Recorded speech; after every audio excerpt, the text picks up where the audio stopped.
Can we get the presentation online?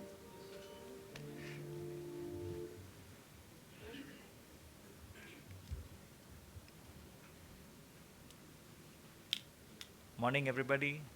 Before I begin, my salutations to my teachers, some of whom are here and some of whom are not. I always begin with that. So, we're going to look at what the future of intravascular imaging is. This is continuously evolving, and even as we speak, there is another generation of intravascular imaging that is likely to be commercially available very soon. But still, let's see what we've looked at. Basically, this is what we're going to see, the Ultron 1 software and what the MLD Max algorithm is, and the catheter and the take-home messages.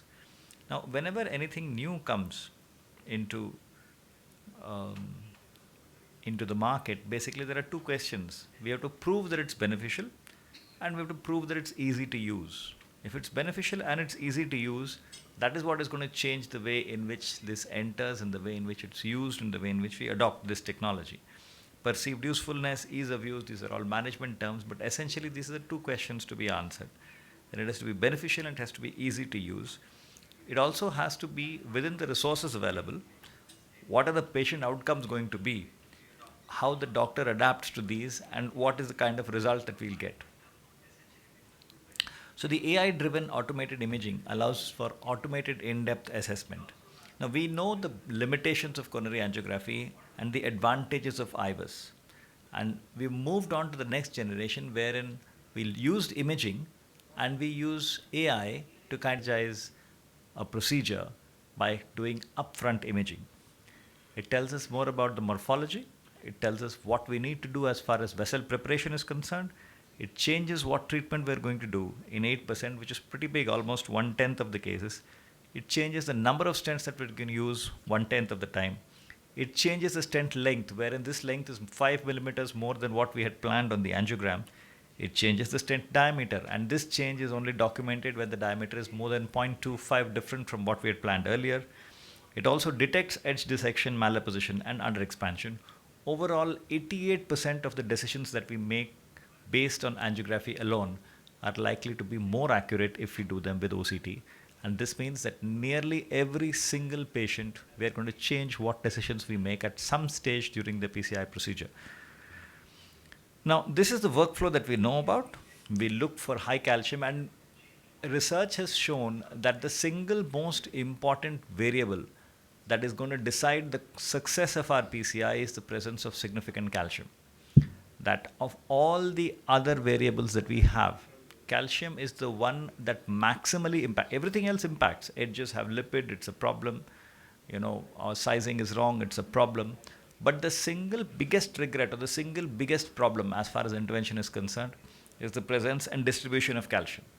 So the algorithm was developed essentially primarily and to look for calcium and to try and measure what is the length, what's the distribution, and what kind of preparation we need to do. The landing zones, that is the length based on healthy tissue and EL visualization we are all aware of, and the diameter, which is often different from what the angiogram shows us. Post PCI optimize, we know the algorithm, that is the medial dissection, the apposition, and the expansion. One of the common criticisms of intravascular imaging is that it needs more time. But it's actually been shown that if you use a protocol based approach, it actually reduces the amount of time that you use. It also says contrast volume, you need more contrast volume. It's actually not true. If you use it in a protocol based way, the way it is specified and the way it has been tested and validated, you end up using lesser contrast.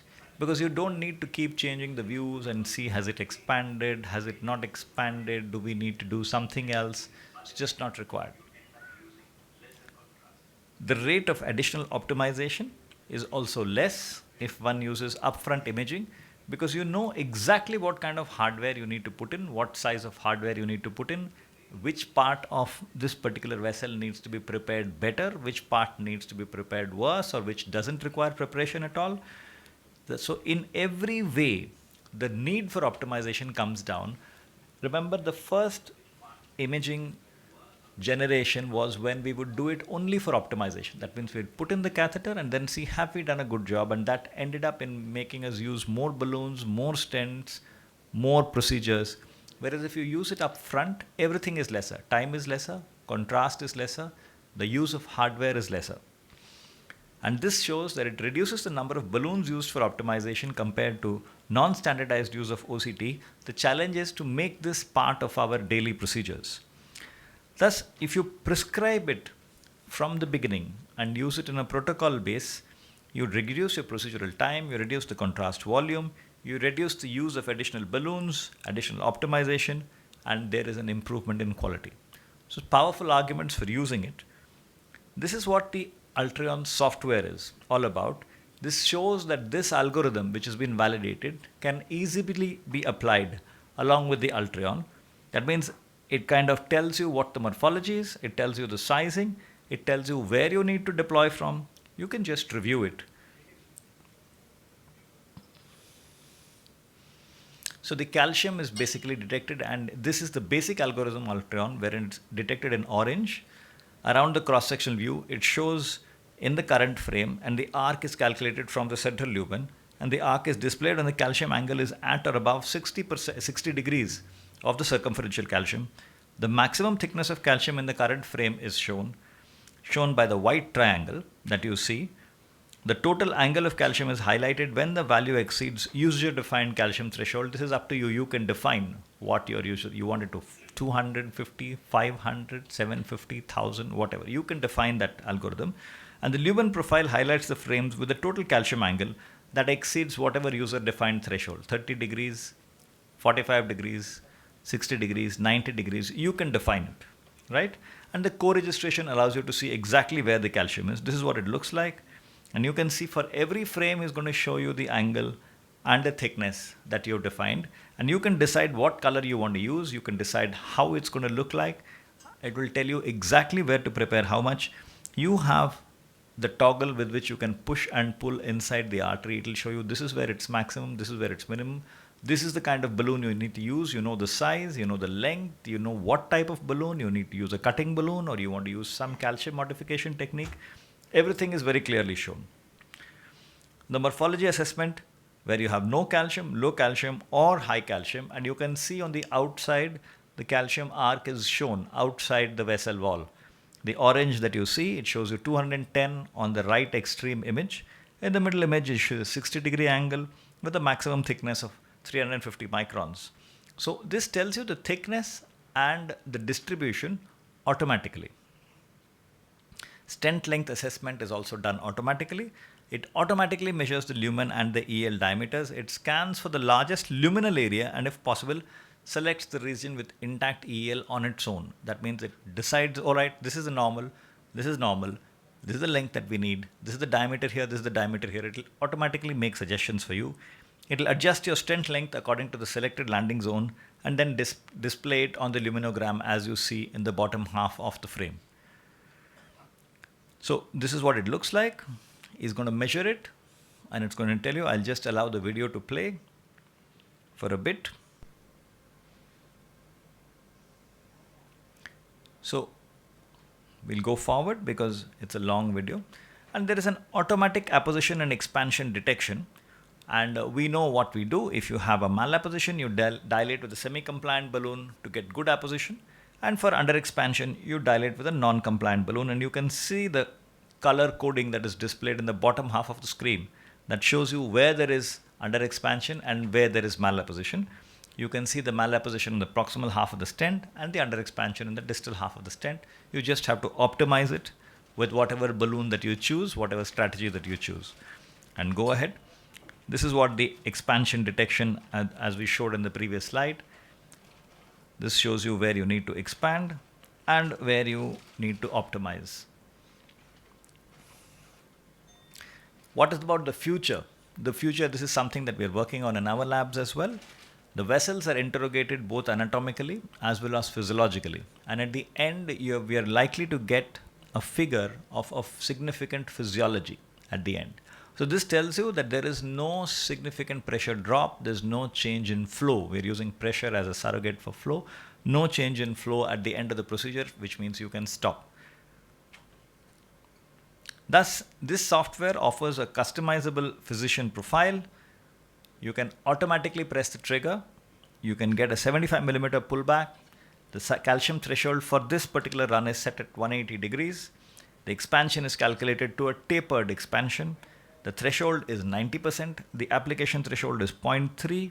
The OCT color map, you can set what color you want. The co-registration is enabled. The flush medium is selectable. You can use saline for the RCA if you want. And the default physiology mode is RFR, and the pressure scale is 0 to 200. These are the controller instructions. This is how you can seamlessly integrate it. This is a simplified interface, a new platform with customized thresholds. In summary, all of these are improved. So I'm glad for you to answer any questions.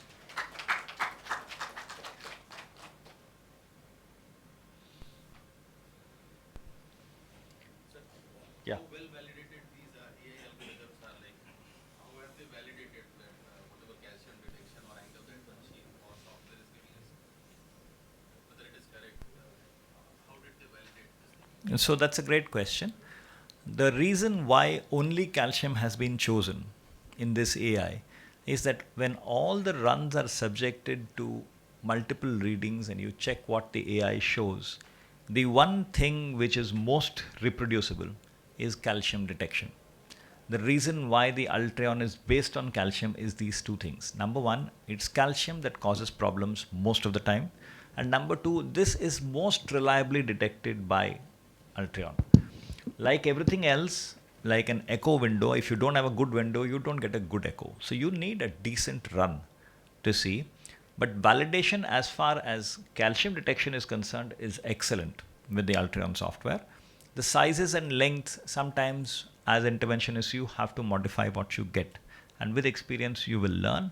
But for the initial learning curve, it shortens it a great deal if you have Ultreon along with your lab, and that has been proven.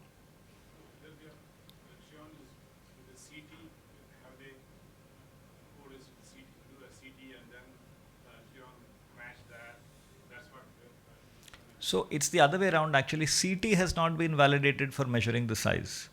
Ultreon has been validated for measuring the size by using both angiographic and pre and post, which are actually studied, and then the algorithm learns on its own.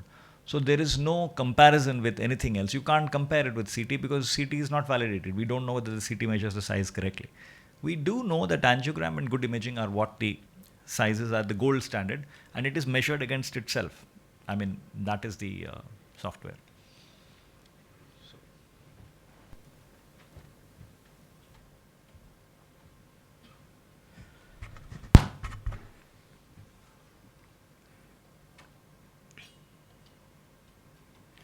A very good morning. I'm excited to see all of you. I will show the importance of OCT during bifurcation. As you all aware, the bifurcation PCA constitutes about 15 to 20%. So many times, sometimes overlap will be there, whether to only do the provisional stenting or two-stent technique. So you have a certain dilemmas while managing the bifurcation patient. So any case when you do it, MLD max is very important. The morphology of the lesion and lesion length and diameter, proximal distal. Like here, side branch as well as the main branch, you should take the distal landing zones. That is very, very important. And once you finish the most important predictors of the desk outcome, there are many, but now the malapportion is very, very important, expansion is important, and medial. If these three are rectified, most of the time patients do extremely well. So when you do the see these subset of patients, you can see the left, it may involve the shaft, it may involve the side branch like L6 ostium, it may involve the LAD.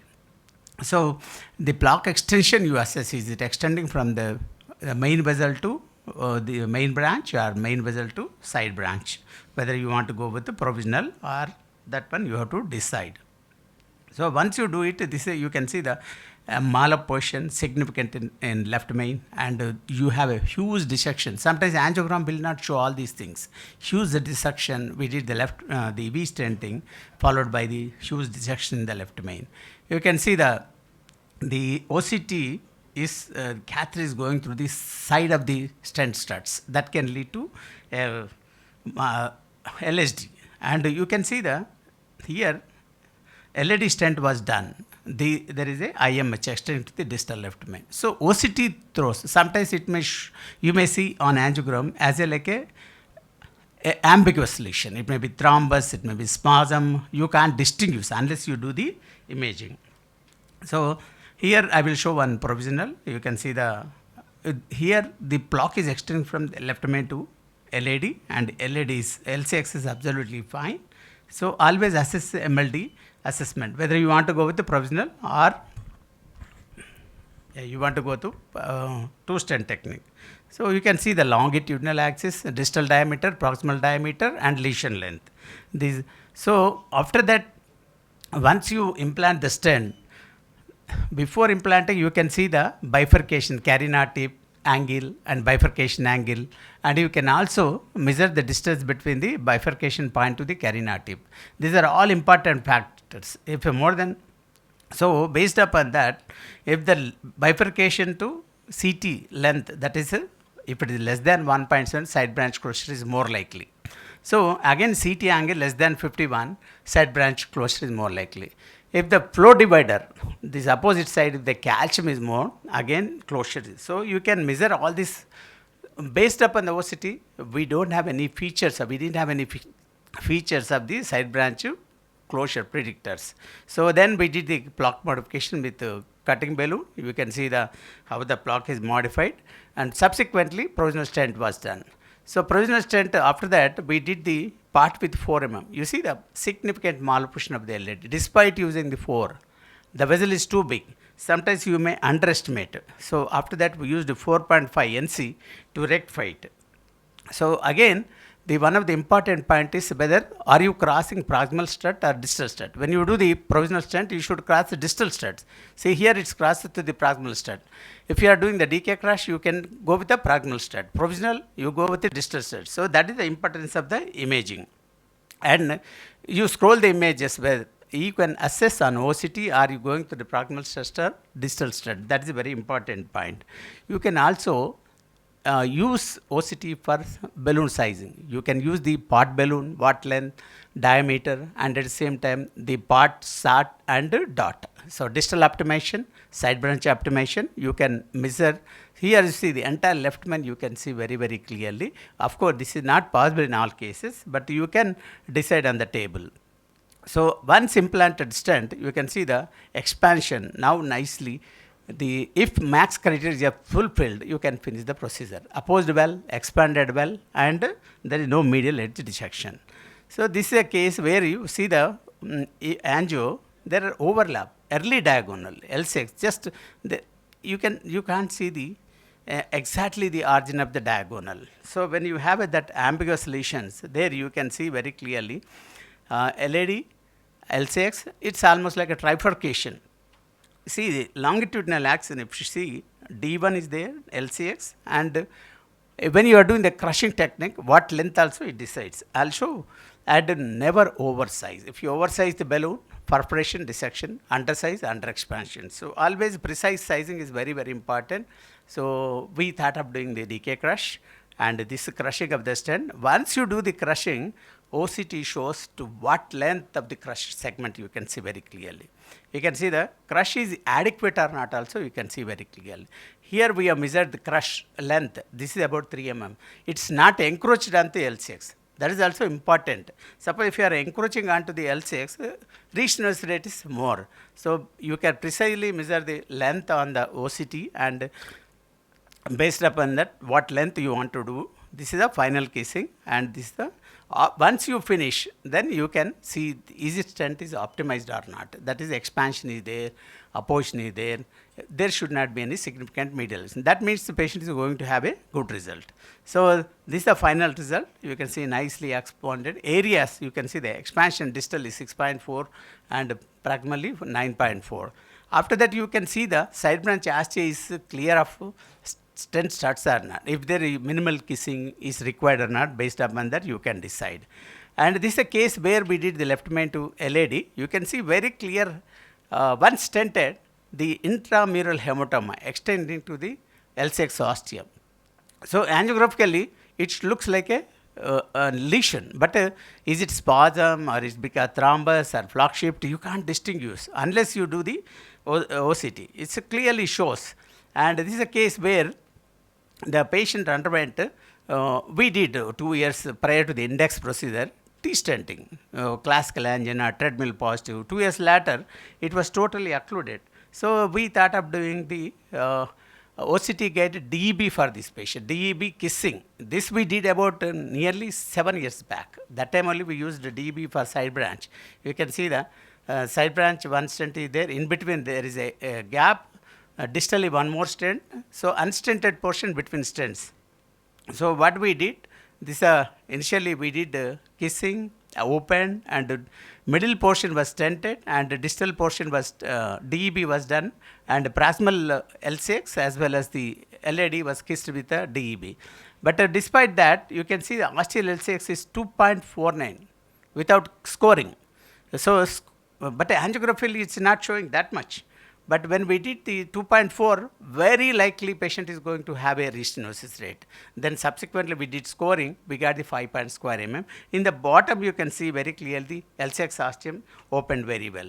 So this is how the imaging helps. Sometimes under expansion you may not detect, malopation may not detect. So scoring changed the expansion area, and you can see here the nicely narrowed segment post scoring, how it is expanded.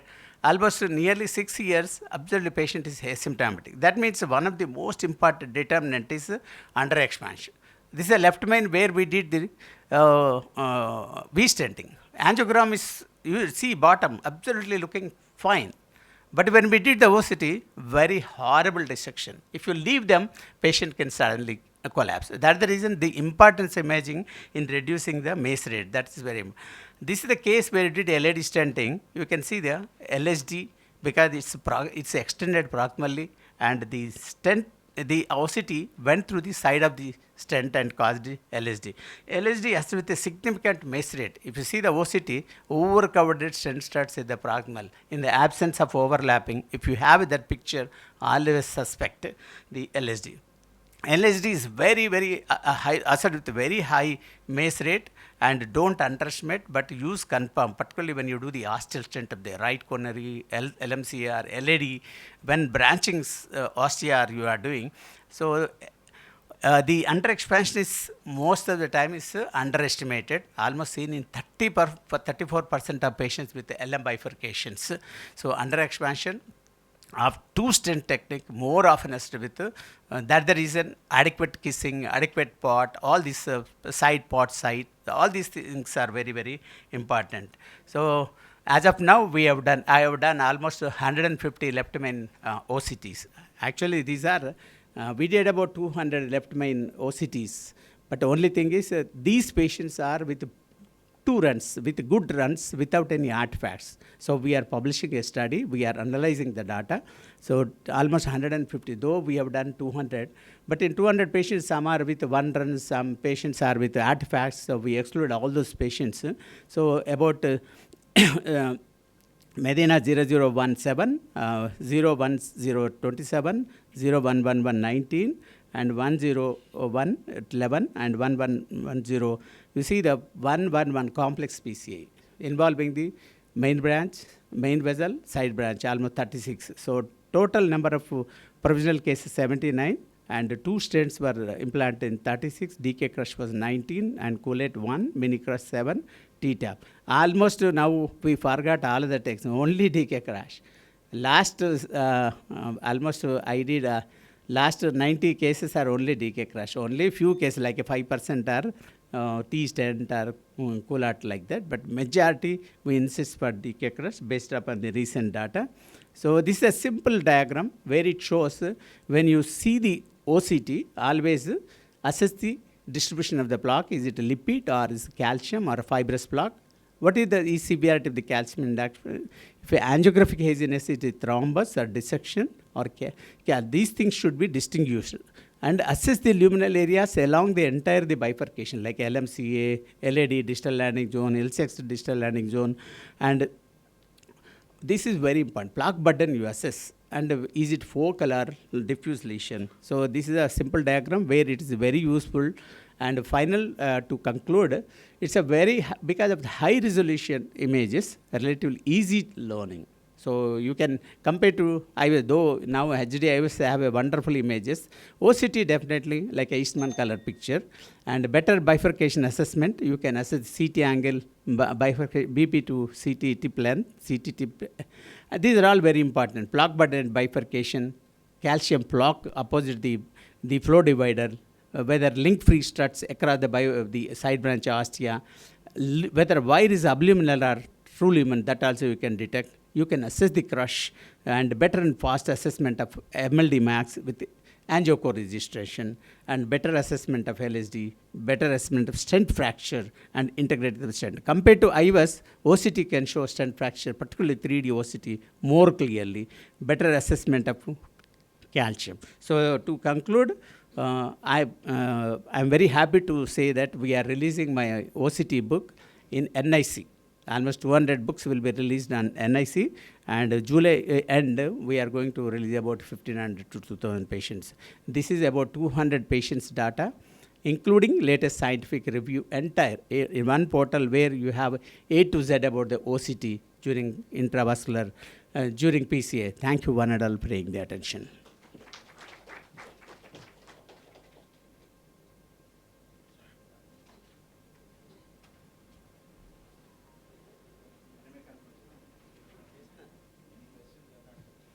No, we'll close it. Now time is up. We'll close the session. You can go on to the next session. Thank you one and all.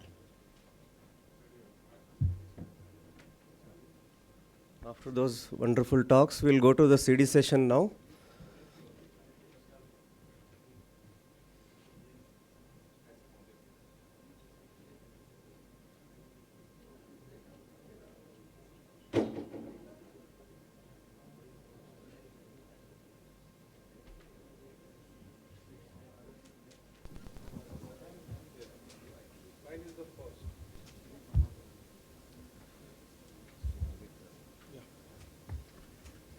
So let me invite the chairpersons and discussants for this CD session. Dr. B.C. Kalmat, Vijay Trehan, Alexander, Dr. Raj Shekhar, Bashir Ahmed Naiku, and the discussants, Dr. Gokul Reddy, Rajiv Garg sir, K.N. Ganesh, Anuj Sarda, Ajay Mundekar, Aritra Konar, and Venkat Reddy. So we will be providing the score sheets to the chairpersons. So at the end of each session, they can have discussion and give them the marks accordingly. So 8 minutes for presentation and 2 minutes for discussion. Can I confirm whether next presenters are also there in the hall? That is Rashekar. Rashekar is there? So we'll start with Akbarul Haq, the first case.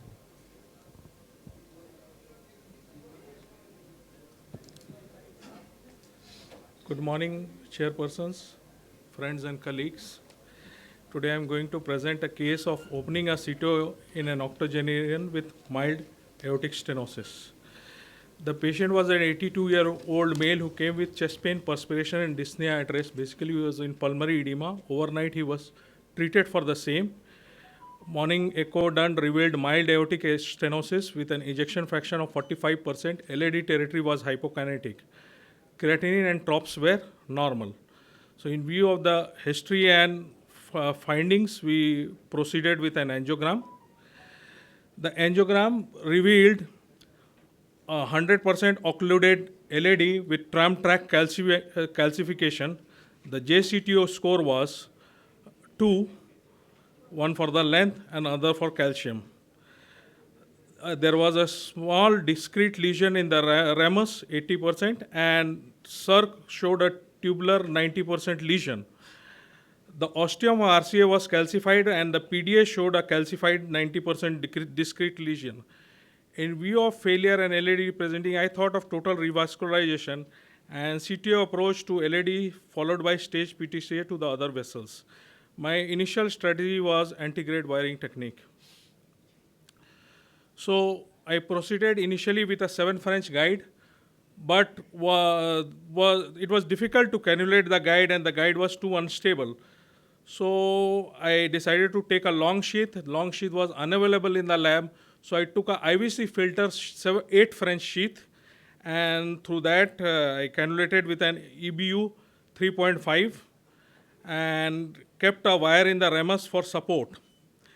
Fielder FC was used to park the microcatheter in LAD, and I changed initially to Gaia 1 because of cost constraints, and Gaia 1 punctured the proximal cap, but then, as one can see in the third picture, entered into the false lumen. So I escalated to Gaia 2 and was successful enough to park the Gaia 2 into the true lumen. After that, my microcatheter would not cross. And whenever I used to try to pass the microcatheter, the guide would abut on the aortic valve, causing bradycardia, hypotension. Then I had to wait for some time for the hemodynamic findings to recover. And then, so what I decided was take a 1 into 9 millimeter Valista CTO balloon and proceed with granuloplasty. So by millimeter, I proceeded with the granuloplasty approach. It took me 20-25 minutes. Meanwhile, patient had some episodes of bradycardia. Every time the guide would abut, then I would, and one episode was asystole requiring mefentrine. After this, I was still unable to cross my microcatheter, so I had to use a 1.2 millimeter balloon to further enlarge the lumen. After this, the microcatheter crossed, but what happened that while crossing the rota wire, the distal part of the rota wire got kinked. So again, I had to remove pass the microcatheter, but this time microcatheter was not passing. So got the rota wire out, passed the wire again, repeat all the sequences again, and then was able to pass with a good rota wire. The lesion was debulked using a 1.25 burr at the rate of 190 revolutions per minute with roughly 5 runs with each duration lasting 20 to 25 minutes. Up to the mid-LAD portion where the bend is there and where the maximum calcification is there, if you can see in the third frame. So the bed preparation was done further with a 2 into 12 NC track inflated to 60 atmosphere before stenting, and then a DES was deployed in the mid segment 2.75 into 33, followed by 30 into 28 in the proximal segment, both inflated up to 14 atmospheres. Further, the stents were post-dilated with 2.75, 33 stent was post-dilated with 3012 NC track, and 328 was by 3.25 12 NC track inflated up to 16 atmosphere pressure. 2 days later, I took up the patient for the circ and ramus, and both were wired again with a power turn flex and cyan wire. The circ was pre-dilated with 2.12 and a 3 into 8 millimeter balloon subsequently, and was stented with 3 into 28 millimeter. Post-dilatation was done, and the ramus was also dilated with a 2 and same balloon, and 2.75 into 18 millimeter DES was done. So the final revascularization in the left system appeared good. The patient, however, had a slightly stormy course that he developed bleeding from piles 3 days later and had severe hypotension, was treated for the same. So I had to de-escalate the DAPT. So I gave up doing the right side later on. And the patient currently is 6 months now post angioplasty, is doing well. The challenges of doing in certain octogenarian is, one is negotiating the calcium in the aorta, and then once your wire entrapment happens because of extensive calcified lesions, then you have to use techniques like granuloplasty or to facilitate your microcatheter passage. Another thing is debulking with rotablation, because such lesions you usually are unable to pass other balloons. IVL is also an option if you are able to pass large balloons. And in this patient's guide abutting in this particular patient on the aortic valve, leading to hemodynamic deterioration time and again, was one of the issues. Thank you. Thanks, Dr. Akbar. A couple of comments and a couple of questions. One comment is octogenarian, we know calcium everywhere. In fact, you can see all the three sinuses. Probably missed out a disease at the LMOS. The disease at the LMOS was probably responsible for episodes of bradycardia, because the moment you are trying to take your gears beyond that obstructed area, you need support. The moment you advance your guiding catheter, so this kind of chokes the LM. So that must be responsible for your whole instability during the procedure. And that could have been very easily preempted by taking a guide extension, which would have also helped you in advancing all your gears. See, your guide is not at all sitting in the LM. It is just sitting outside. The moment you try to push the guide in and take the support, you get into bradycardia, you take out the guide. So guide extension would have helped you a lot, which you missed out in this case. As far as issues about exchanging for a rotavirus is concerned, I think there are simple techniques which probably you didn't follow. But my question to you is, what is that a millimeter wise grenadoplasty? Grenadoplasty is you blow up a grenade. Yeah. So same grenade you are blowing up every millimeter? Yes, because it was not advancing throughout. Grenadoplasty is a balloon which ruptures and releases everything. But now once it has ruptured, then it is gone, na? Diffuse hoga balloon. Means I was inflating it. One grenade cannot be thrown 10 times. I agree with you, sir. Agree with you. I agree with you. Please. Yeah, millimeter by millimeter I had to go because it was not advancing and all. Or did you do no imaging done, right? Imaging was done. No. But sir, it was severely calcified. Rota was required. That's fine. I Then beg rota to is differ. fine. Rota. You never started with the intention. If your grenadoplasty and balloons had crossed, You would have done. centrally gentleman, you would have settled with a kind of suboptimal result rather than going with rota. Everybody agrees that. See, the only thing is, are you able to cross or not? Uncrossable lesion, fine. In this case, since it was an uncrossable lesion for you, so you have to resort to rota. But had your balloons crossed? No, my balloons. Had your balloons crossed all throughout, you would have upgraded the balloons, and then NC balloons, then you have OPN also on table. Often, you do not tend to get into a rotational fracturing in elderly people like this, especially if the balloons are working. Here the story is that you were kind of against the ball. You had a wire across, nothing is crossing. So if nothing is crossing, you tried all the techniques, even none of them has worked. So kind of you were against the wall, and then you resorted to a rotational atherectomy as a bailout procedure, not as a planned procedure.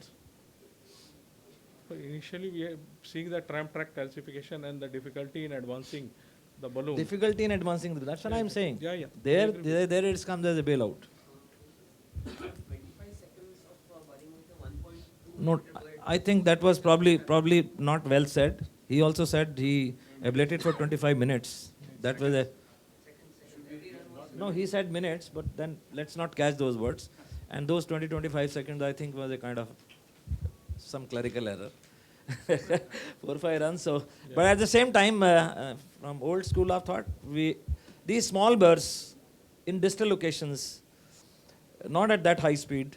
If your speed is low and your burr is small, you are distally, then your run time can be longer. See, why do you restrict a run time? The run time restriction is largely because what is the quantum of particulate matter which is going to go down. The quantum of particulate matter is going to be more if your speed is high and if your burr is stronger. If the burr is bigger, your speed of revolution is high, your burr is bigger, and your movement is faster. So these three things will lead to a large quantum of these particulate matter being released. If you are distal, your burr is small, of course the speed was long, speed was a little faster, and I think one could have gone beyond 20 seconds also. Generally it's a good practice if a patient is stable. Packing and out means if you do 10 seconds, 15 seconds run, then you almost never run into a problem of slow flow. Actually, 10-15 seconds I had in the proximal and mid segment, but where the bend was there, it took me some time for the So rota. actually, the art was of the- doing rotational atherectomy is have patience. That art, if you have that art of having patience, doing and coming out, stay at low speed. If you are like this, your rotational atherectomy, the procedure might take you half an hour, as against the routine procedures which might take you 10-15 minutes. So the procedure might take you longer time, but if you are slow with your rotational atherectomy speed, if you are not too much into the lesion for a long period of time, then the urgency of sometime you are halfway in the lesion, you have created a slow flow, your bar has not crossed, then you go up with a higher speed, and then you try to go like this, you are able to finally get past the lesion. But then you end up in a hemodynamically unstable patient. And all those people who are in this business for, like, I am in rotational technique for 3 decades. And if you ask me today, my mantra will be smallest burr. We used to use 0.85 burr ratio. Say there was a time 0.85 burr to artery ratio. Now 0.5 and sometime even less, because as we are using 1 to 5 or 1.5 in many of the vessels which are 3.5. So this is less than 0.5. But whatever, smallest burr, speed should not be very fast. Have patience. In between, keep giving a lot of vasodilators and keep talking to your friends. Don't rush into it, because if you rush into the lesion, then you don't talk to your friends, you shout at them. Actually, yes. Actually, the speed for the burr size, the speed has to be slower for a bigger burr. Because if you look at the circumference of a bigger burr is more. For each revolution, a bigger burr will be able to abrade more. So for a bigger burr, for a bigger burr, the speed has to be slower, and for a smaller burr, the speed has to be. In any case, don't cross 150. So often, once we are doing, we start with a 130, 135, 1 to 5 burr. No. It may not necessarily be, because pressure. See, if you take a 7 French guarding or 7 French sheath, you put a 6 French guarding through it. Side arm, if you attach a pressure line, just 1 French difference, you still get pressure waveform. You even get a dichrotic notch. But if you are inserting a 6 French guarding in a 7 French sheath, you have almost created a 70-80% acute occlusion in the guarding in the sheath. Same thing you are doing in the left main.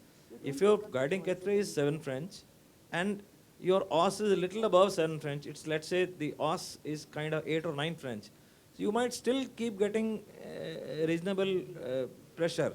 So let me tell you, pressures in the cath lab often fool you. And if you're just, means if you get slightest dampening, that means you're already way marked. It's like many times people say that there should not be a blood in the sheath. Oh, that blood in the sheath you will see only if the blood has walked from the tip of the sheath to the hub and then to the side arm. Oh, that is always too far late.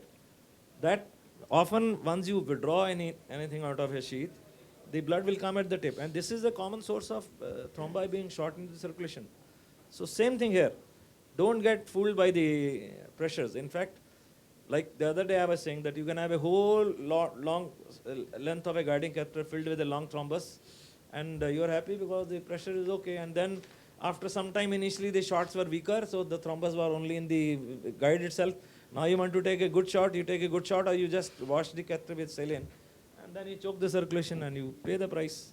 So probably I think the message is, if the guide is getting a slightest, guide pressure is getting a slightest dampening, that means you are already beyond the safe limit.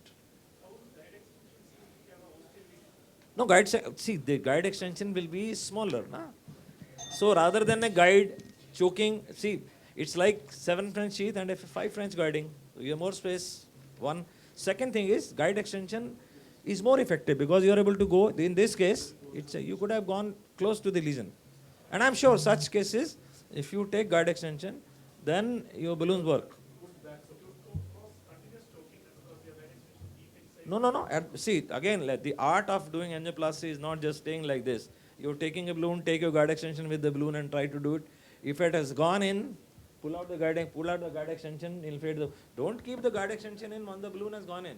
Your balloon has walked in, just pull out the guide extension, inflate the balloon, do whatever want, you pull it back. Now again you want to go and change, take the guide extension, go in, go further, it has gone little further, inflate, pull it back. That's how you have to do it.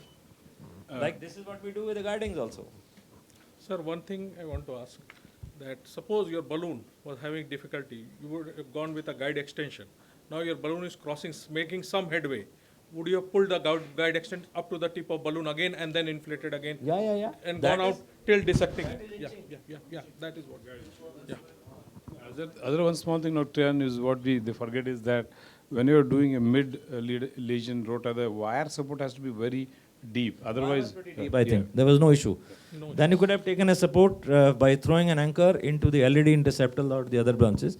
That sometimes makes your. But remember, whenever you are throwing an anchor, you are also throwing gears into the vasculature. And if you are throwing gears into the vasculature, especially in a patient who has a LMOS disease, you have to pay the price. In this case, I think, and if you, again, the question would be which kind of a guide extension? We have many guide extension in market. Here you need a guide extension which gives you support. And if you ask me, I'll be very happy with Guidezilla, which is cheapest but stiffer and gives you more support. If you want to use telescope, which is not that stiff, Guide Plus is a very, very flexible guide extension but doesn't give you any support. So Guide Plus 2 from Nipro, if you have to go tortuous area and deliver something, that probably is much better than Guidezilla. Here I will use a Guidezilla rather than Guide Plus or telescope or yeah, in this case, I think because of some issue at the LMOS. and you stopped the second antiplatelet after 7 days, or you continued second antiplatelet? Once the pile bleeding occurred, patient had hypotension, I had to, in fact. I think in the transfuse interest him of time, 2 points, in the 2 interest of points. time, So we. I had to use single antiplatelet for initial few days, SAPT. Dr. Kamath? Next case. Yeah, next. Rajshekar? Thank you. Yeah, come. Rajshekar is not here. No, he's there. Oh, Acha. he's here. He's present high risk LMC disease versus TVD RCA CTO. First of all, thanks for Dr. Surya Prakash Rao and Kapardi for giving the opportunity, and thanks for the chairperson for sharing your all valuable opinions. And probably in this session, mine may be the simplest case. And my patient is elderly male, 74-year male, and he's a known hypertensive and diabetic for last 35 years. Also having Parkinsonism. He had inferior LMI 20 years back. Since then, he was on medical management, and 5 years back, he had a non-STEMI and anterior wall, and he was hospitalized at that time. Angiogram also done, and he was advised TVD and CABG, but he was refusing on medical treatment. And recently, he was complaining of dyspnea and exhaustion, NVH 2 to 3, and echocardiogram showed there is regional almost abnormality. RC and LED territory, LVEF was 38%. There was no MR, mild pH, moderate TR, and NT proBNP was obviously elevated. Sleep study also moderate to severe OSA. Actually, he was refusing CABG. Now recently he came for PCI, and actually initially our plan was thallium study was done later, and the CAG was done through right radial route. And you can see that left main is calcified, and left main ostium also diseased and calcified. You can see the dense calcium plaque at the ostium, and also ostial LAD is a very dense, very hard calcium plaque is there, very dense, and the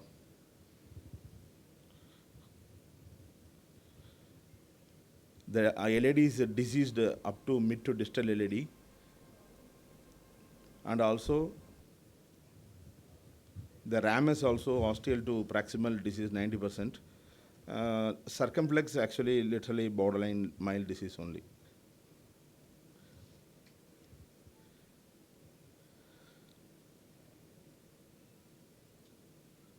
You can see there is a retrograde flow of the RCA. In the iliacranial, you can see the retrograde flow of the RCA, and also there is a good collateral. On the septal also there is a good collateral, and here you can see the ostial to proximal ramus diseased. RCA, actually it was 20 years back in inferior LMA is actually CTO RCA. It is disease from the ostium at mid RCA is CTO, and we can see the little faint antegrade flow in the distal through bridging collaterals and also probably microchannels. It's also getting retrograde flow through collaterals from a lady. So obviously he was refusing CABG for a long time, and initially actually we were planning because he'll be benefited. We were planning for PCA to protected PCA to LMCA to LAD and RAMS. The crossover standing under the Impella backup, but actually when it was expensive and he could not arrange for Impella. And then he was coming repeatedly and also having chest discomfort. Then we did the thallium and also seen that RCA territory also viable and ischemic, and also all other LAD and RAMS also viable and ischemic. So planned for, because of financial and other things, LAD and creatinine also 1.2, once the report 1.3.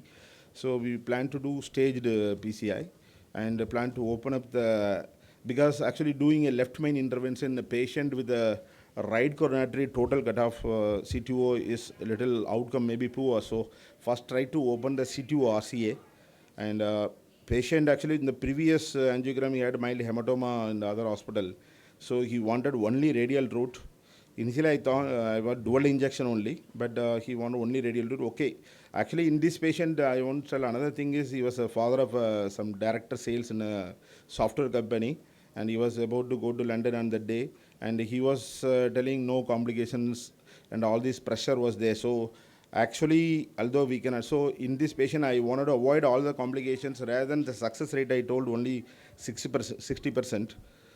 And obviously, actually in this patient, of course, there is a definite proximal cap is there, and also you can see the distal antegrade flow faintly, and also good interventional collateral also there, and also there is a side branch in the distal cap.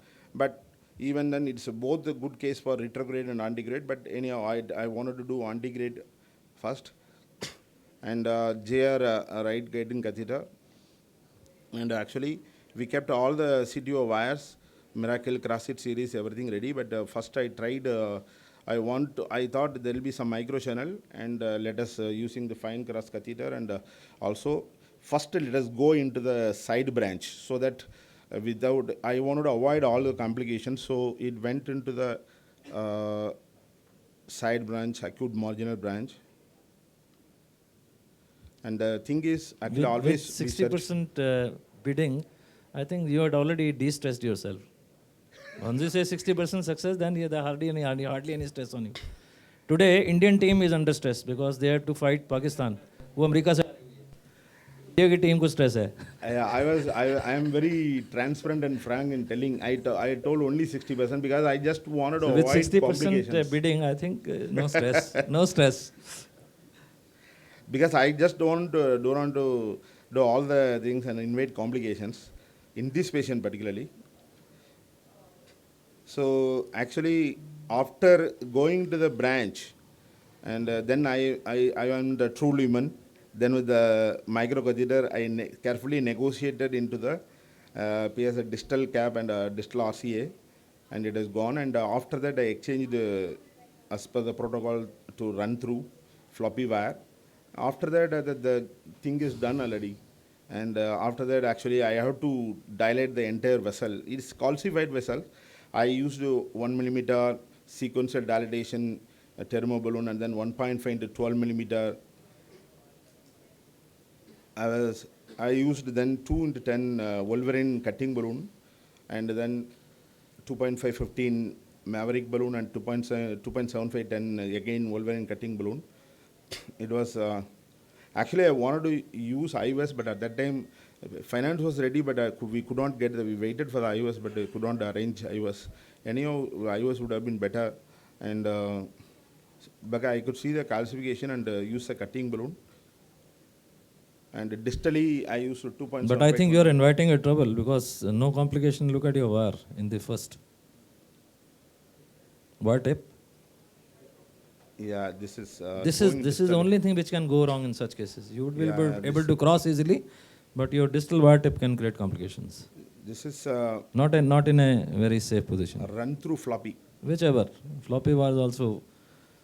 Get But out. you can see the next I pulled back little bit. After it pierces, then you pull back or leave it. See, all these situations, nowadays you have guide extensions. Yeah. They can always make your life safe in all these situations. So in the distal actually 2.75 stent and then again 3 into 24 millimeter in the mid RCA and then the proximal 3 into 20 millimeter. Then there was I post dilated with the 3 into 15 NC balloon. And distally also into the PDA, a lot of disease was there. I wanted to avoid any dissection and any complication because at this time, transiently, patient is developing brady and two-stone block, bradycardia, but there was no hypotension.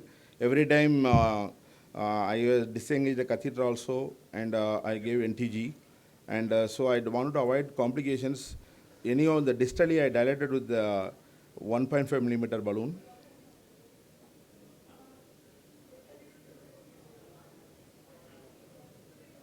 It was very thin vessel and diffusely diseased. We could establish T3 flow, and this was before CTO PCI, and this is after that. And the patient walked out because radial. Patient doing well and improved. The NT-proBNP also fallen down, and planning for PCA to LMCA under MS in the next sitting. First, the mid RCA rook is very undilated stent. Yeah, there's a nodule at the typical You location cannot of the do inner LMC. border of the mid RCA. You have It's very typical bad calcified there. nodule. And Right unless panel, right panel, not the yeah. left, right panel. Yeah, the RC. You you'll see have there to- is lucency at the inner border, absolutely mid RCA, inner problematic border. there. If Or you- you got a geographical miss there. Had you done? No, this is a nodule. Which Actually, is we have went to maximum pressure with the cutting balloon also.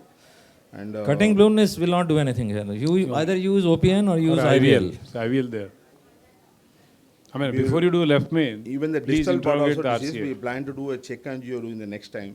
So if there is anything, then we will dilate it. No, Rashekar, you do an IVS next time an RCA Yeah, sure. and see and then do an IVL even now. And have you missed their stents there? Can we Are- just Yeah, can we no, just we can we noticed just have the first film, retrofill of the RCA or Retrofill. RCA injection, RCA injection, the wedge injection which you did in which the first shot This one? of the angiogram, not the procedure. Previous to this, yeah, this one. Now, if you look at it, there is probably not a terrible disease distally, and because sometime you dilate the CTO segment and you continue to dilate on the basis of an angiogram, which is an underfilled vessels, you get into trouble. And I think the dissections have been created in the distalmost RCA near the crux, which were uncovered, as you pointed out. Beyond the stent, there is a segment of about 15 millimeters, which has a dissection. Even show the last one. There is a dissection seen on the upper border of the AV groove RCA, just before the crux. Yeah, see it here. Can you see the dissection? So if you pass an imaging catheter, I am sure the lumen may be significantly compromised. And these things sometimes actually, we wanted sometimes to- these things can be avoided because this fellow has had this kind of a CTO for so a long period of time. I think just do the task in that area and do the task in that area in the best possible way rather than covering the whole segment with multiple stents and then having a dissection with your balloon distal to the stent, because then now your area But actually- playground has become very long and your onus is now from the os till the crux. Otherwise your onus will be from the os till just beyond the RCA, and that onus I am sure you are going to have a long lasting result. Actually, you see the vessel is diseased from the ostium to the That distal. we don't see it like this. After you had opened up, once you had created a channel, you could have taken a gentle shot to see after giving there is good a gentle vasodilators. Other way, Rashekar. I mean, you Yeah. once see now your PD is anyway filled by the left system. Even if RC get closed, the PD and PLV keep filling. There may be not a big Yeah. event. If you want to do it properly, if you are done properly, Yeah, yeah. do at least OPN NC there in the Yeah, mid yeah. part, Yeah. or do the No, distal he stenting didn't have also. opinion. Yeah. Actually, I was planning to do in the follow-up, Kilby. Now, after the full stenting, now the retrograde stopped. This RCA is giving backward flow to LED. You can see. That is because your injection is wedged. Yeah. Your wedge injection. It's coming If you left wedge- only. No? If you wedge inject a normal human person, 20% will have these collaterals. The other day I was talking, day before yesterday, I had a long discussion with Gerald Werner, and one of his colleagues is working on these collaterals. And I said 20%. He says, no, we have experimental data and animal data, it is 26%. I said, that's very good. So, I think we go to the next one, right? yeah, thank you very much, Thank you, Rajshekhar. thank you, thank you. Great presentation.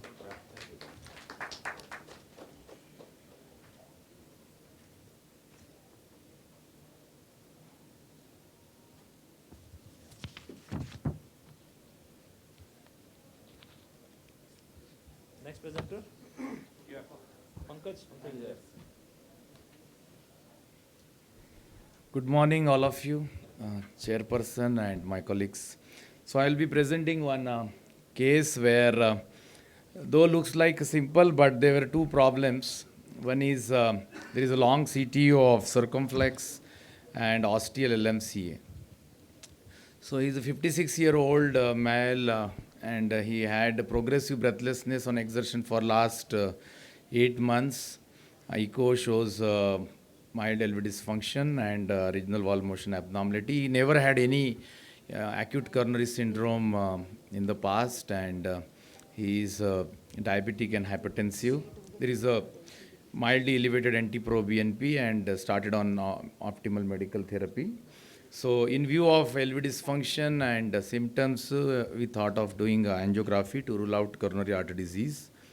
And what we found is there is osteal left main, and there is a damping of pressure. So while doing itself with the 5 French diagnostic catheter, and there is a long CTO, as you can see from the ostium of the almost osteoproximal segment of the circumflex, and there is a distal reformation is there.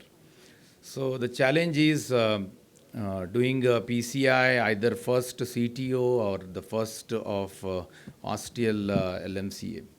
The problem is if I do osteal LMCA stenting, then it is very difficult to put all the gadgets of the CTO hardwares, and you may distort the stent, and if you dilate only with the balloon, they might dissect the left main, and then again it may create the trouble. So I thought that as now we are having good confidence of doing osteal, and we have a lot of hardwares, and carefully, so what I did is I parked the wire in the LED, which was almost disease free, and retrograde injection, and you can see only the distal part, and there is very long CTO is there. It is more than 20. So if you see the CTO algorithm, they say that it should be antegrade dissection re-entry if there is a more than 20 millimeter of the CTO segment.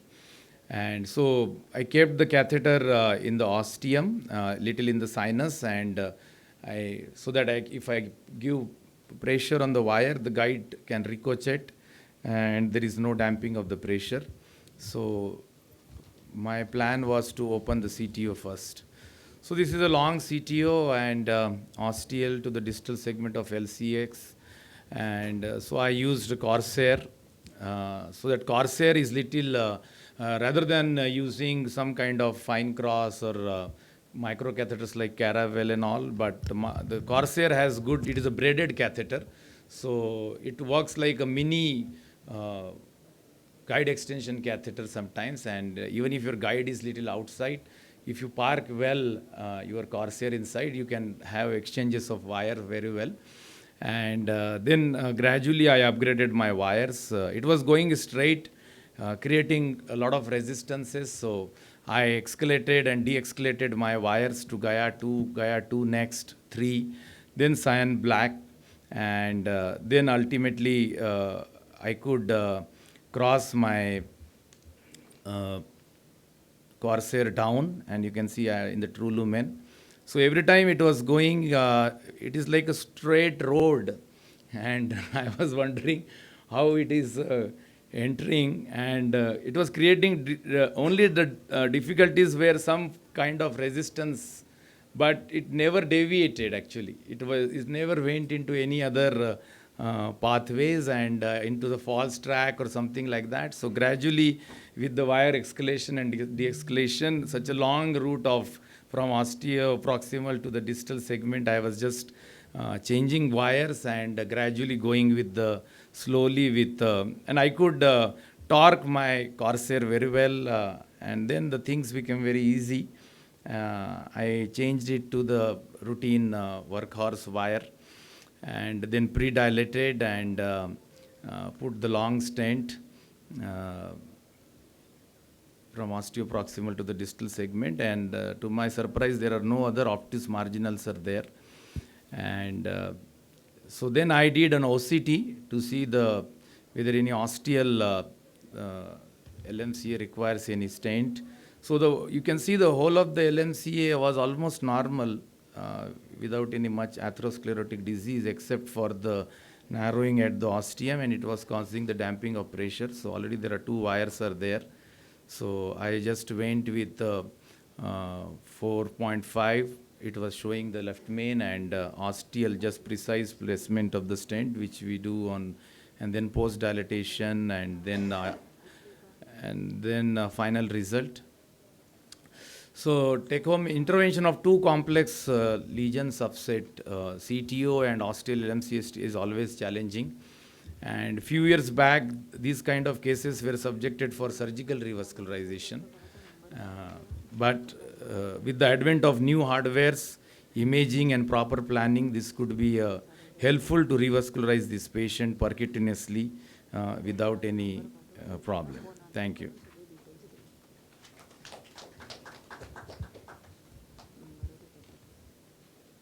Couple of comments. As far as LM osteal disease is concerned, we should not forget that wherever you touch your hardware, the vessels can go into spasm. And especially when there is a transition from the non-muscular to muscular vessels. If you have aorta, and from the aorta, as you take off, the vessel is muscular. You have media. So we have too much of it on the right side, but we also have some share of spasm at the LM. So whenever you get LM osteal disease, in this case, of course, there was a downstream disease also, but even if there is a downstream disease, especially there is no disease in the LAD, so it is always a good practice to give a lot of vasodilators. That we use, sir. Now if you look at your os is gradually increasing in size from your beginning to the end. Final result shows os is bigger in size. Must have given dilators in between, not in the beginning. So your interpretation that LM os disease is there could have possibly been avoided by giving lot of vasodilator and seeing the vessel dilated. That's why I did, actually I was also in that same doubt, so that's why I did OCT. So no, to see whether I'm telling you any chronologically. is there First or is not. to give dilators and see, and if the response doesn't come, then put an imaging catheter, whichever, IVUS or OCT, and that will tell you how much is atheromatous material there. Is it a negatively remodeled ostium, or there is a lot of atheromatous disease. If any CTO lesion is there, always once we pre-dilate the CTO, it is our practice to give nitroglycerin to see the vessel size before we put the stent. So in this case, I use lot of nitroglycerin. My comment here is, in this case, with the LM os disease, that should have been done and spoken in the presentation. That there is a disease and we gave lot of dilators and the disease persisted. And to confirm that the disease is there or not, we did imaging. That should have been, that came later on, anyhow. Then your Corsair is not a mini guide extension. Corsair is Corsair, so you don't give Corsair, no simile as far as guide extension. In this case, I use Corsair because Corsair is the osteal LMCA and good, there was no other option. I wanted to use actually guide extension catheter, but going with the guide extension catheter across the osteal LMC lesion, which should have caused more pressure Pankaj, damping. do not- No, do- I am not saying that No, no, do not Corsair is a guide extension catheter, do- but it is a catheter which gives us a good support So- because it has the nature of So it's a braided micro catheter. catheter. Any micro It is a catheter would have microcatheter. taken. It is So a microcatheter. There is no I- need to bring in guide extension simply because we don't need a guide extension for crossing with the wire. No, I said we that need a micro catheter. for me to exchange the repeated catheter, different guide wires. It was. Do you good have any supporting. micro catheter? Yeah, Any but- micro catheter will do the same task. No need No, to no, bring. it will not do the same task. There is a difference between Corsair and there is a difference between a fine cross or In this caravel case, catheter. any micro catheter So would it have has done a the same task. braided thing, so it gives a good support actually. Anyhow. I can cross it with ease and with the exchanges of wire. Let us not get into our altercation. We have listened to you. You now listen to me. Okay. Any micro catheter would have done the task. We do not need a guide extension for crossing the lesion. We need a micro catheter for crossing the lesion. So we don't call it a micro guide extension because micro catheters are basically for delivering the wire, not for delivering the other gears. You have guide extension for delivering other gears. So here guide extension is not needed. If let us say you crossed with a wire, now your balloons are not going. Now you will need a guide extension. So that's a totally different story. As far as Corsair and other micro catheters are concerned, you have a difference in rotation, which is generally required once you want to travel through the septals, not through an occluded segment. Third, if you have to park a wire in the LED, I think parking in one of the epicardial branches, sometimes you need a guide support, you have things in and out. It is always better to have a wire as deep or have it in a septal rather than in the diagonals. We can see an OM in the last. You said this area is bare. If you have very close eyes, you see an OM which is coming from above, from the site where the total occlusion was there. I think these are my comments because they were worthy of noting in this case, so I pointed out. Yeah, thank you, sir. Otherwise, it was a nice presentation. Yeah, please. IVUS is better, but let me tell you, the imaging for even osteal LM can be done by there are different techniques by which you can do it. You can have another catheter there. You can inject through that. You can inject through a different guiding catheter, two guiding catheter, inject through a different guiding catheter, pull it back, and have your lens coming out from the imaging guiding catheter, which is different. But practically, if you want to nicely image the aorto-osteal junction, for the aorto-osteal junction, it is better to have IVUS because you cannot have your guiding contrast as well as the lens at the same time at same place when you are injecting, because either your guiding catheter is inside. If your guiding is inside, you cannot image. If your guiding is outside, then you cannot inject at the os. So for imaging the os, it is better to have OCT, IVUS. But for the shaft and bifurcation, then OCT has an advantage. Actually, for osteal lesions, you can use a guide extension catheter like telescope. It is called as see-through OCT. So actually, this telescope has property, even if the telescope is inside, through the telescope you can take the image of the osteal lesion. So this is a described technique. That's a part advantage of it because it is optically transparent. You can do this through the telescope that also. But that is just 2 millimeters. At times it's not very easy to keep your guide extension at that because if your guide you can extension put it inside. You can put it inside across whole- the left main the to whole of the LED, and if it is a very tight left main, you can pre-dilate it. If you think that guide extension is causing any pressure damping or anything like that, you can pre-dilate it, and then you can pass it, and then through the see-through OCT, very good, beautiful images you can get. whole of the telescope is not optically transparent. No, not It whole. is Only it is near its tip. initial part only. It is near its tip. And, So it is sometimes very difficult to keep your tip right at the os. I have done it many times, so it gives very good images.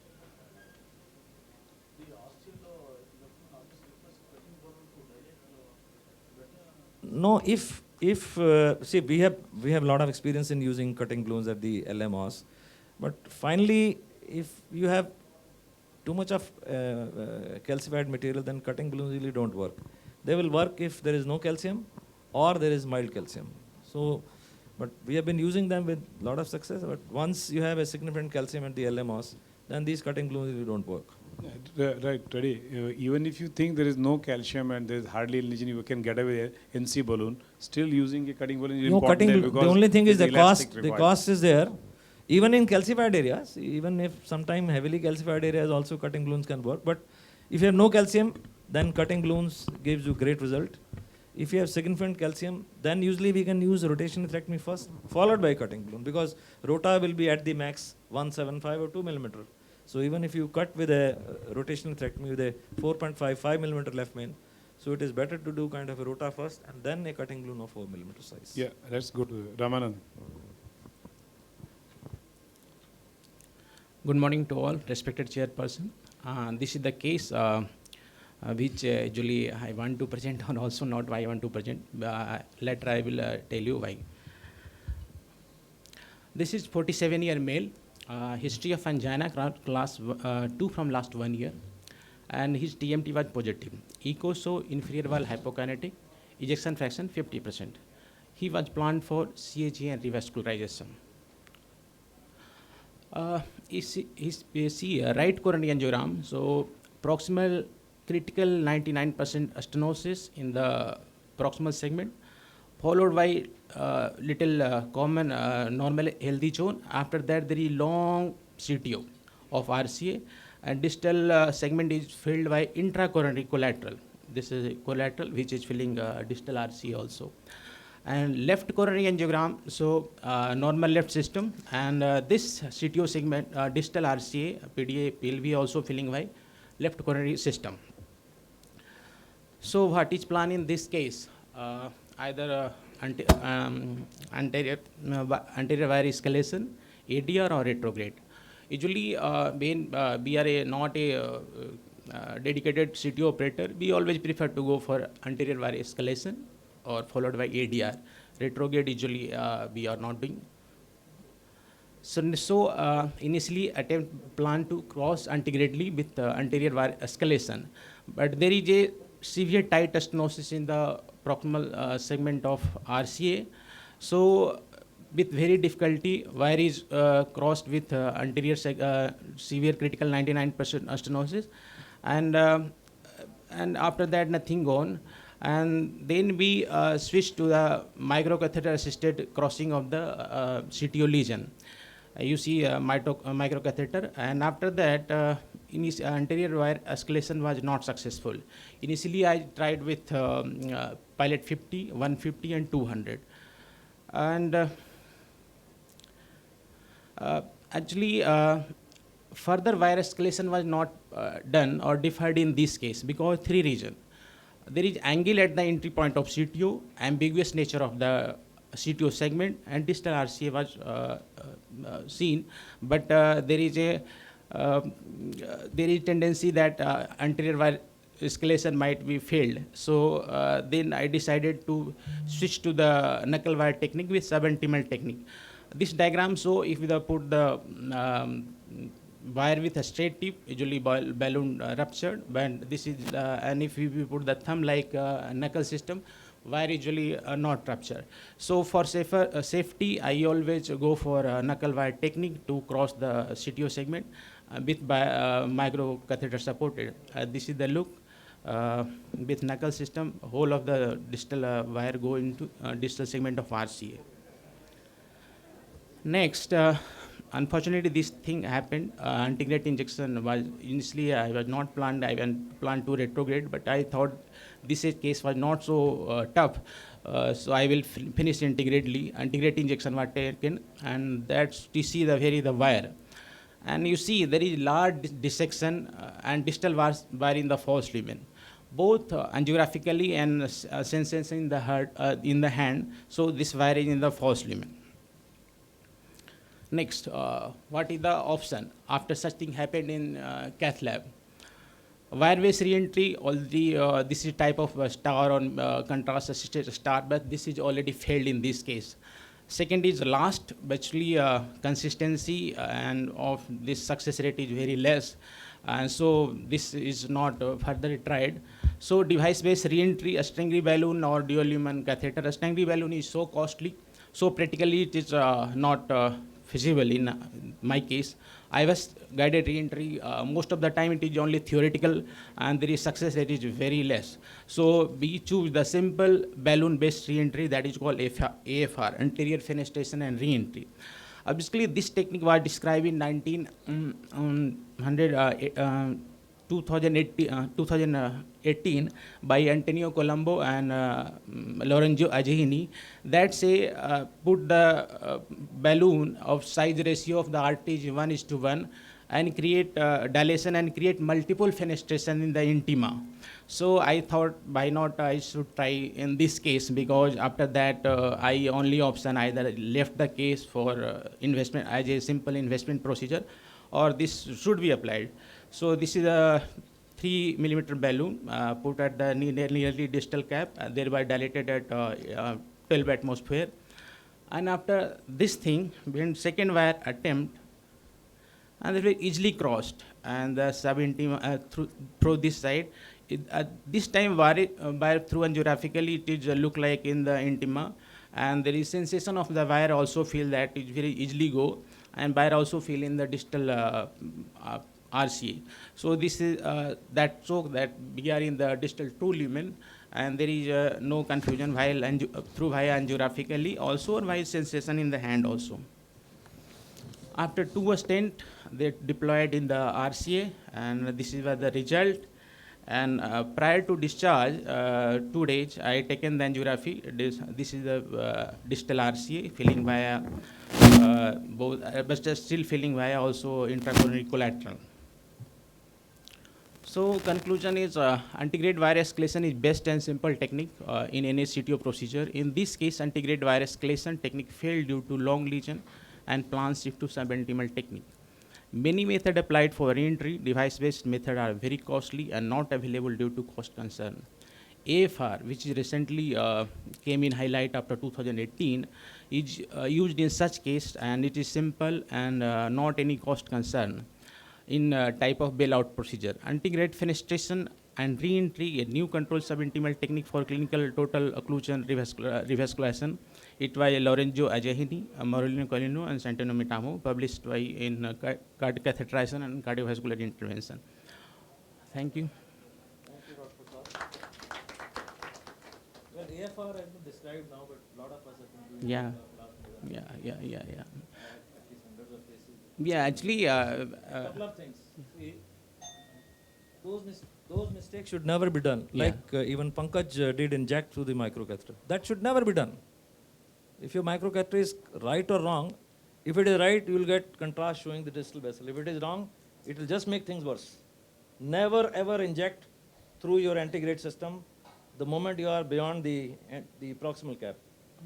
Injecting through microcatheter is a bad practice. Injecting through guiding catheter also in this case was a bad practice which made your things worse. Yeah. Also in AFR, you have to make the lumen bigger and create fenestration proximal to the bifurcation. Your balloon was beyond the crux also. Yes. And once your balloon is beyond the crux, that means you are enlarging the false space beyond the crux. Yeah. And that enlarged space, then you are injecting through the antegrade guiding catheter. So now this was all Ram-Barose system. Means there was, according to me, no control. Even the first time, once you had that, the knuckle, you should not trust your knuckle to be in the lumen. You can go with your knuckle from wherever, but don't go beyond the bifurcation. Because it is possible your knuckle has entered the true lumen. It is possible your knuckle is in the subintimal space. Yeah. So, according to me, your knuckle made the things bad for you. But your balloons, which you inflated beyond the crux, made things bad for you. You injected from above with a guide little in and made things worse for you. Finally, you stented, fine, but where is your PD? Where is one PLB? Yeah. Even the last PLB, if you look at some branches, they are after it has gone through the, beyond the AV groove for about 2 or 2.5 centimeters, then you have some branches. So this is like a tree with some stems coming out of it and no leaves, no flowers, no fruits. And in this was nicely filling retro at the crux. No, he could have done all the, see, if the knuckle had not crossed the crux, if the balloon had not crossed the crux, you wanted to do the real AFR, you let your system walk into the AV group till short of the crux, dilate with a small balloon, 1.5 millimeter balloon, take your IVUS catheter over it, size, have an assessment of the size of the vessel. Let's say vessel is 4 millimeter in size. Take 375 balloon there and keep fenestration all along wherever you want to create, but don't go beyond the crux. If you create fenestations and through those fenestrations you re-enter into the AV group before your crux, then you have everything with you. You have had PD, you have had 2 PLBs and everything nice. And that was the antegrade bailout. If you cannot do this, then this was a nice case. You have invested into this RCA antegradely, but no injections, come retro. You can harvest your things after your investment in the second sitting. One should always resist injecting. Let me tell you, injections चुल होती है बंदों को inject करने की हमेशा, लेकिन उससे नुकसान ही होता है. ऑलवेज रेजिस्ट, स्पेशली एंटीग्रेड इंजेक्शन नहीं करने चाहिए. एंटीग्रेड इंजेक्शन से नुकसान ही होता है. And if there is a subliminal space, people want to not enlarge the subintimal space. And if in this case AFR, you enlarge the subintimal space at a local area, from the ostium till that area. Like nowadays, if you want to use stingray, you don't use the stingray the way we used to use in the past. Now you walk along, make a knuckle and walk in the RCA, and then finally wherever you have to re-enter, stop your knuckle there, take your cross pass. Now you go beyond that knuckle, large space, with a cross bars beyond it. Now you are beyond the CTO body and there is a huge true lumen as you see from the retro. Then you take your stingray there, so that the false space is very little and true space is very large. If you keep enlarging the false lumen, that means khai khod rahe ho apni. Dr. N, and other thing is he had a proximal very critical lesion. And So fine, no, that whether it had opened up initially the balloon and that would have facilitated his entry, we don't know. He was the entry into? No, he had a proximal 99 and there's still this thing. Anyway, that was crossed, that was balloon dilated. I think the issue here was not the proximal one, and this is straight, non-calcified, that was done.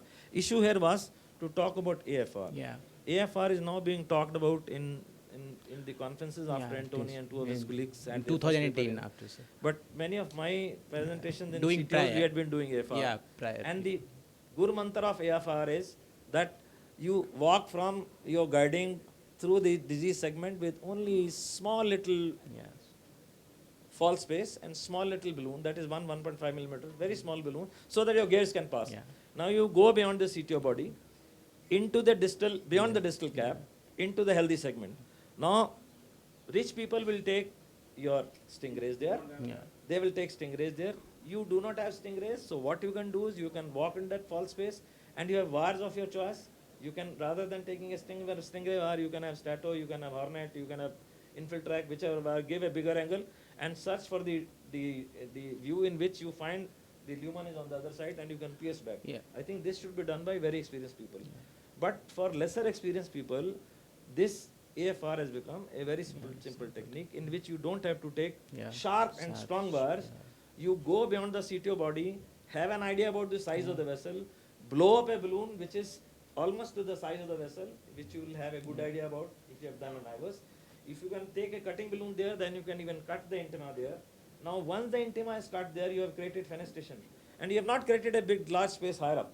So any assembly will, any wire will walk from your guiding catheter till this place of this playground. And here you have to take this softest wire. Same the thing softest wire will be brought to this place where you have created fenestrations. And these softest wires with a big curve will automatically plunge out from a false lumen into the true lumen and will walk out. Same But thing. this should be done short of your bifurcation. We should not enlarge the false space by injections. We also should not enlarge the false space proximal to the site where we have to work around. And the work around playground is generally beyond the CTO body. So you make your way, because if you blow up the proximal area, then your wire will have a tendency to walk into false spaces even before you reach the playground. Yes. So you reach the playground by making a small space with a 1.5 millimeter balloon, no injections, and then have an idea about how much big is the ground by intravascular ultrasound. Take a big balloon, preferably take a cutting balloon, create big fenestrations, have a soft floppy wire which will go with a bigger curve that bigger curve cannot get out of the vessel in that small worked around area in the proximal part, and as it gets into the ground, the space is big, your bigger curve will fall out from a false lumen to true lumen. And once you enter true lumen, short of the bifurcation, then you won the case. And you beyond the CTO, and then you this you counter check by your retro injections. That if you take it, receive. If you have a, then that will definitely help you. Then on the dual lumen capture, the second wire has to be very soft. The second wire has to be soft, and the second wire has to have a curve which is bigger than the size of the distal vessel diameter. If the distal vessel diameter is 3 millimeter, so have a curve which is like 3.5, 4, so that it can go and try to get out of your fenestration and touch the opposite wall. That's what it is. Thank you very much.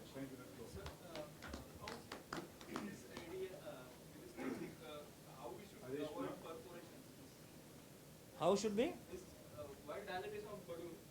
Is there a chance of getting perforated? Yo, that is why, see, this is that's what I'm saying, that if you don't, see, this is what was the concept of reverse cart. Reverse cart also had the same basis, that you come retro, you integrately create a false space, and then you have to get back into the true lumen.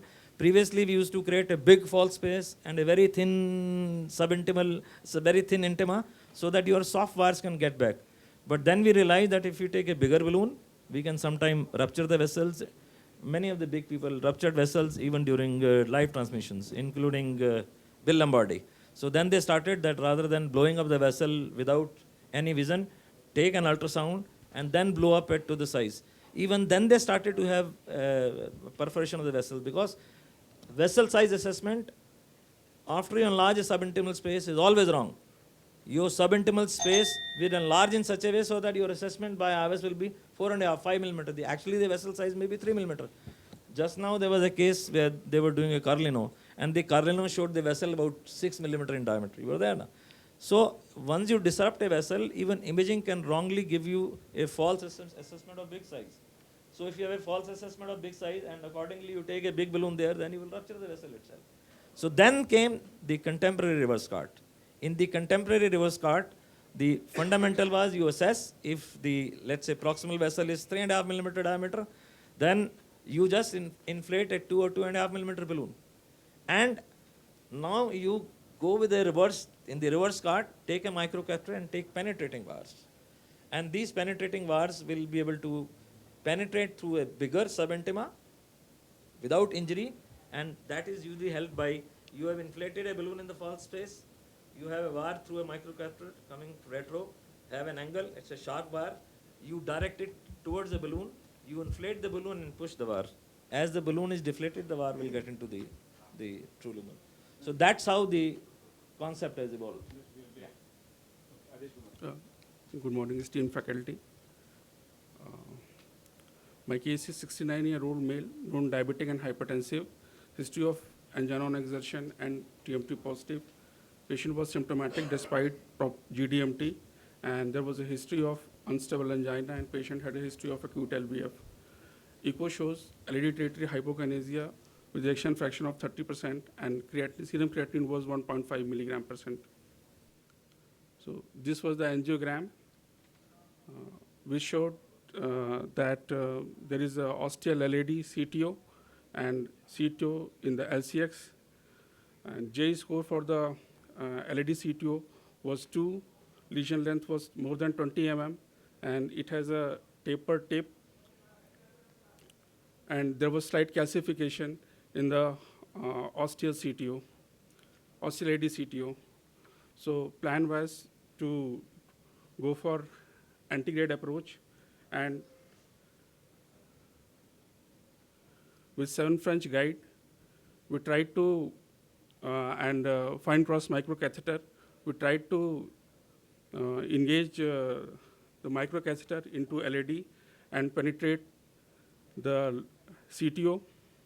When this fine cross was prolapsing into the ramus, so once fine cross was advanced and fixed to the ostium of the LAD, and this fine cross didn't, this wire didn't work, then we exchanged with the fighter wire.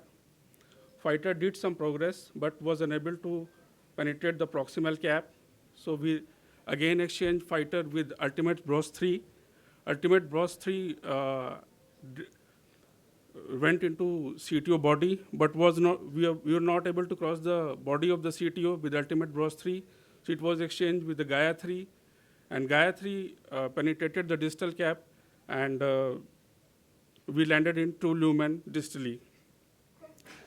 The idea was, but fine cross, we couldn't advance, so we dilated with 1:5 mm balloon, and then after balloon dilatation, this was the angiogram of the LED.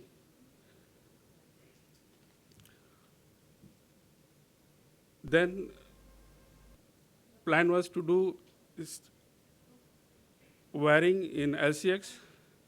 We started with the fine cross, and with microcatheter support, fine cross was able to penetrate the proximal cap, but it didn't progress, so it was exchanged with the Gaia 3. Gaia 3 went into subintimal plane. At this point, we exchanged, we took another wire, Gaia 3, and Gaia 3 we were able to penetrate the distal cap, and we exchanged with the regular wire. So distal cap puncture was done with the Gaia 3. Now with the wiring in LED and LCX, plan was to do a dedicated bifurcation stenting with DK crush. So LCX was stented, and then ostial LCX was stented with 3:24 stent, and first crush was done with the balloon 3.5:12. Rewiring was done from the LCX, and first kiss was done with 3.5:12 mm balloon, both in LED and LCX.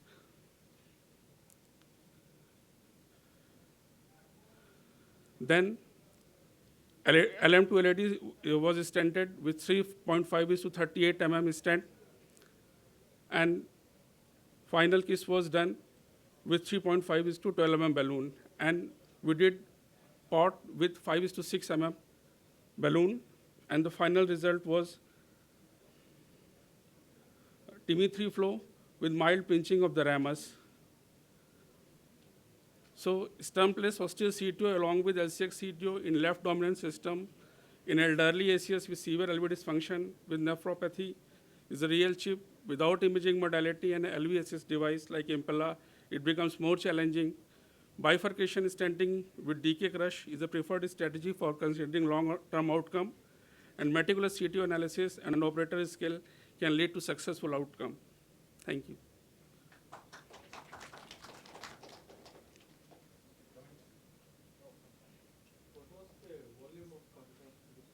Sir, 170 ml. It's pretty high. For elderly care. Yeah, that's good. No, but you had used IVAS? No. No, sir. Because of With financial. IVAS, you could have prevented a lot of Yes, things sir. here. Absolutely. And the Ramus was not stented. No, sir. Correct. So, good result. Doctor, anything else you want to add?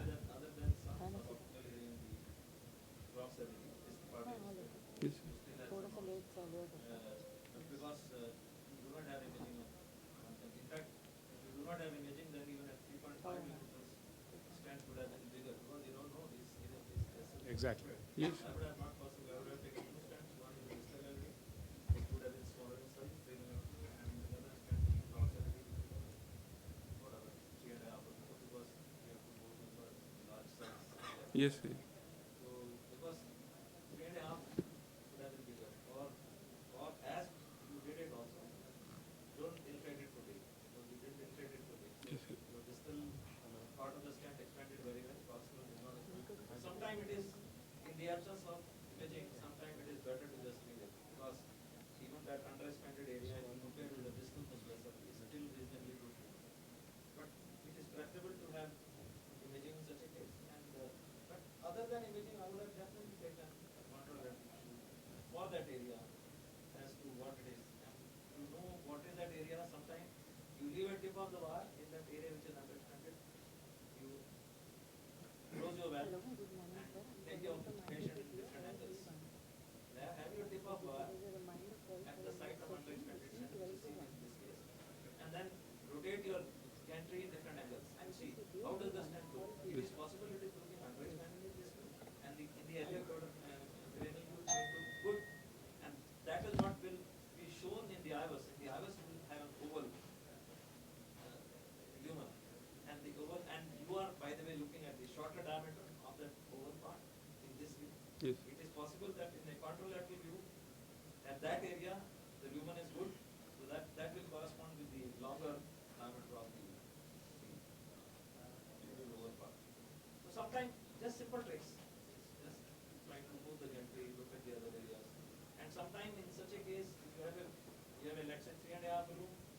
and have a balloon at 3 or 4 atmosphere. Don't go at high pressures. And rotate your gantry 3-4 angles. And if in allocrinal view, typically this is RA view, you take an LA view. If in the LA projection you find that notch which is seen in the blue is not seen in the other view, that should satisfy you. Yeah? It's an oval extension. Because many times if you look that notch, somebody will tell you not well extended, 3.5 का ले लेते हैं, चल 3.5 का ले लेते हैं, थोड़ा और प्रेशर पे चले जाते हैं. Most of the time you will succeed. But let us say you succeed 95 times or 97 times and 3 times you perfect. I think we should try to decrease that 3 to 2 to 1, that kind of a thing. Means you have to be relatively safe to those times. And sometimes just taking orthogonal view with the tip of the wire at this side where the strength is not expanded, or a balloon at low pressures and rotating the gantry. In the absence of imaging. Otherwise better to. Yes, sir.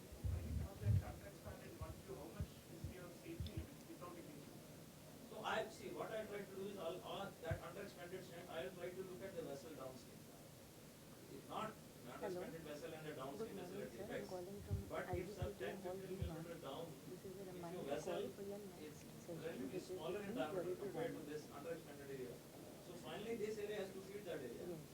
So I think sometimes you have to just be satisfied with this kind of a result. Don't aim at excellence. As many people say, better than Right.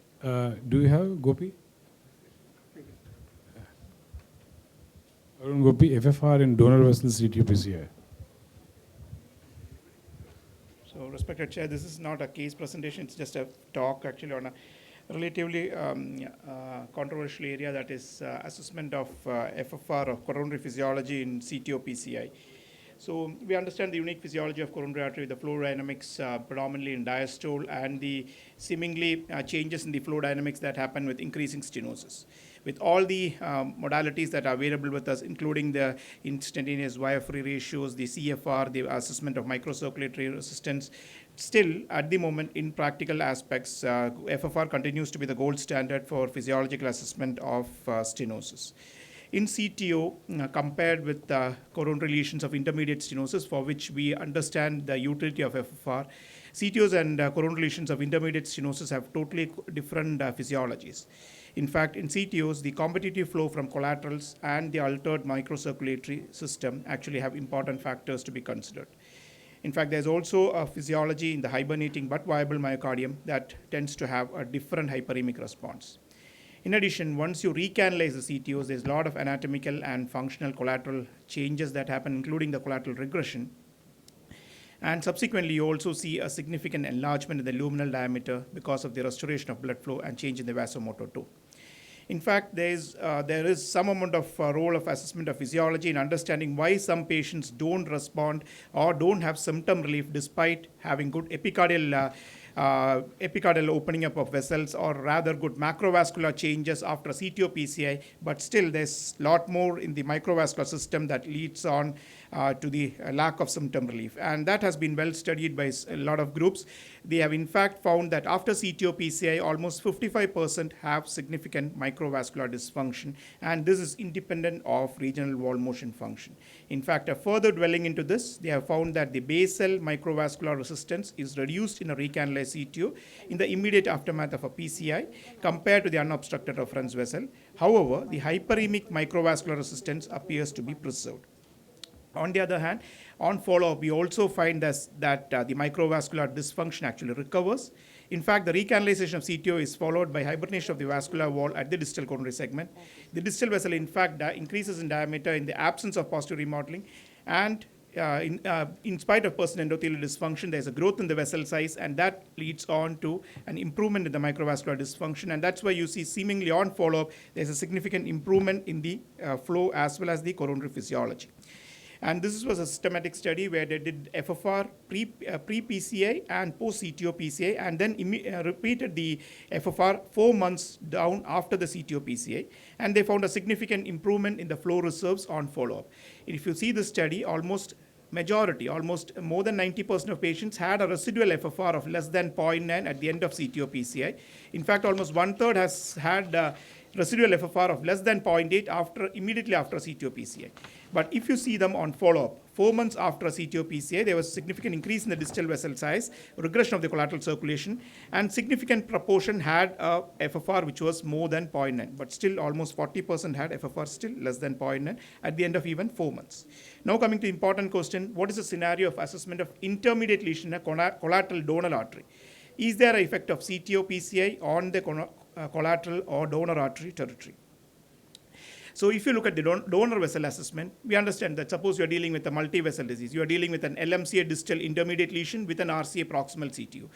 Assessment of the ischemic potential in such an intermediate lesion in the donor artery, supplying collaterals to the myocardium supplied by the CTO is important, because suppose if you think that the LMCA distal lesion is physiologically significant, sometimes it might steer your decision in favor of a CABG rather than PCA. The use of FFR in this scenario comes debatable, because some of the studies have initially shown that the donor artery coronaries may be FFR positive but might not have significant lesions. And the concept here is that FFR is actually determined totally by the amount of myocardium that is subtended by the stenosis. In fact, the donor coronary artery subtends a large mass of myocardium, so even a mild stenosis can generate enough of resistance. And that is why CTOs can lead on to a false positive FFR in a donor vessel. And in fact, if you open up the CTO, after the CTO-PCI, the recruitment of collaterals rapidly diminishes, the donor vessel goes back to its normal myocardial supply, and sometimes you might have normalization of FFR. This was the concept behind the false positive FFR in a donor vessel in a CTO-PCI. In addition, there are some studies which have actually looked at the impact of PCI of a CTO on the absolute perfusion, the remote myocardium. So what they found is not only in the myocardial supply of the CTO vessel, but the myocardial blood flow and CFR also increases remotely. So there's actually some alteration occurring in the coronary hemodynamics in the remote myocardium, which is actually supplied by the donor artery. And so there are benefits of CTO PCI even in the myocardial perfusion in the donor vessel as well. And the major concept is in this picture. So if the donor vessel, if you see intermediate lesion, the donor vessel, the amount of myocardium when the CTO is not opened up, there's a large amount of myocardium that it supplies. So the distal pressure comes to be lower, the resistance is lower, and that's where you get a false positive FFR. But once you open up the CTO, there's less amount of myocardium being supplied, the PD comes down, and FFR tends to normalize.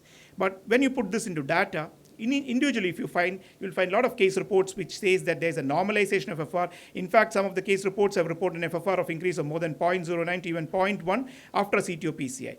When they systematically studied this, in a 14-patient study, Sachdeva actually found normalization of FFR after CTO-PCI, but there was a very small sample size, and the change in FFR, if you look at, was just about 0.04 with a 95% confidence interval. And this is another study which also looked at this aspect. They found almost 7 patients had angiographically intermediate lesion in the collateral donor vessel before PCA, and after PCA CTO, after the CTO of PCI, they can find a significant increase in the FFR of the donor vessel, becoming them to be a non-ischemic threshold. And so this study recommended that first you treat the CTO, and only after that you assess an intermediate lesion of the donor artery. But when you come to, so this was one of the case examples. So you see that there's an intermediate lesion in the LM distal as well as the proximal lady in this scenario, which is actually supplying collaterals to an RCA, a long segment CTO. And the FFR in the FFR of the left system, the LMCA and the LAD comes to be 0.8 with an RCA CTO. Now, once you do an RCA CTO PCI, the FFR actually becomes 0.91, becomes the non-ischemic threshold. So it clearly improved after revascularization of the CTO. So this was the major concept. But when you look at the larger study, this is a larger study on a larger cohort of 34 patients. They also found a significant improvement in the FFR in the donor artery after CTO reopening. But although it was significant, if you look at the absolute value of increase in FFR, it was just 0.03. And in fact, only in 4 patients, the FFR crossed the ischemic threshold. So the magnitude of change in FFR in the donor artery was directly associated with the degree of stenosis, and the largest increase in FFR only happened in donor vessels with clear angiographic and functionally significant stenosis, which actually remained hemodynamically significant even after opening up the CTO. So clinically, if you put these things into your practice, coronary physiology in the setting of CTO has important differences compared to your intermediate stenosis assessment because of the potential competitive flow from collaterals and the altered microcirculatory physiology in the hibernating but viable myocardium, which has a different hyperemic response. Practically, if you want to assess a donor artery intermediate lesion, FFR may be inaccurate. The two concepts are you open up the CTO PCI, wait for the microcirculation to improve, and reassess the FFR after say 4 months, or do an anatomical assessment using an IVUS or OCT. So ladies and gentlemen, to conclude, in the presence of CTO, FFR assessment of an intermediate stenosis in the collateral donor artery is feasible but has some caveats. FFR in the donor vessel before opening the CTO can be falsely positive, overestimating the true ischemic potential of a moderate stenosis in the donor artery. FFR in the donor vessel will tend towards normalization after CTO opening, but the degree of increase in FFR after CTO revascularization is usually just modest. It is significant only for severe stenosis, which however tend to maintain the ischemic potential even after CTO revascularization. So FFR in the donor vessel can be adopted safely to guide revascularization if you are either end of the extreme of spectrum. If you are either normal or in the ischemic range, it tends to be correct. Caution only needs to be used if the FFR in the donor vessel before CTO opening is just at your borderline range, which is 0.8. And we have currently very limited evidence for the use of instantaneous wire-free ratios in the context of CTO. So the take-home message is, if you do an FFR of the donor vessel, if it is purely in the borderline range like 0.8, better to open up the CTO, wait for 4 months, and then reassess the FFR of the donor vessel after 4 months, or use an anatomical measurement using IVUS or OCT. If the FFR is, on the other hand, if the FFR in the clear ischemic range, like say 0.7, or it's clearly non-ischemic range 0.9, you can adopt that value and take your clinical decision based on that.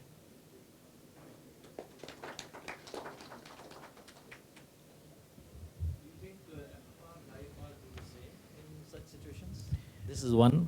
Second is, what if you have renter of 1 collaterals? 2, what I understand is the improvement in FFR is at the max 0.1. Usually it is not beyond that. So if you have FFR, it typically or clearly in the ischemic range, then don't wait for the FFR to normalize. Thirdly, since it is not only the lesion, you have a downstream effect on the circulation, and how does an ischemic area which is chronically ischemic and hibernating, how does it behave in response to your vasodilators? Since that is also different, so half the patients will stay like this, like a lot of patients with severe pulmonary hypertension following mitral stenosis relief, they continue to have that pH. Similarly, a lot of patients will continue to have that FFR in the same range. So how about IFR? IFR has not been studied. It will never behave. There are the some same. papers. There's I read it in the morning. yeah, That's what I'm asking. No, it's just limited actually data. There are actually no system. There are not good studies actually. There's just limited reports, and at the moment it's still not advocated. FFR continues to be the gold standard. Yeah, but that 40% people who continue to have it because of microcirculatory problem, where a hibernating myocardium may not be responding to your chemicals, in those cases IFR may help you. Anyhow, thank you very much. Great presentation.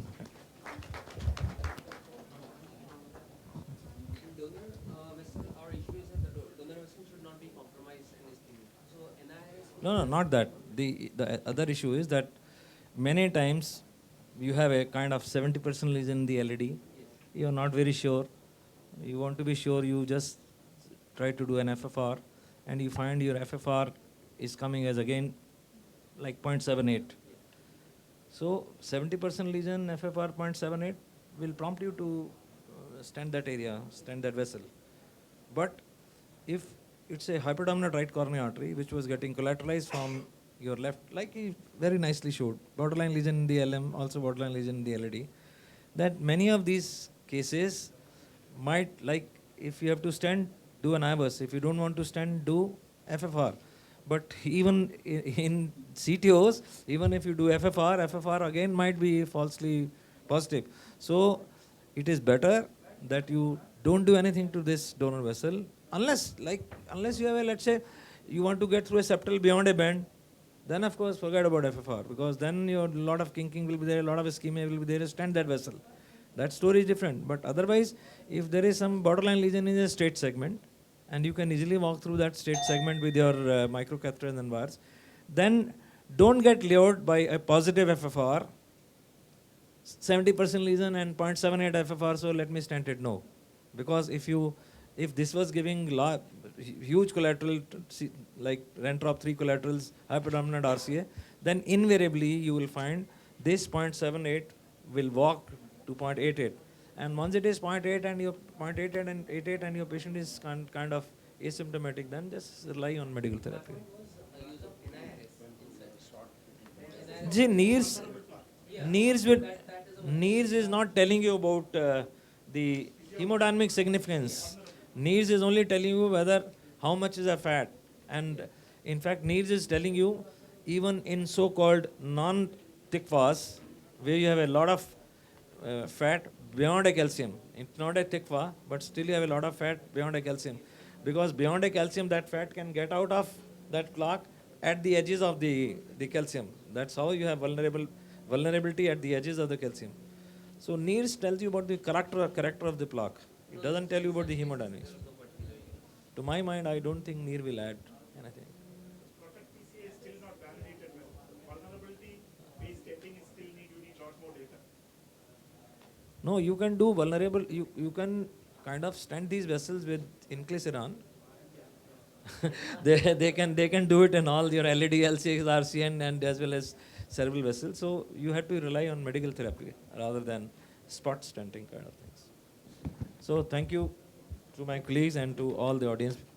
And let us give big hand to all of them. And Pankaj left this ground. Huh?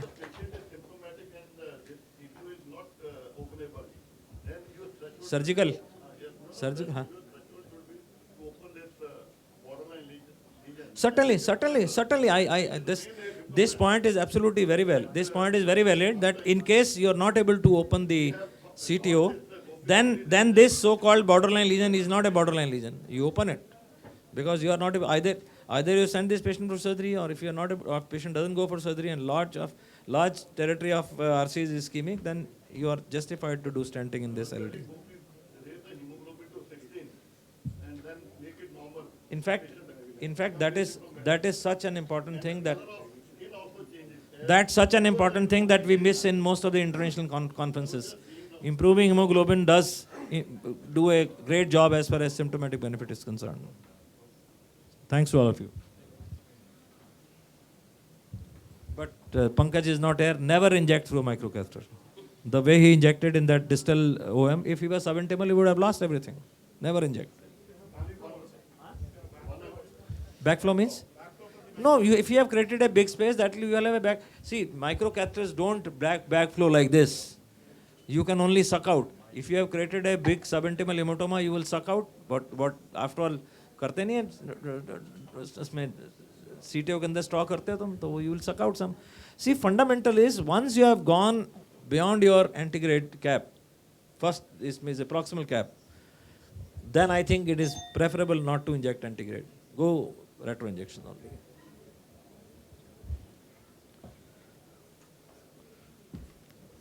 Next session, CD section on ISR CTO PCI.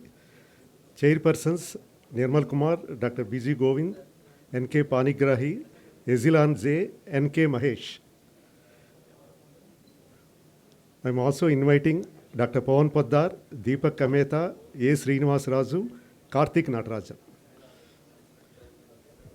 So duration of CD presentation is 8 minutes and discussion is about 2 minutes. Please try to maintain the timings.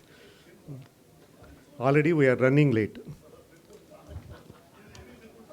So, hello, good morning to everybody. And this is a more interesting session, is the ISR C2 PCI. And we know the almost 15 to 20% of the CTO PCI represents the ISR CTO, and it is more challenging than the de novo CTO. So we are going to discuss. And the case number 1 is the success in repeated failure ISR. So now Dr. Abhishek P. Rawat.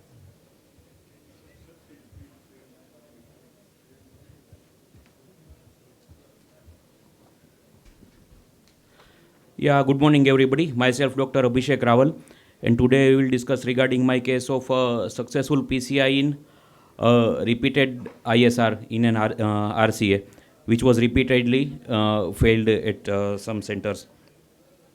So my patient was a 47 years male smoker.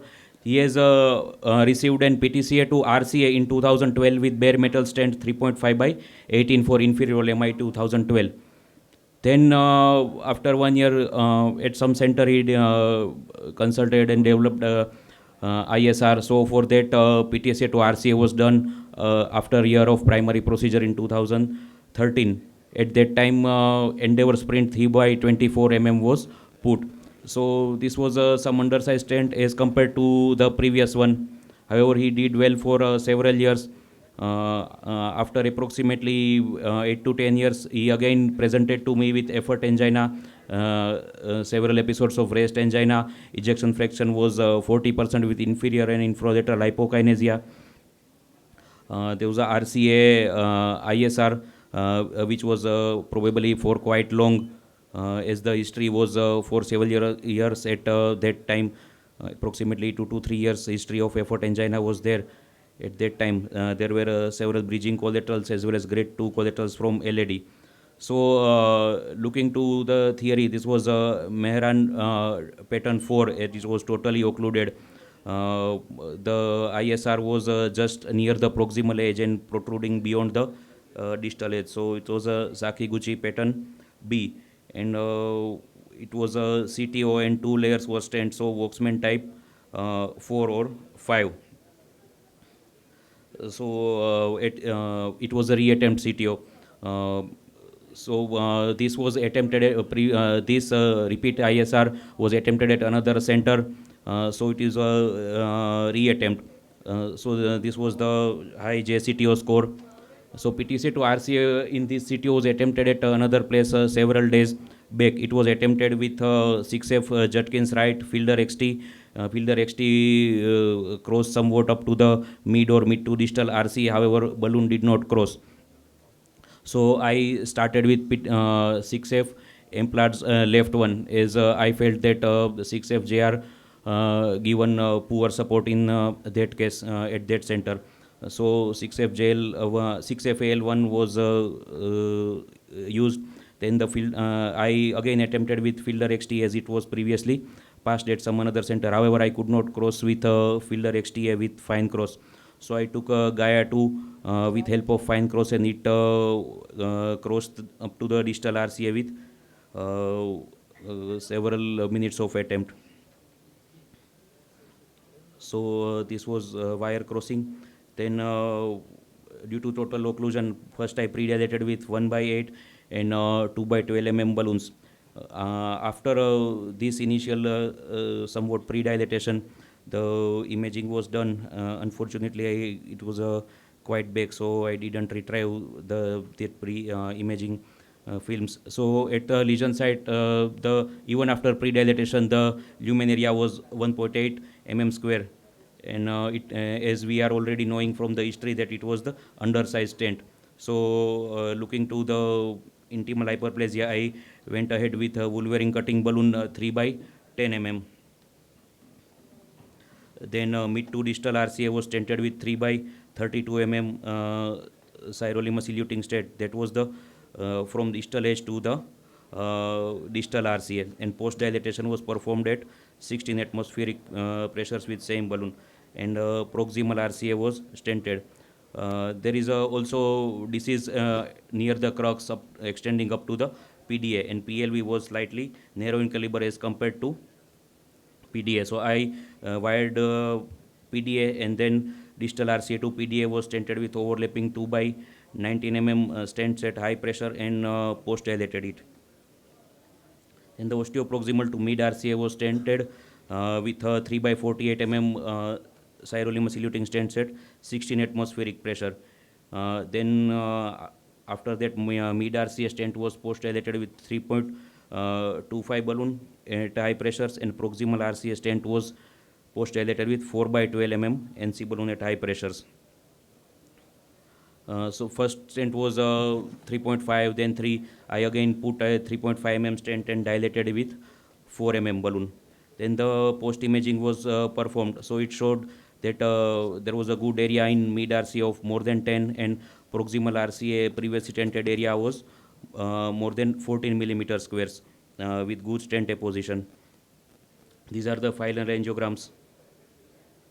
That shows the well apposed stents, no complications, and now patient is doing well for approximately 3 to 4 years. So planning of ISR, CTO, PCI, that we should have proper history, proper evaluation and planning. Like we should evaluate the previous stent sizes in context of vessel size, that what was the vessel size at that time, what stents were put, and to if there is any attempt of this failed ISR CTO, then we should also evaluate the failed PCI properly, that how was it failed, what hardwares were used, so that we can give a specific emphasis to other hardware. Guiding should be supportive, wire microcatheter, proper sizing with imaging is must. Lesion preparation by whatever means, like cutting balloon, and if calcium is there, then other calcium modifying tools, etc., will be of great help. Thank you. Great case, Dr. Abhishek. So, because it comes into the definition of the recurrent restenosis, so already 2 layers of stents are there. So why you have not considered the drug-eluting balloon, drug-coated balloon in this case? And because 2 layers, now it is a 3rd layer stents, and almost metal jacket is there from proximal to the distal. RCA, where there is a more pro to develop the restenosis because 2 stents, and I think sirolimus rather than sirolimus, everolimus is always a better option when you are doing the recurrent restenosis. And as we know, the imaging is very important in any case of a restenosis, especially the ISR CTO. We have to do the imaging and see what is the cause of stent restenosis, whether it's a mechanical cause or the biological cause. But I think you've done a good job. Thanks. But in my opinion, the drug-coated balloon would be the better option in this kind of a patient. 2 layers of stent. Now this is a 3rd layer of stent, and the chances of restenosis is almost 30 to 35% in this patient. But great, well done, Chris. Yeah, the first stent which was BMS in 2012 was 3.5 mm. Then after 1 year of that procedure, another stent was put which was 3 mm. So it was undersized. Just one thing, it's a great case, boy, but actually when you're stenting, the stenting should always be done on a workhorse wire. What we could see was that the whole of the stenting was done on the guy too throughout. So it's preferable to, I think, exchange with the workhorse wire and do the PTC on the workhorse wire. Yeah, definitely, I considered that. However, as the wire was distally looped, so there were less chances of perforation. In addition, as these wires are Gaia or Fielder XT are radio opaque, so there is always a erroneous estimation of vessel size. However, in this case, we were likely to rely on imaging, so that point was out. So.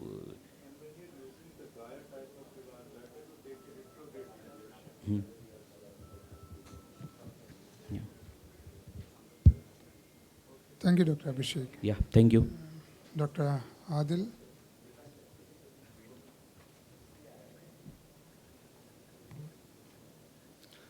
Good morning, everyone. I am Dr. Adil from Kolkata. We had a 65-year-old gentleman, reformed smoker, post PTCA status with stenting in left main LED done in 2014, but no records were available, the type of stent or the size, nothing we knew. And the patient had stopped all medication for last 3 years, was taking some herbal preparations. He had a history of angina and effort for last 2 to 3 years. It had increased for last more than 1 year. And patient's activity was restricted to home due to chest pain and fatigue. He was admitted with non-ST elevation ACS with heart failure, shock and AKI. Echo showed that global hypokinesia with ejection fraction of only 20%. He was initially medically managed, AKI improved, but we could not stop his pressure support. Decreasing pressure support was decreasing his blood pressure every time. So an angiogram was done, which showed a totally occluded left main from ostium. There was a previous stent from left main to LED. There was absolutely no flow into the left system. And there is a RCA osteoproximal tight lesion with a mid RCA 90% lesion. And there are almost no retrograde supply into the left system.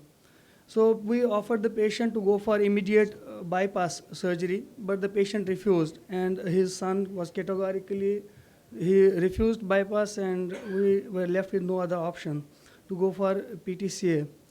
So we decided to go for PTCA of left system. There was a very difficult engagement after we initially took a JL guide, thinking that left main ostium and it will be a bit easy to engage. After multiple attempts engaging, the wire went into the micro channel, but we were not getting any support. Initially run through intermediate, then pilot 200, but the guide support was very poor. Ultimately, we changed the guide to EBU. After it was again a difficult engagement, but after initially 2-3 wires were exchanged, and then ultimately cross it 200 went into the micro channel, and we were able to cross it into the distal LED with balloon support. But after the wire was crossed, micro catheter 1.25, 1.0 balloon did not cross into the LED. And our only the guide was the calcification, by which we were probably certain that the wire is in the LED, because there was no retrograde flow. We could not see distally whether the wire is actually in the true lumen or not. So we just wanted to predilate the stented portion and then see where the wire is distally. But no balloon was going, no microcatheter was going. So ultimately a Nick Nano 0.85 balloon, with much difficulty we could cross into the proximal LED, and we pre-dilated with Nick Nano the proximal stented portion, and a fine channel was created by which we can see that the wire is in the lumen and the vessel can be seen. Then we took a 210 SC balloon and pre-dilated the proximal LED and the left main stented portion, but unfortunately after 2x10 balloon dilatation, the L6 was lost. So we took a workhorse wire, a floppy wire crossed into the, with much difficulty crossed into the LCX, but after crossing into the LCX, no balloon was going into the LCX because of the stent struts there, the difficult angulation. It was not able to, no balloon was crossing. The wire was taken out, thinking that I took the wire out, possibly there is some intertwining of the wires, wire bias is created, and after recrossing the wire, the Nick Nano balloon could cross into the LCX, but after it crossed in, beyond the ostium, it was not going beyond. The LM portion was further pre-dilated. Again, the balloon was not taken, but the unfortunate Nick Nano balloon was not going beyond. The L6 wire was recrossed multiple times, but nothing was advancing on it. So we took out the wire to see for any coarse visualization, that if we can see where the L6 is going, and we could see a faint, there's a perforation caused in the LCX area. But thankfully it was a contained perforation type 2. There was nothing going into the pericardium, no leak into the pericardium. We waited for some time, but no dye was going into the pericardium, no effusion. Hemodynamics were stable. So we pre-dilated the proximal LED and the stented portion, LM to LED, with a cutting balloon and 3O balloon dilatation, 3O NC with a 3O NC balloon. Then we, throughout the procedure time, we were checking for any pericardial effusion, for any hemodynamics change. It did not. So we put an LM to LED stent, 3.5 into 28. And after stenting, the flow into LED was restored nicely with a distal LED disease, but we did not want to do anything with that at the moment.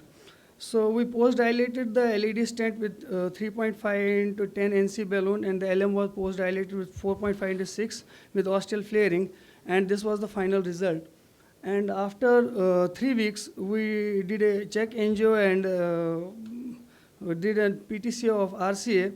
This was a check angio after 3 weeks, and the RCA PTCA was done after 3 weeks.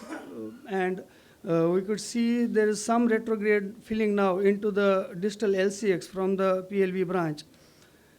Patient remained stable in the post-procedure period. Vasopressor support was withdrawn the next day. After 2 to 3 weeks, LVF improved to around 38%. It was a difficult ISR CTO case. In these types of cases with very low ejection fraction, mechanical circulatory support should be used. In our case, probably I should have done the LCX wiring early. But that was a very small microchannel, 0.85 with a 0.85 balloon. So I thought initially to pre-dilate it properly with at least a bigger balloon. After then I would do the LCX wiring, but unfortunately LCX was lost. So EBU guide can be used in a case of LM support, but we need to be careful because at the time of stenting, the stent may not be, it may not be well placed at the ostium. So proper hardware and upgradation of our cath lab is definitely required, and I advocate for dedicated CTO chip PCI programs throughout the country. Thank you very much. Great case, very challenging. Where the patient came with a cardiogenic shock because there is no retrograde flow. LMC is totally occluded. It's in an emergency situation. 18 to 20% TF without intra-aortic balloon pump support, without any supports. You have taken this case. Number one thing, ideally the patient should be on an IABP before you are taking the patients. Second thing, when you are doing the LMCA lesion, you always see the third door. Third door is the RCA. RCA is still is a disease, though it's a large RCA.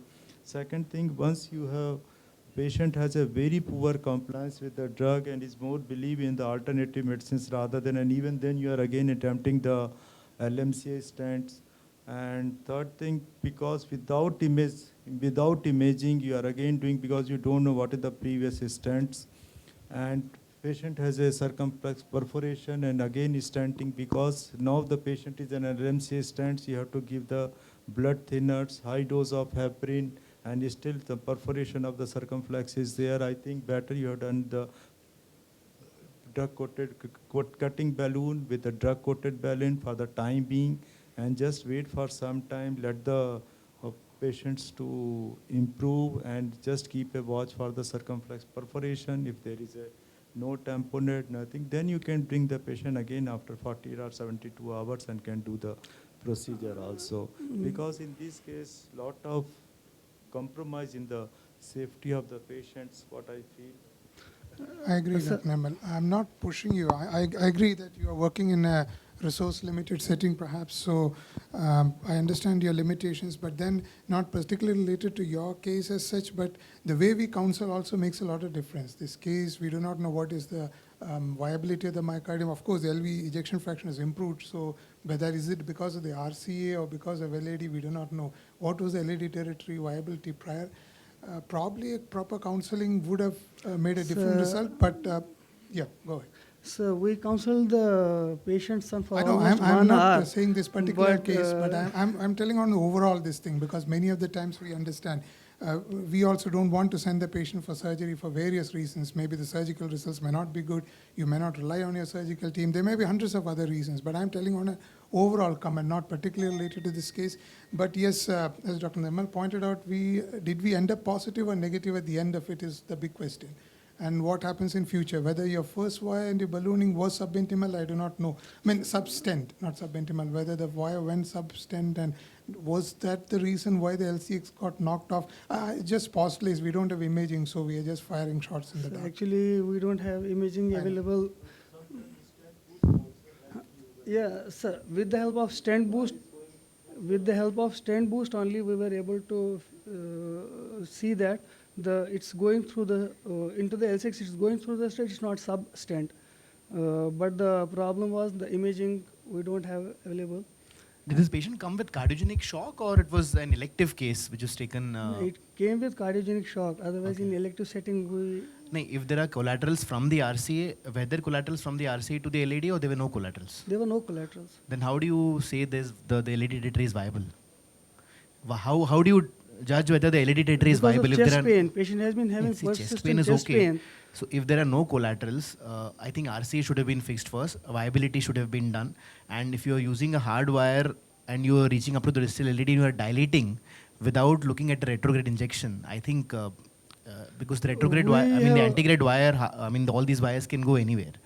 So I think it is not advisable if you don't have a collateral filling and the patient has even come with chest pain or shock. I think if it's more than 24 hours, you need to at least see that is not an acute stent thrombosis, right? The way it behaved was more like you were saying it's a CTO.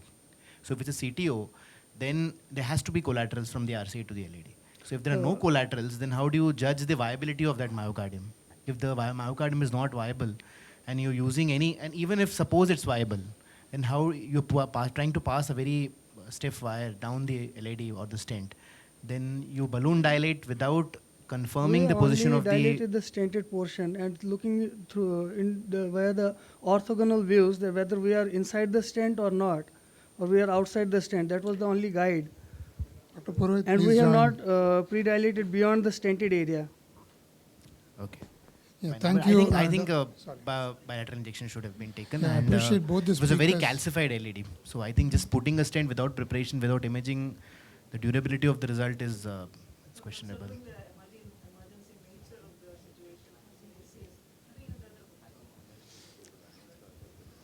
Thank you. Yeah. I appreciate both the speakers for sticking to time. We will have a short change. I think Dr. Richa will wait for a minute, if you can, because there is a speaker who has a presenter who has a presentation in the adjoining hall next. So Dr. Matsuno will give his presentation first. I apologize for the change in schedule. Thank you very much for changing my turn of presentation.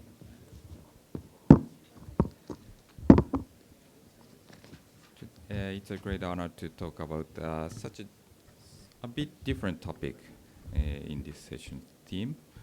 So today's topic is ipsilateral collateral retrograde serial PCI.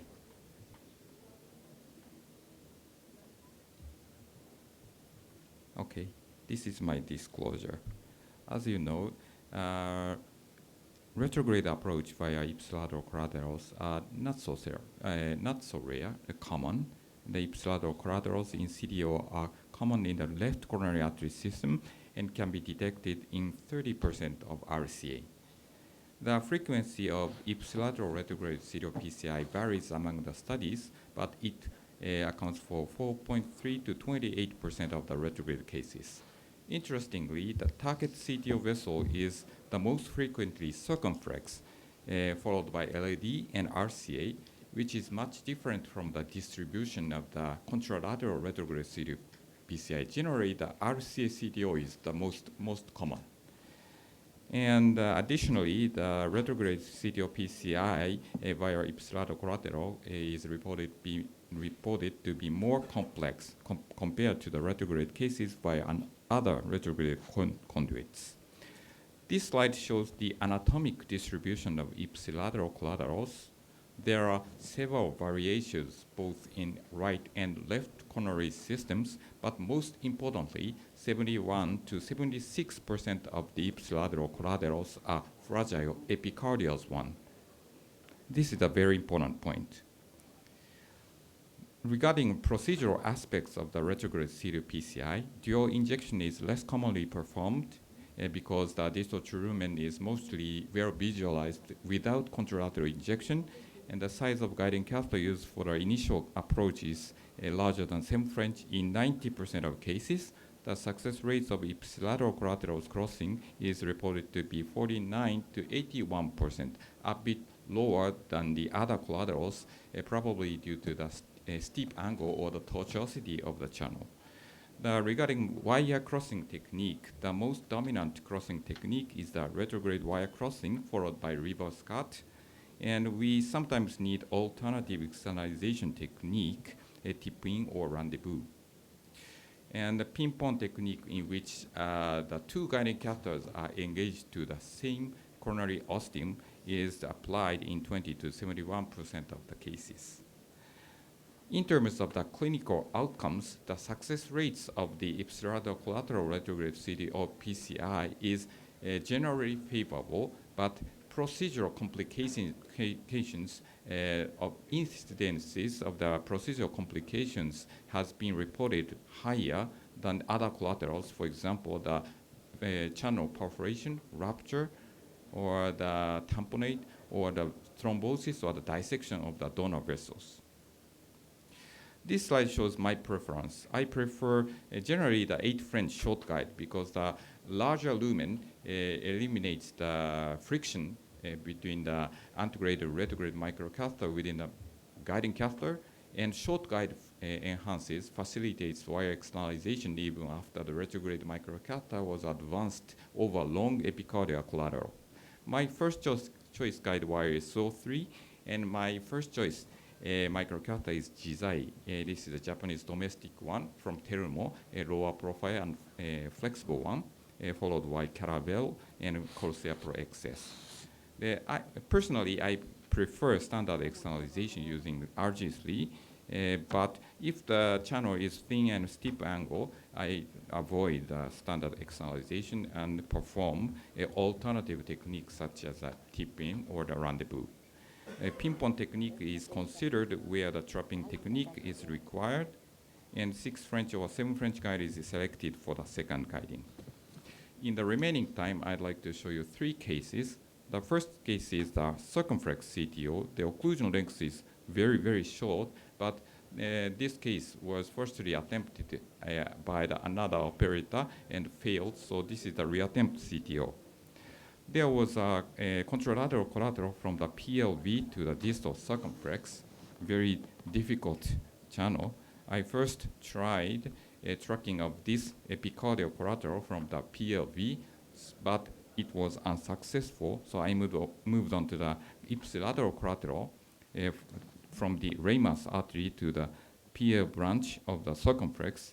This tip injection showed, very thin and tortuous collaterals, but fortunately, XTR nicely tracked this channel, and Corsair could follow it. Because this case was a very old case, so I used XTR or the Corsair.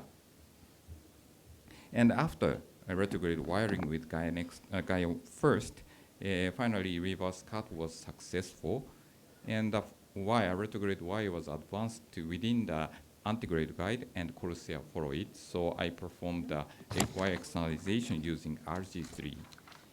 And by using dual lumen microcatheter, our workhorse wire was advanced to the main vessel of the circumflex.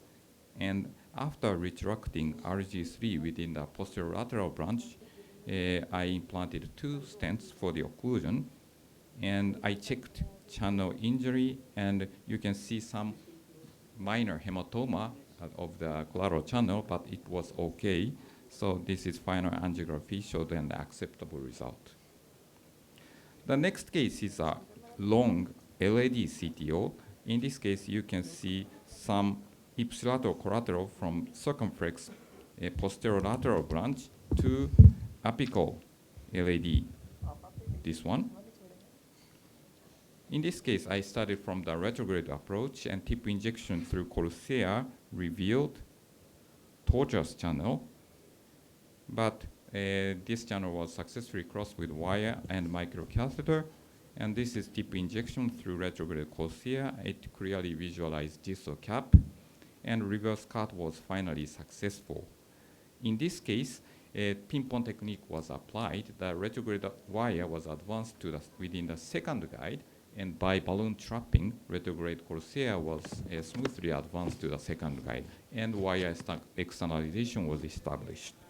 After that, a drug-eluting stent was implanted over RG3, and I checked a channel, a used channel, after removal of the Corsair, but you can find the rupture of the epicardial collateral here, contrast extravasation.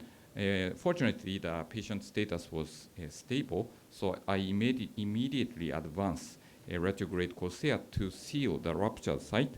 And after that, 2 microcatheters were advanced over 1 RG3, both from antegrade and retrograde site, and 2 microcatheters were placed at the opposite side of the ruptured site, and hemostatic coil was placed from both sides.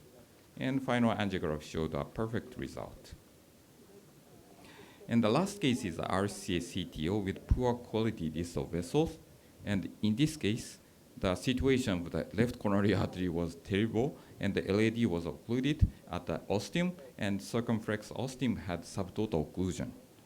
And moreover, this patient had a low EF, ejection fraction was 20%, and he had a severe chronic kidney disease, so we had to reduce the contrast. So I started from the retrograde approach via ipsilateral collateral from separated conus branch to the PDA. So first, 7 French intermammary guiding catheter was engaged to the separated conus branch, and Sion Black was advanced to the branch, and this is tip injection through GZI within the conus branch, and it revealed very tortuous channel, but SAW3 nicely tracked this collateral and reached the distal vessel. But due to the poor support of the guiding and the tortuosity of the channel, GZI microcatheter couldn't cross this collateral, so I left the retrograde wire in place and moved on to the antegrade approach. Finally, with the kissing wire technique, antegrade microvia guide wire was advanced to the distal cerumen, and final angiography showed a perfect result. This is my conclusion. Thank you very much.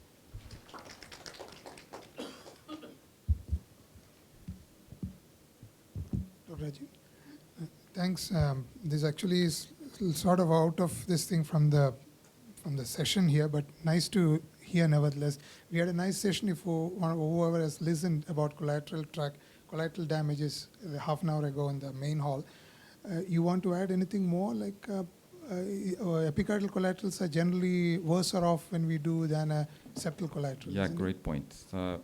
First thing, and non-septal epicardial collateral is more fragile rather than the septal collateral. And second, the rupture or the perforation of the epicardial collateral more tends to be tamponade. So we need to detect and manage aggressively, with putting coil, yes, to avoid the tamponade. Yeah. Which microcatheter generally you prefer for the epicardial collateral? My preference is GZI.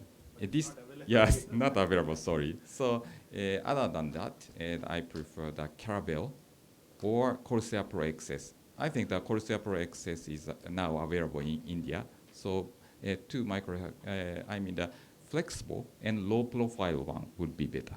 Okay. When you have a LAD septal to septal, Yes, it's similar. Yes, the septal collateral is not epicardial, but sometimes the angle is very steep, so we need the very flexible microcatheter. Much length, yes. And after the balloon trapping and forceful advancement of the retrograde microcatheter sometimes cause the channel rupture. So in some cases, we need a tipping technique to avoid the wire externalization. Yes. Thank you very much. Thank you for the questions. For paucity of time, we will not take any more questions. Thanks, Dr. Sharma, for waiting. It's your turn next. A very good afternoon to the esteemed chairpersons and all the colleagues. Today I'm presenting a case on an ISR CTO where wire crossing is not the only hurdle. You need to complete the case, finish it. And so what are the things that we come across while doing a CTO case? So this patient was a 65-year diabetic female who presented with on and off rest angina since last 3 to 4 months. She had a history of inferior wall MI for which RCA was stented in 2022, and now she presented in the month of August 22. She had first primary PTCA to RCA was done, and now after almost 10 to 11 months in 2023, she presented to us with this symptomatic complaints of rest angina. CAG was done, which showed a double vessel disease, wherein RCA stent was 100% ISR CTO occlusion, and mid-LAD was 90% diseased. Her echo was suggestive of an ejection fraction of 45% with inferior wall mildly hypokinetic. Actually, initially after seeing her discharge, I had to do her LAD, but on doing an angiogram, I realized that her RCA was critically, it was 100% occluded. And so the plan was changed from doing the LAD to RCA first. So I took a field, this JR, both bilateral femoral axis, and a JR 6 French guiding was taken, and a retrograde shot from the left side was also taken, which showed the retrograde collaterals filling the RCA. Fielded XT wire was taken. It could cross easily through the through my this RCA, and from the retrograde injection, I confirmed that the wire was in true lumen. Now I took a balloon, initially 1.5 millimeter, but it didn't cross, so I downgraded the balloon, and we can see in this third that it was getting stuck at this distal part of the C of the RCA, and it was not moving beyond this point, this particular point. And on the angiogram, on the stent boost as well, I can see that my wire was a bit towards the posterior side of the stent. So now my worry was that whether the wire, actually since it's a hydrophilic wire, it slipped, it steered beyond the struts and outside into the vessel or what. And this will definitely change my management, because if I balloon dilate that part, and it may distort my stent struts altogether. So now, I couldn't do imaging here because nothing was going across. I had OCT with me in my lab, and so I had to pre-dilate it anyhow. So I took now the troubleshooting was there. What now if the balloon is not crossing? So these are certain techniques that we can go for a balloon uncrossable lesion: small balloon wedge technique or balloon-assisted microdissection, granuloplasties, increasing the support with guide catheter or guide extension or wire.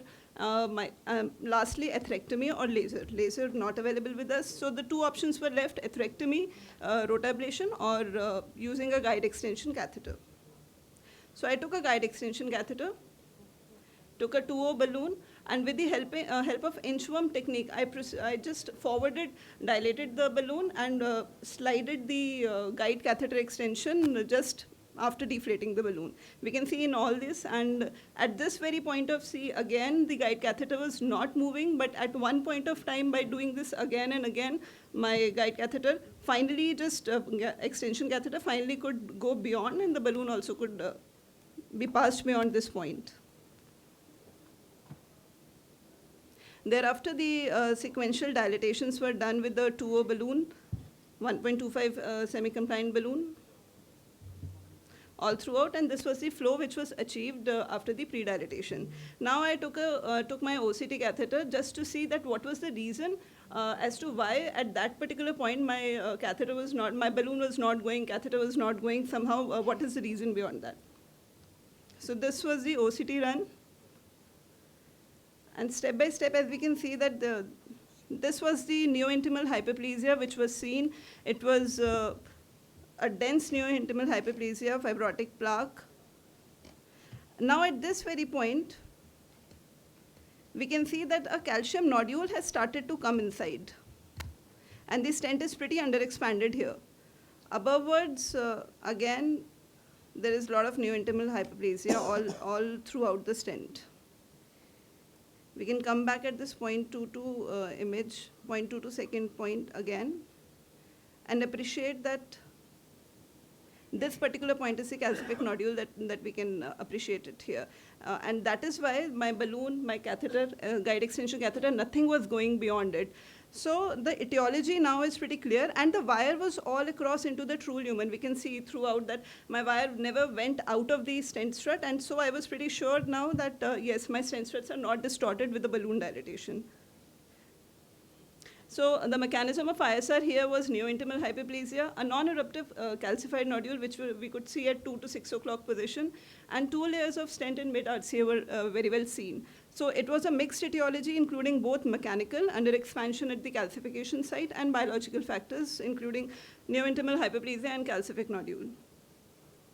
So after this, I treated this calcific nodule with a 3x10 Wolverine cutting balloon, all throughout from distal to proximal at 12 to 16 atmospheres. It was dilated, slow and progressive. And then I didn't want to use a stent layer, as already at this very point, there were 2 layers of stent overlapped. So 2 DCB of size 3 and 2.75 into 40, they were inflated for 90 seconds each at 14 atmospheres. And this was the final result, which showed a TIMI-3 flow. Patient was already a fragile lady, elderly lady, so no further stenting was done in this case. So the discussion, the prevalence of complete occlusive ISR represents about 5 to 10% of all CTO lesions, and issue in intervention of ISR CTO, it includes large plaque load. There will be at least 2 stent layers, which leads to a higher stent recoil, further increasing ISR and thrombotic risk, and that is why we used DCB in this case. And the problem which I was encountering, the defining problem, is the passage of ISR CTO with the wire. There is always a risk of deviation of wire towards the vessel border, which then may slip through the strut and pass along outside of the struts. Even if the wire re-enters, such a situation needs to be recognized before a balloon is advanced in order to avoid deformation of original stent. Thus, intravascular imaging is an essential part of management of ISR CTOs, and careful assessment of wire within stent from bilateral views is needed. Stent boost is required. If a balloon is then following the wire but gets stuck within the stent, this might hint at a wire passage either through the strut or some calcific nodule presence there. And then there are other technical issues of CTO intervention, including guide backup, balloon uncrossable lesions. So in our case, wire crossed, but even smallest balloon was getting stuck. Imaging was required, and OCT showed that wire was inside the true lumen all through, but reason for balloon uncrossability was a calcific nodule and a high plaque burden, a NIH layer, a lot of NIH layers were there. So guide extension catheter helped us in overcoming this resistance by reducing friction, bypassing the proximal resistance and improving the guide support. The second thing in ISR management is understanding the causative mechanism of ISR and thus deciding the management strategy. We all know about the Waxman classification of the ISR. I'll not go into this. And just we have to know whether it's a mechanical cause or a biological cause. And thus we have to decide on the use of a DES or a DCB. Brachytherapy is not a very successful management of the ISRs as compared to DES. And DEB is now an evolving therapy. So there might be argument against the use of DES in long stented diffuse ISR, and ISR CTO is a worst case scenario because additional layer of metal together with anti-proliferative activity may impair subsequent reendothelialization and thus render the treated lesions susceptible to future late thrombotic occlusion. Also, several layer of metal may trigger stent strut fracture as a possible cause of recurrent ISR. Thank you.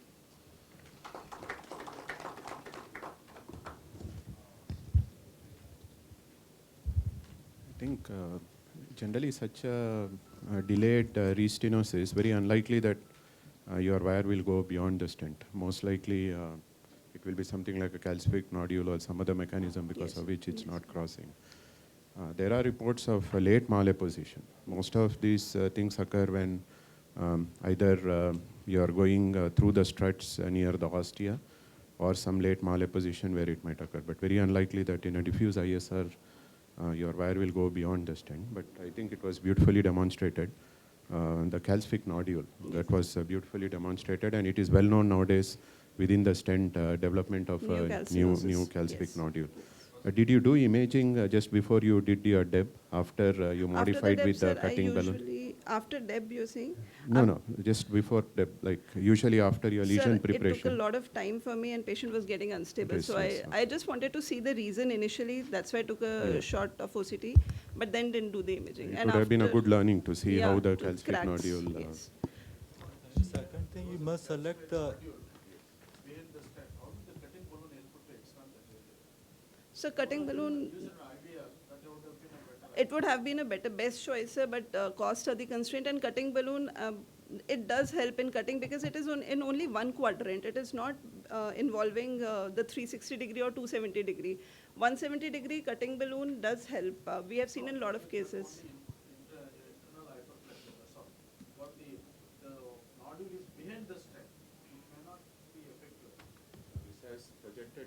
Within the stent. If you saw the OCT pictures, the stent is still slightly malapposed, but the calcium nodule is actually it's a eruptive calcium nodule which is going inside the stent. So that's how it will function. Otherwise, it won't. Yeah.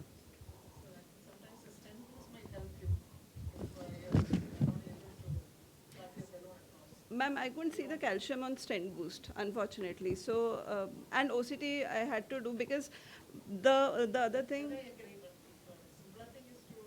Yeah, I did stent boost a lot of time, but I couldn't see any calcium there. Just that the wire was getting biased. Okay, okay.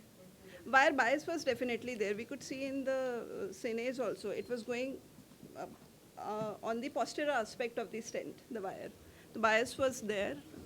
So what has been your experience with DEB versus DES? My experience with DEB is limited. So whether you tend to do DEB in most of those cases, Yes, or yes. you put DES on? Not in CTOs, native CTOs, there is a lot of dissection, so I don't do DCBs in them, but otherwise in ISRs and maybe in large vessel, also these occlusive vessels, we have done DCBs and they're doing good, fairly good. 2-year follow-up, we have 2 cases, those who have come up out of 70 cases around, so they're doing good.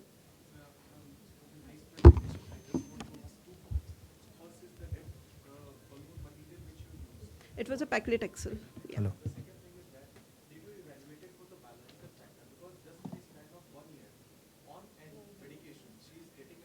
She's a diabetic 1.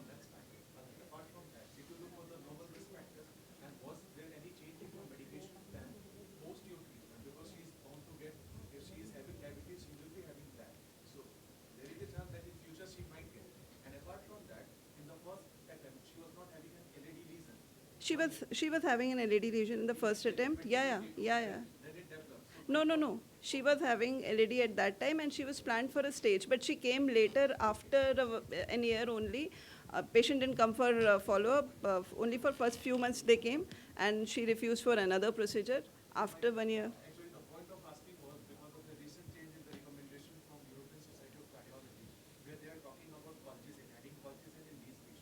Yeah. No.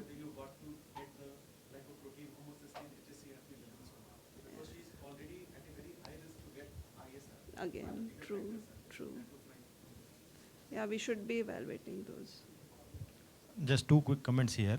See, one is how we approach this case.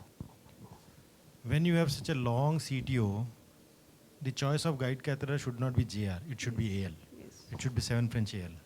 Second is, if your balloon is not crossing, yes, good technique is an inchworm, but before that you could have taken a balloon anchoring technique, which would have given you a much better support instead of taking so much of time dilating, because when you keep dilating like this, if it is an atherosclerotic region, you will end up putting a lot of mug distally. Of course, it was a ISR, so the chances are less.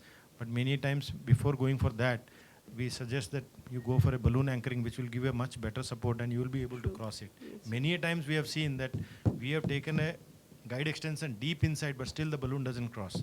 And we have taken a balloon anchoring, it just smoothly crosses. So these are the 2 quick comments. Definitely. So I'll call upon the next speaker, LED Ostial ISR CTO PCI, Shahid Ahmed.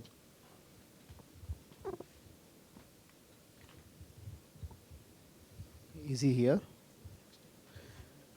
Okay, so ISR CTO PCI, Dr. Priya Palimkar.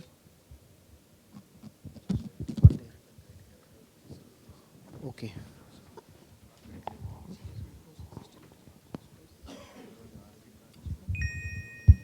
I thank all the presenters and all the audience for the nice interaction which we had. I'm sure it was a lot of learning here.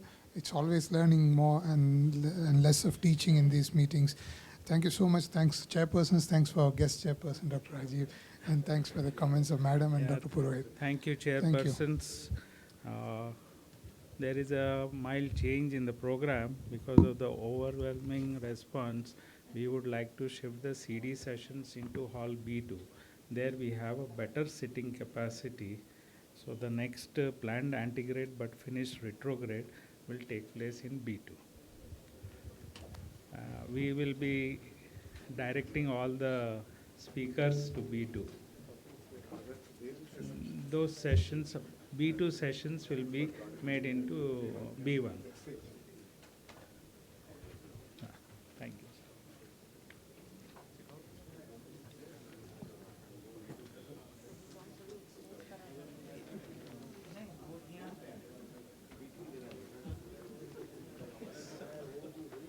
Yeah, someone, sir, manager.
you are becoming thin, slim, handsome.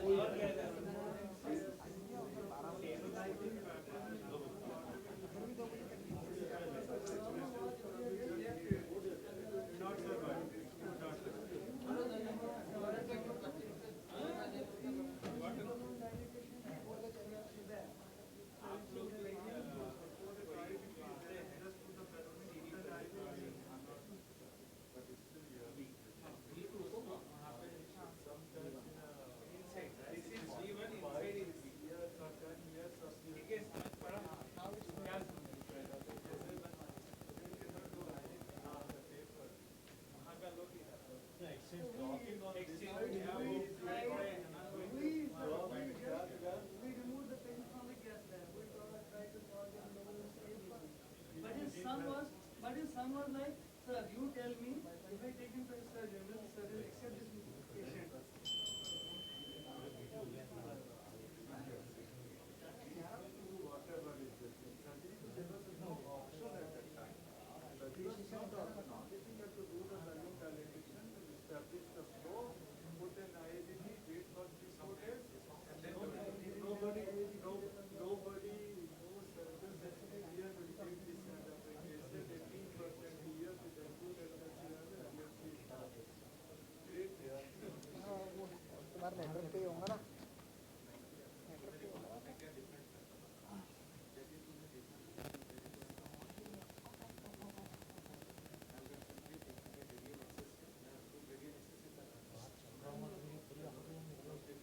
वही तो बोला update आने दो ना जिससे update trailer में वो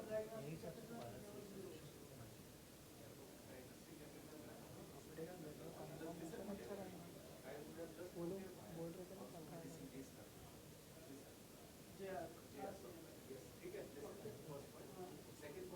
क्या हुआ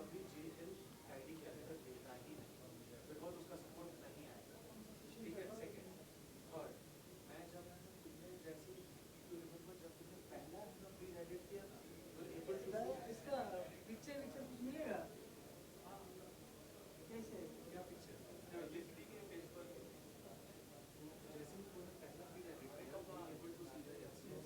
उसी पे तेरे को वाइटिंग करना था उससे क्या होता उससे क्या होता बोला उससे क्या होता था बता उससे क्या होता राइट जो है ना सपोर्ट और वो सब का प्रॉब्लम था ना that would have been lost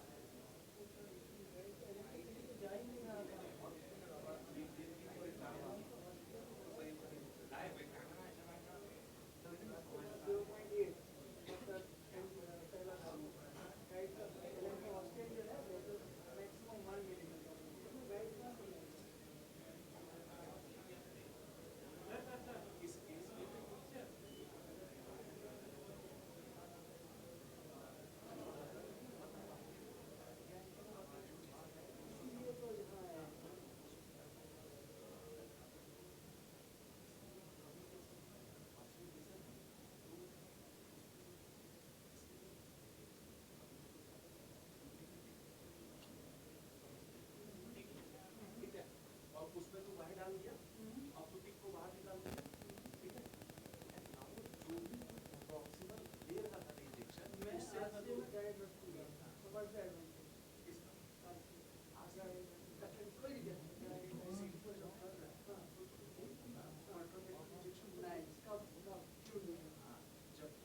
cross कर चुका है तेरे को देखना है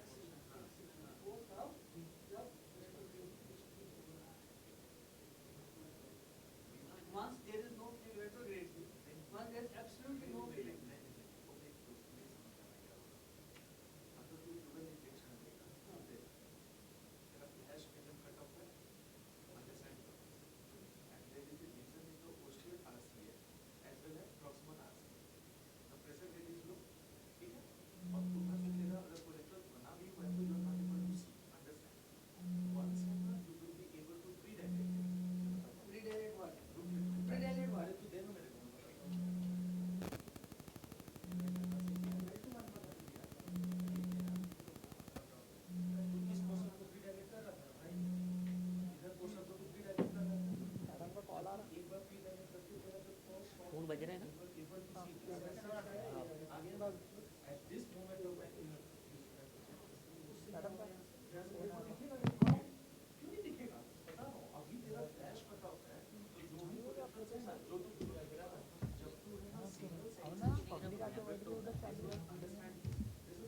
इसलिए थोड़ा डिले हो गया।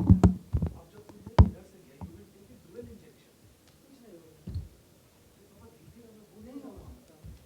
मैकेनिज्म ही नहीं है कोई। देखो, एक सेकंड। यहाँ से तुम्हारा कुछ भी नहीं आ रहा है। एक सेकंड। यहाँ कोलेटरल्स बना हुआ है। यहाँ से यहाँ बंद है। ठीक है, यहाँ से कोलेटरल क्यों नहीं जा रहा है? क्यों नहीं जा रहा है? क्यों नहीं जा रहा है? यहाँ पे वेरी लो प्रेशर हो। एग्जैक्टली। ओके? जब तक हम ये प्रेशर हेड जो कम है इसको ठीक नहीं करेंगे तब तक यहाँ पे कोई कोलेटरल नहीं जाएगा। ओके? नंबर 1। नंबर 2, तो कोलेटरल कब जाता है? कोलेटरल जाता है once there pressure gradient, pressure difference. यहाँ पे प्रेशर है, यहाँ पे नहीं है, इससे कोलेटरल जाएगा। नाउ जब हमने ये पॉइंट डायग्राम किया, यहाँ पे प्रेशर ग्रेडियंट छोड़ दिया। अगर कोई थोड़ा सा कोलेटरल भी होता वो भी बंद हो जाएगा। अब यहाँ से अगर आगे कुछ दिखता भी है, अब यहाँ से कुछ नहीं।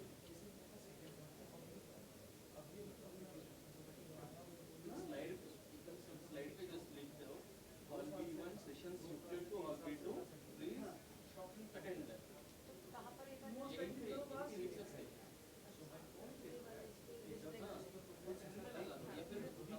फिर अपना इनॉग्रेशन वीडियो ये हाईलाइट वीडियो है ना, हाईलाइट वीडियो है बाहर रखो। सर्वर असेल तर हायलाइट व्हिडिओ प्ले करून द्या. प्ले आले तर मग त्याचं लाईट आहे ना, लाईट होणार आहे ना.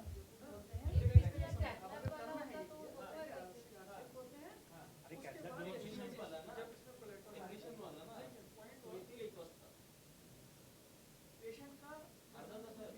पेशेंट का यहाँ से नहीं आले तर ते पेशेंट यहाँ से नहीं है। जस्ट इमेजिन यहाँ से कुछ भी नहीं है, कोई कोलेटरल नहीं है। आले तरी आपल्याकडे जो भी है ये है 18%। ये वाला आर्टरी 2 मिनट के लिए भी ऑफलोड कर सकते हैं। ठीक है, पेशेंट को परेशान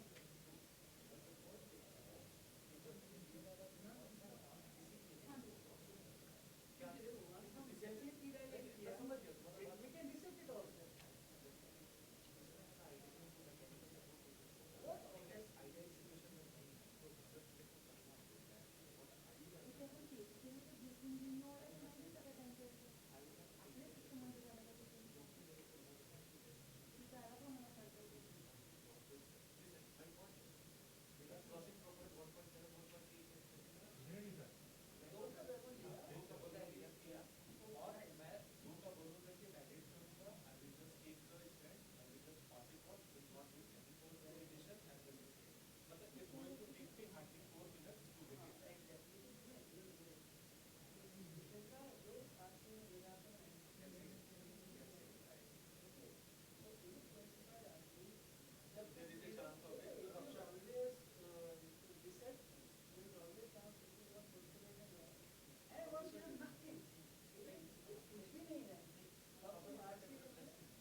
Dr. Surprakash sir for giving us this opportunity to present on a very important topic, which is radiation protection.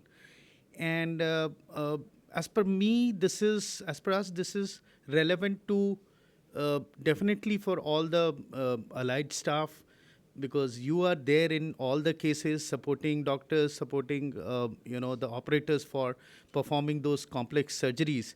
And also it is important for definitely the operators to be aware of certain radiation protection challenges and protection mechanism. So so I'm going to talk on basically some of the basic aspects of what we can do for radiation protection, and then most importantly our newer tool, which is RATPAD, how it effectively reduces primary operator, secondary operator, tech staff, their radiation exposure during the cath lab procedures. Okay, so so before I start the presentation, for all my presentation, I definitely mentioned Dr. Edward Dietrich. He died. He died 2-3 years back.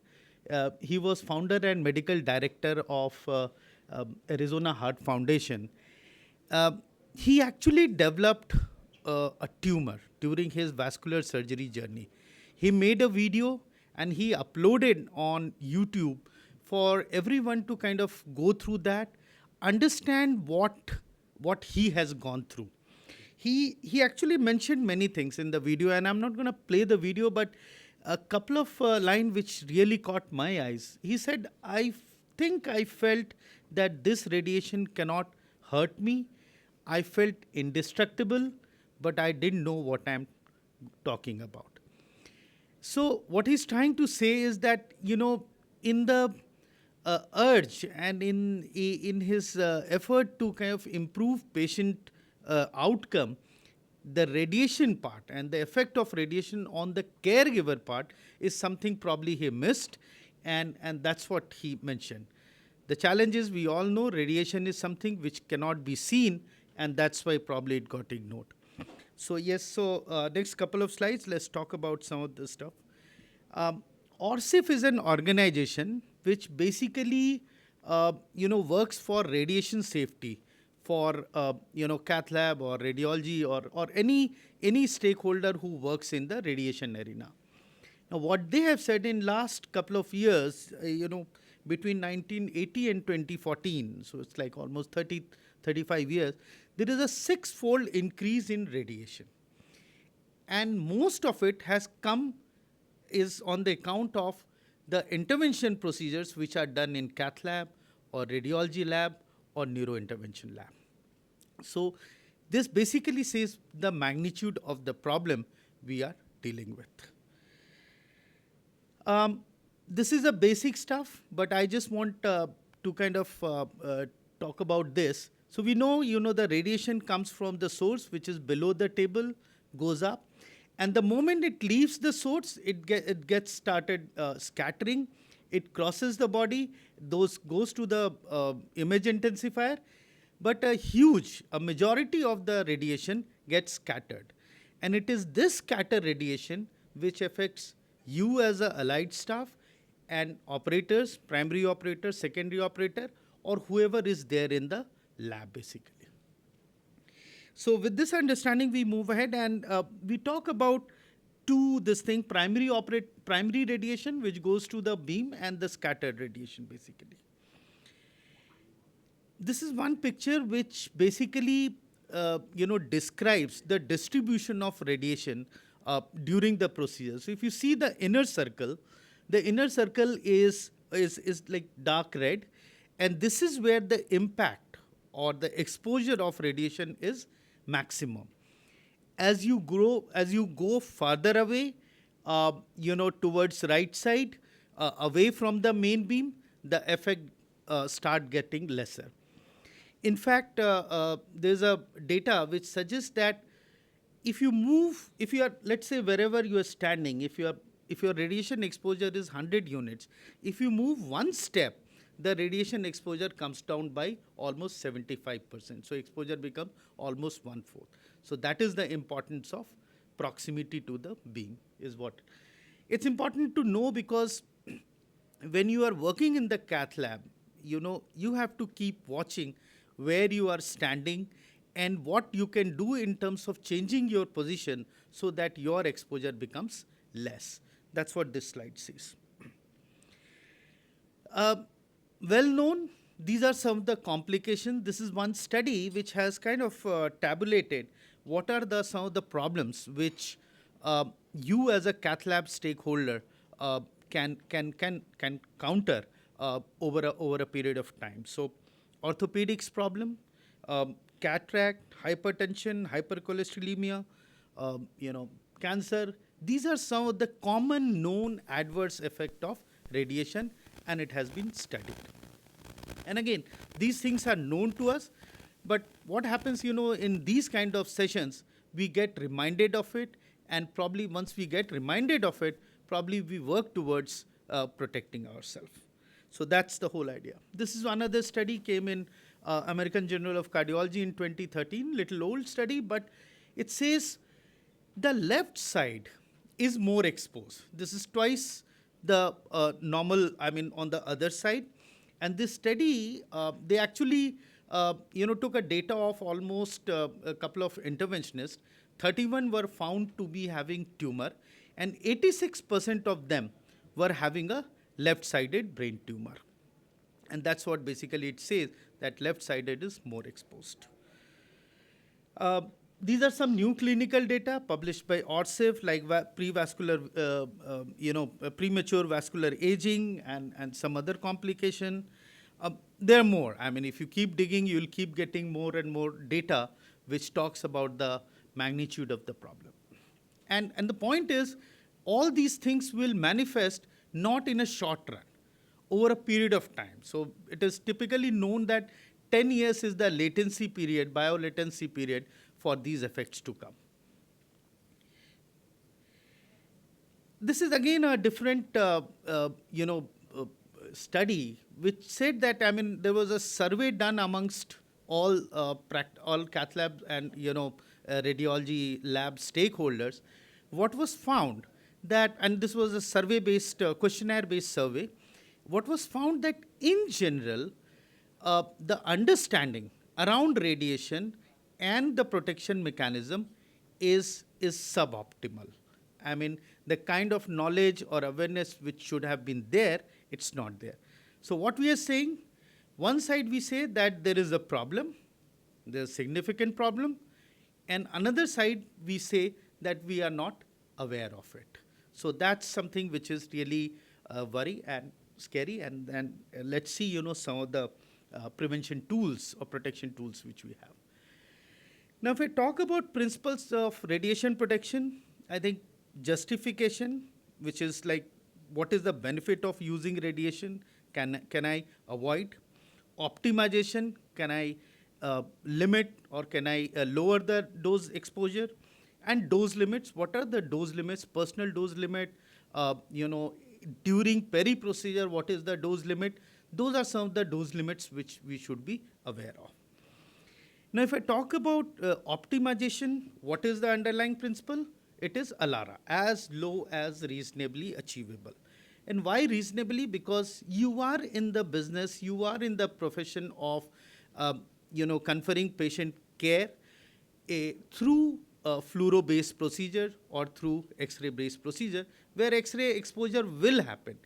But given that, can I do something to stay within the limits which has been set by some of the agencies or organizations like BARC, so that my exposure stays within the limit which has been set by them. My risk is low, basically. That's what ALARA talks about. 3 basic principles in ALARA, which is time, distance, and shielding. Time is spend less time in the radiation, keep yourself away from the radiation, and shielding is protect a barrier between yourself and the radiation. Time, I don't think so, because the cardiovascular disease load is increasing in the world, and more complex procedure you would end up doing, and that's how you cannot avoid having less time. In fact, it would go up as the complexity of the procedure goes high. Distance, you have to go near the patient, you have to go near the table, so there's hardly anything you can do for the distance unless you use a robot or something. Shielding is something which you can practice. I mean, put a barrier somehow, a barrier between yourself and radiation is called shielding. So let's look at what are the basic things we can do to avoid unnecessary exposure. You know, it has been seen that when you do the cine, sometimes, you know, operators would kind of lean towards the screen. Imagine there is a fluoro on, which is 15 times more than the normal fluoro, and on top of that, you are going close to the radiation. So if that can be avoided, you can kind of reduce your exposure. While changing the views from LAO to RO, some places they don't remove the foot from the pedal, so X-ray is on, radiation is on, and still, you know, and while the views are getting changed, angulations are getting changed. There's no point in doing that. It can be avoided. Stent boost, having a optimal source to eye distance, you know, collimation, alerting mechanism if during a particular procedures like CTO and all, where the radiation, total radiation exposure has gone beyond a certain point, alerting it to the operator. These are some of the good practice which can be brought in to kind of reduce the overall radiation exposure to all the cath lab stakeholders. I'm sure this is being used. These are all conventional way, well established from last so many decades. This has been used. Aprons, goggles, thyroid or neck collars, table curtains, glasses, caps. These are all conventional and well established methods and tools to kind of shield yourself from radiation. But obviously we know that this is not enough. Otherwise, those incidences which we talked about would not have been there, because all of most of the lab or most of the hospitals would be using these conventional ways of protecting radiation optimally. But we know that that's probably not you know, enough, and that's why there's a need for some newer modalities. RadPad, which is basically a sterile radiation protection drape, is a very effective way, clinically well proven, to reduce the overall radiation of exposure of primary operator, secondary operator, allied staff, and other stakeholders of you know, of the cath lab. Let's see how it works and what are the details. So it's made up of bismuth. So this is not lead, so it's not carcinogenic. It's disposable. Clinically, it's well proven, more than 90% reduction in scatter radiation. Well supported by 45 published clinical trials. In India, BARC approval is necessary, so there's a BARC approval. US FDA approved, comes in a sterile pack, and most important, there are different designs for different entry procedures. Like femur, there's a separate drape or separate RadPad for radial, separate RadPad for femoral, separate RadPad for subclavian procedures, separate RadPad for jugular procedures. So there are different designs available. And let's see how it works. So this is how it is. If you look at the first picture, the radiation is all across, full 360 degree. If you look at the second picture, the moment you put the RadPad, and if this is a femoral drape, you see a black zone, black shade. This is where typically the operator or the secondary operator would be standing, and that is where the radiation effect is not there. So basically what RadPad has done, the radiation which would have come towards the doctor face or towards the secondary operator face, or anyway which would have got scattered, gets absorbed there at the source itself, and that's how it creates a shadow zone. This is another picture. How do we, so, you know, in terms of RadPad, it is very important to know the correct placement.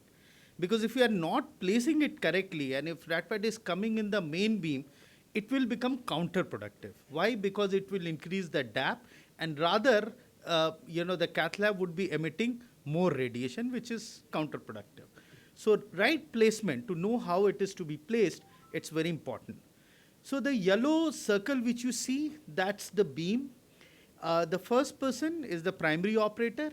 So RADPAD is placed between the beam and the primary operator in such a way that image is not been hampered in any angulation, whether it is LAO, RAO, caudal, cranial, whatever, lateral, whatever angulations you are taking, your image is not been hampered. The edge of the RADPAD or RADPAD fully does not come into the main beam. But if you look at the second page, picture, it would create a shadow zone for the stakeholder, which is like primary operator or secondary operator, by absorbing the radiation exposure there itself. This is for subclavian. If you are doing a pectoral procedure, pacemaker or something, you place it again between the beam and the operator, and it will create a shadow zone. So, and this is for the third picture, it is for the radial procedures. Same principle, between the beam and the operator, you place the drape, and then it will create a shadow zone. RADPAD is very pertinent, very useful in all cardiology procedures, but I guess some of you or all of you would be supporting other than cardiology procedures also. So in peripheral, in intervention radiology, in neuro interventions, everywhere it has got a role. And very importantly, there is a clinical trial for all type of procedures. So whether it is for PTCA, whether it is for pectoral procedures, neuro procedure, peripheral, intervention radiology, uro, all type of procedure, RADPAD has been gone through a clinical testing, and it has shown 75 to 90% reduction throughout the procedure for overall reduction for the primary operator. This is just in a small animation to show how it gets placed. So operator, beam, and between the operator and the beam, as close as to the beam, is where the RADPAD is been placed. And then it creates a shadow zone. Lot of clinical studies, as I said, more than 45 studies. Last 10 years, we have been working on this product, and we have got 3 Indian studies also published in this has happened in last 6-7 years. The first Indian study came from Dr. P.K. Goyal, who is one of the organizing person here, from SGPGI Lucknow.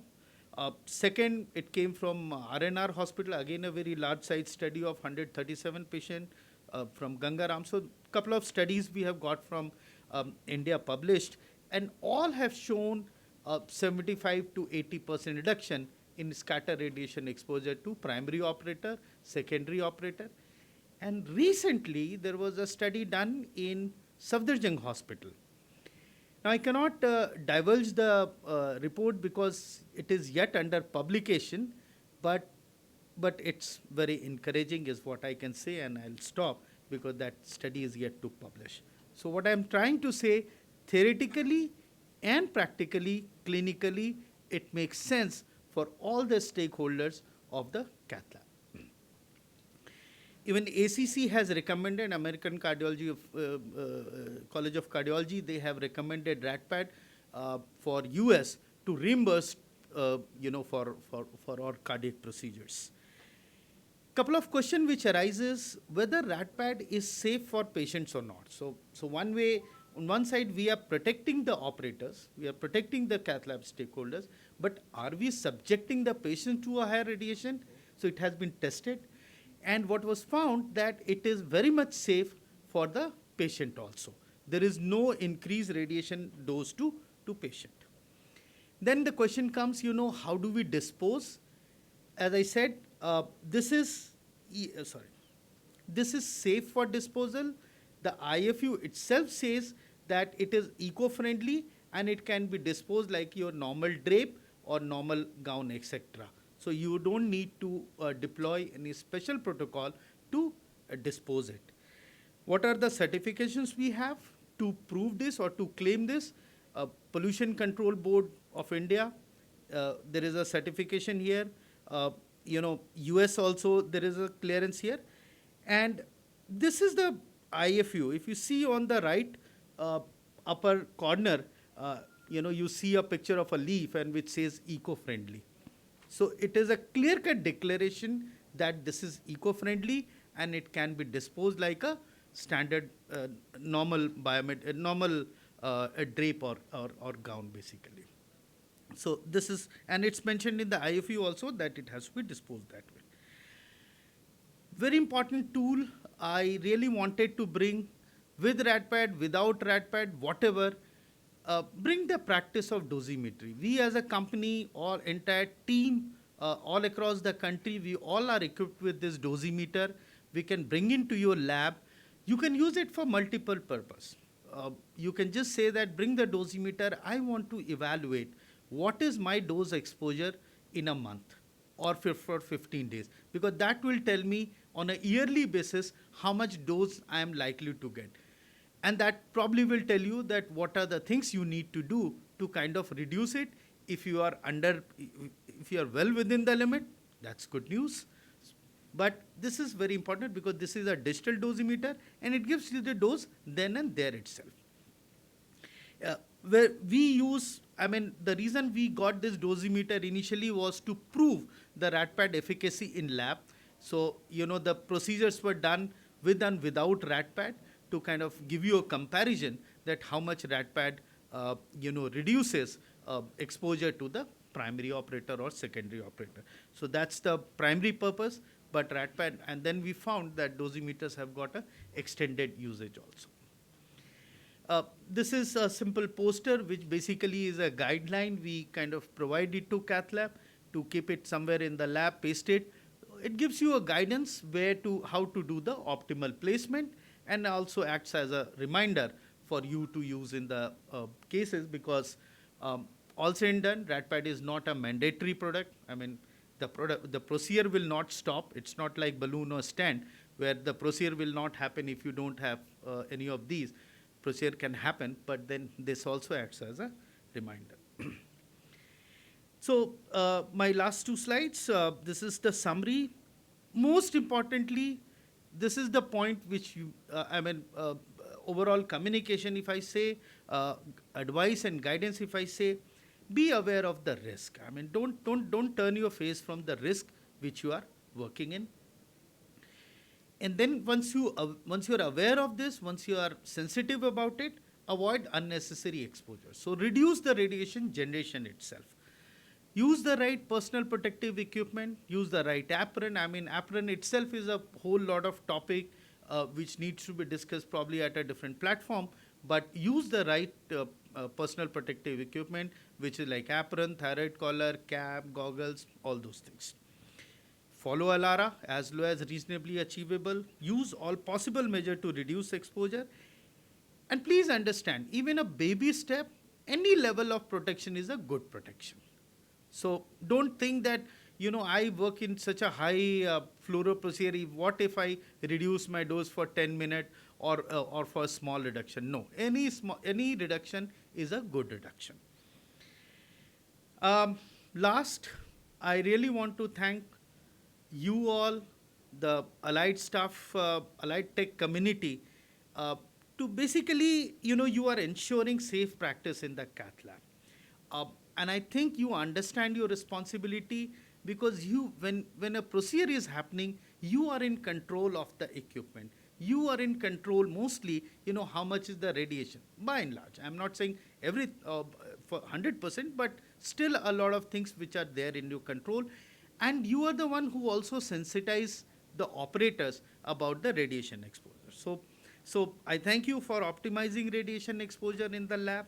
I also thank the community for ensuring usage of right protective tool, because you only will have the visibility, because the operator would be mostly involved in improving the patient outcome, doing the right procedure. So it is you who kind of bring these facts in front of operators and other staff. And adoption application of newer modalities. So modalities like RADPAD and dosimeters. When it comes to your lab, I have seen a great help from allied staff in adopting those technologies in the cath lab to reduce the overall radiation. With that, I end my talk. Thank you for the patient listening. If there are any questions, I would be. Yeah, very well presented. Thank you, It's a very important topic that everybody should know, especially our allied staff. Right. And you have put forth what are the hazards of radiation and how to take care of it. Correct. So using a dosimetry and RADPAD, how many people are using in Hyderabad? Any Ma'am, idea? we are very fortunate in Hyderabad and Telangana overall. Almost all the big hospitals in their own capacity, they are using RADPAD. So some of the users are Apollo, CARE, Yashoda. These are some big names. Government hospitals are also have started using it. If I talk about the all India scenario, hospitals and within hospital multiple departments. I mean, to the extent that a urology department, where we would think that the radiation exposure is less, they also have now adopting RADPAD. Obviously, there's a different design for them, but there.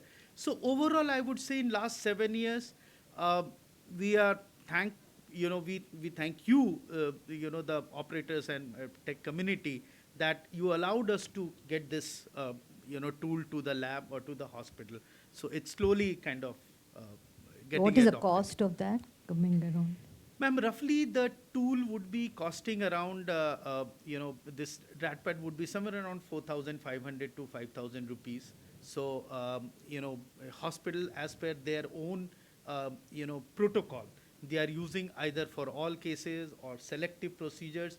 One other thing, I just forgot to mention, what we have observed that it is 30% of the procedure in the lab, which probably constitute your 60-70% of the radiation.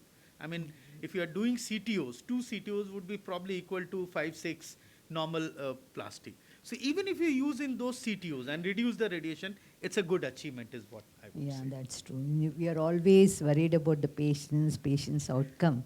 But it is also very important to take care of ourselves. Absolutely. And our staff plays a more important role in this.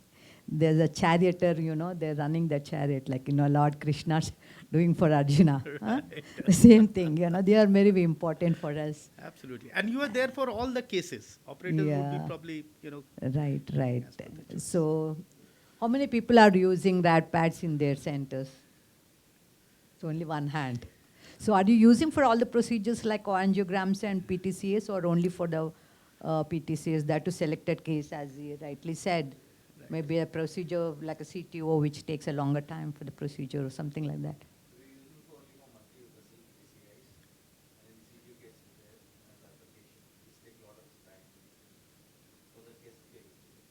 So did you find any change? No, are you measure? Is there anything like you can measure the dosimetric measurement? Yeah, so dosimetry, yeah. Yeah, that's very important. The scatter radiation has to be prevented, yeah. Right. Yeah, you are most of the time in the foot end of the patient where the scattering will come less to the, but it is for you to take care of the rest of the people and how are you disposing it off, like? Yeah, so that's a very important question, ma'am, because,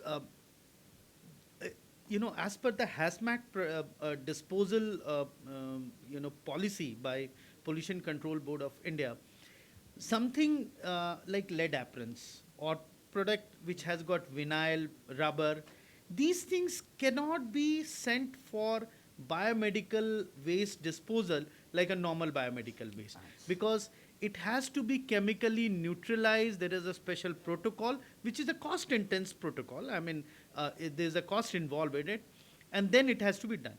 But when we talk about RADPAD, as I said, this is eco-friendly. It does not cause any harm to the environment when it is incinerated, so it can be disposed like a normal biomedical waste or normal drapes. Because it said it contains bismuth or something like that. Yes, it contains bismuth, it contains antimony, which are not, eco-hazardous is whatever. They are not categorized at hazmat, basically. So any other questions? Any other presentation you have? Yeah. Not the next presentation. Thank you. Thank you. Thank you Thanks. very Thanks, much. sir. Right.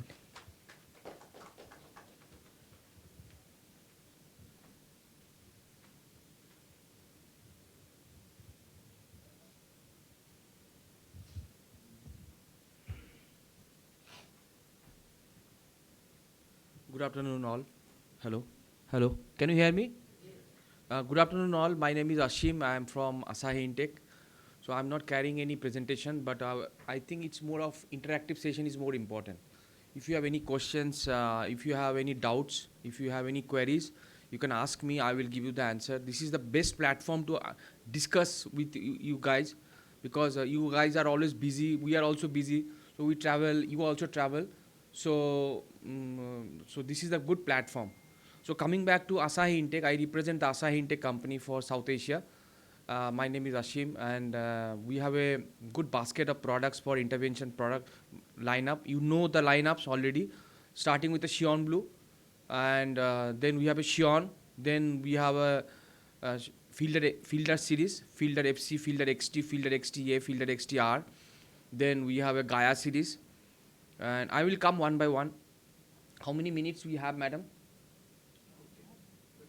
15 to 20 minutes, okay. So then we have a Suo 03, and then we have a UB3 Ultimate Pro 3. We have Miracle series, we have Conquest Pro. So many guidewires options are there available. So coming back to the new generation Asahi guidewire, please understand why we are harping on Asahi Xion Blue. Because Xion Blue is the best guidewire for the workhorse. Your day-to-day cases, the best guidewire is Xion Blue. Why? Because its durability is more, torque transmission is almost 1:1 torque, support is more, and at the same time, you can have a less whip motion. So there are a lot of advantages of Xion Blue. Doctors are using and technicians are also supporting, because you can reuse also, because India is a reuse market. So although one-time usage is applicable, but most of the times doctors are using reuse products. It's an Oxford product. So I will suggest you please use Xion Blue as a standard workhorse wear. Tip load is 0.5 gram and 1.5 centimeter is hydrophobic and 18.5 centimeter is hydrophilic. So the spring coil length is 20 centimeter. So support is more. If you compare with run through, if you compare with the BMW, support is more because the core diameter is more. Please understand the terms and conditions. The core diameter is smaller. This support is less. More the core diameter, support is more. So when the core diameter is more, spring coil length is smaller.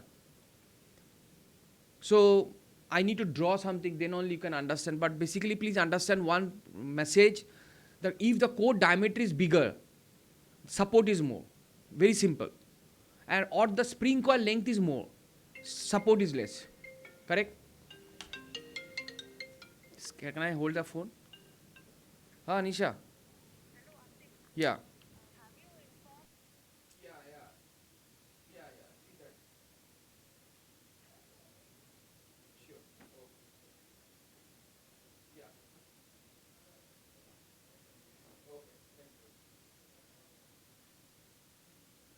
Sorry.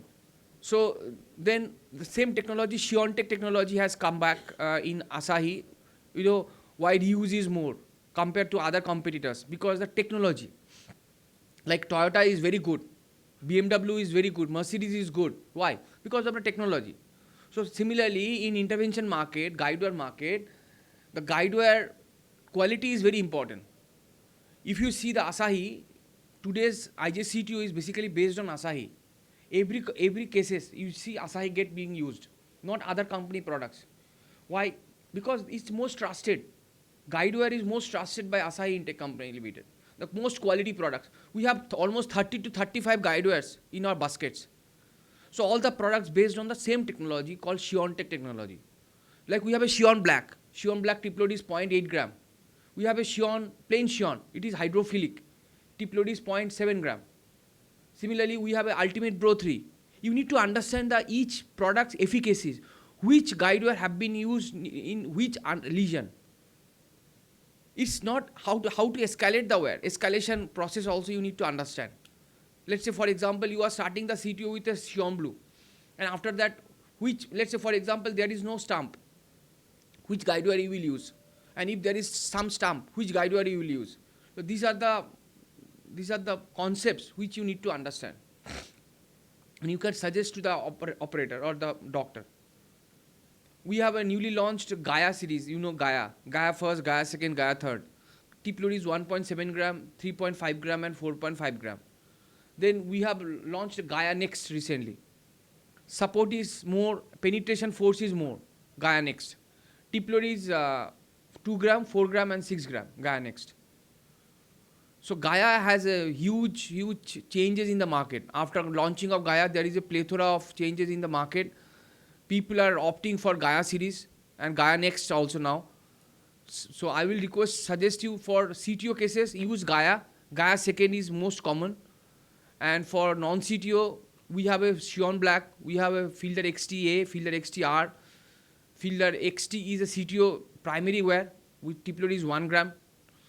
So I think people know, most of the technicians knows this product because they are nodding their heads.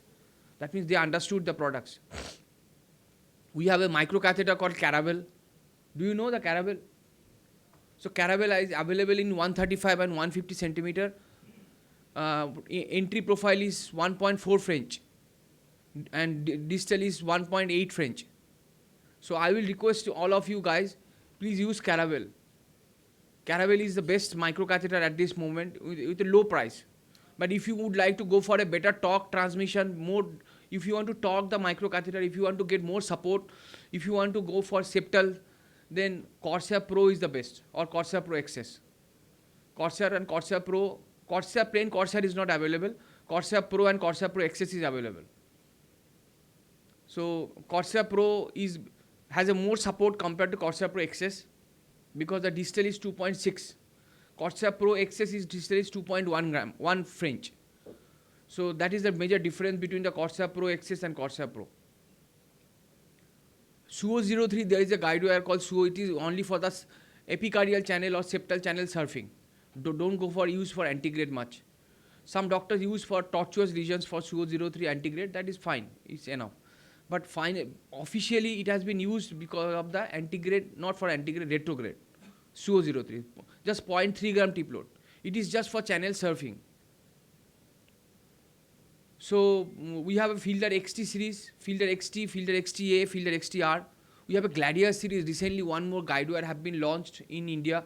Gladius EX and Gladius MG, Mongo. So one option, Gladius EX, when there is no stamp, don't use Gaia. When there is no stamp, if you use Gaia, you will land a perforation. So in those cases, I would suggest you to use Gladius EX. 3 gram tip load, polymer jacket, 50 centimeter hydrophilic length. So this is the best guide wire for the non-stamp CTOs. And in case of knuckling, some doctors does knuckle also. In case of knuckle, instead of Pilot, please use Gladius MG because support is more and memory is more. If you use Pilot, if you make the knuckle may lose sometime. Knuckle doesn't stay for the long time. But if you use Gladius MG, that is Mongo, knuckle stays for the long time. So that is the basic advantage of the Gladius MG. Tip load is same, 3 gram tip load. So we have one more beautiful guide wire we have in our company called Ultimate Pro 3. Tip load is 3 gram tip load, hydrophilic. So you can use for the CTO cases. Many technicians or many doctors doesn't use much this wire. This is an underutilized product. So I will request you please use Ultimate Pro 3. Do you have any questions for Asahi? Because this is a good platform to discuss. I was being told to discuss, but presentation doesn't, interactive session is more important. I can interact, I can talk, you can talk. Yeah, interactive session is very important, but if it would have picturized, it would have been better, Okay. So what is the tip of the each wire, the load of that, and how much is the hydrophilic length and all, for which lesion, what has to be used. Correct. Some few pictures next time we can do in a better way. Sure. Thank you so much. Yeah, thank you. So now you got all the wires, whatever he said. So what are all the wires you people are using? Because you people are very important. That the operator is always busy seeing that, that coronary, whether the wire is going or not into the lesion and all. You should be in a position if that wire which is the operator is using for a long time, it's not going to puncture the cap. You should tell them, sir, I think, why don't we go for the next wire? Why don't you use this wire? It's better choice is this. So you people can guide you don't think that, we are technicians or we're technical staff, how can we tell our doctors or the operators? But you people are more important for that, and controlling the radiation is also very important at the time, because, some of the time we'll be going on doing the CTOs for hours together. The radiation exposure will be there for everybody. So when you're not able to puncture the cap, I think you can tell the operator, why don't you go for the next one? And whatever is available in your cath lab, like. So how many of you people are regularly guiding your operators? That's very important. I think you should start opening your mouths. Don't think that why should we tell? No, you're very important, because, sometimes as an operators, we'll try to think that maybe let us try for 5 minutes, 10 minutes, that goes for hours together. Then you can just say, sir, why don't we try this wire? This is better than this. The load of this is better. And for this lesion, I think this wire will be better. So whatever is available in your cath lab, I think you all people should start opening your mouths.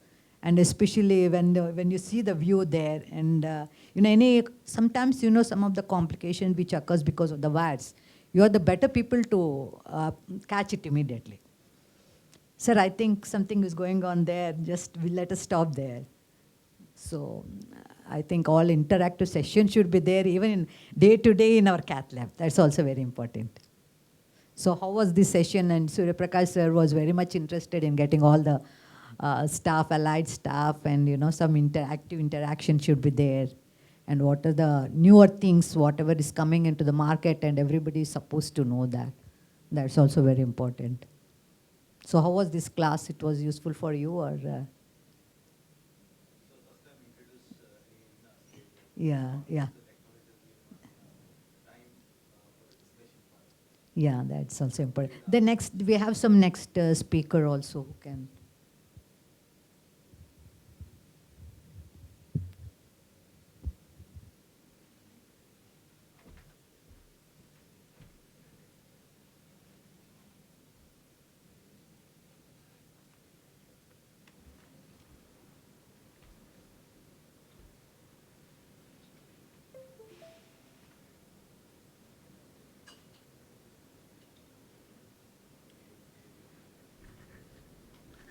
Yes, good afternoon everyone. My name is Praveer and I am the Clinical Application Specialist for Philips Cath Lab and Mobile CAMs. So it's my privilege to be here and discuss on topic of radiation control mainly in CTO procedures. In fact, this can be applied for PCI procedures as well, but specifically I'll be discussing on CTO. So we all know that what is CTO, and not going to much into the clinical aspects, but in any CTO procedures, what are the technical requirements that the clinician has and the operator has is one is the low dose protocols, because all the CTO procedures are very lengthy procedures. So it is very essential for the clinicians or the technicians to control the radiation within the cath lab. So there is a requirement from the cath lab hardware or the software that there should be some low dose protocols in the system. Second thing is, since it is a long fluoro time procedures, as I already told, that low dose protocols and as well as the image quality techniques which can improve the image quality, at the same time decrease the radiation. So these are the two main points the clinician will always look into it when doing the CTO procedures. And I'll be discussing on the techniques, or it's very small basic concepts which will help to reduce the radiation drastically in CTO procedures. So more or less we'll be traveling all over India, and we observe most of the hospitals tend not to use these type of small techniques to reduce the radiation. So I'll give some examples as well as we go on this presentation.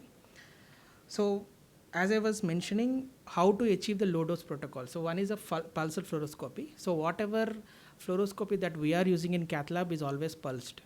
So whether it is 3.75 frames or it is 7.5 frames or 15 frames or 30 frames, or even if it is high fluoroscopy, which you can go up to 60 frames. All these are pulsed fluoroscopy. But for CTO procedures, it is highly recommended to do 7.5 frame rate. There is also a study by the Europe team. So they have said that it is very much essential to reduce the frame rate. So and put it in the limit of 6 frame rates to 7.5 frame rates, especially in CTO procedures. So, and obviously there is another tool which can reduce the radiation. That is, you already know we have two X-ray techniques. One is a fluoroscopy and one is a cine. So in fluoroscopy also there is, one is the frame rate and second point is the dosage. So you have the control of selecting these protocols within the cath lab. So most of the time the clinician probably might not be able to concentrate on these options and tell actively to the technicians to use low dose protocols. He will be occupied in his own clinical challenges while doing the CTO procedures. So it is very essential to understand these points and implement the same while doing the CTO procedures. And always try to use the 7.5 frame rate and low dose fluoroscopy.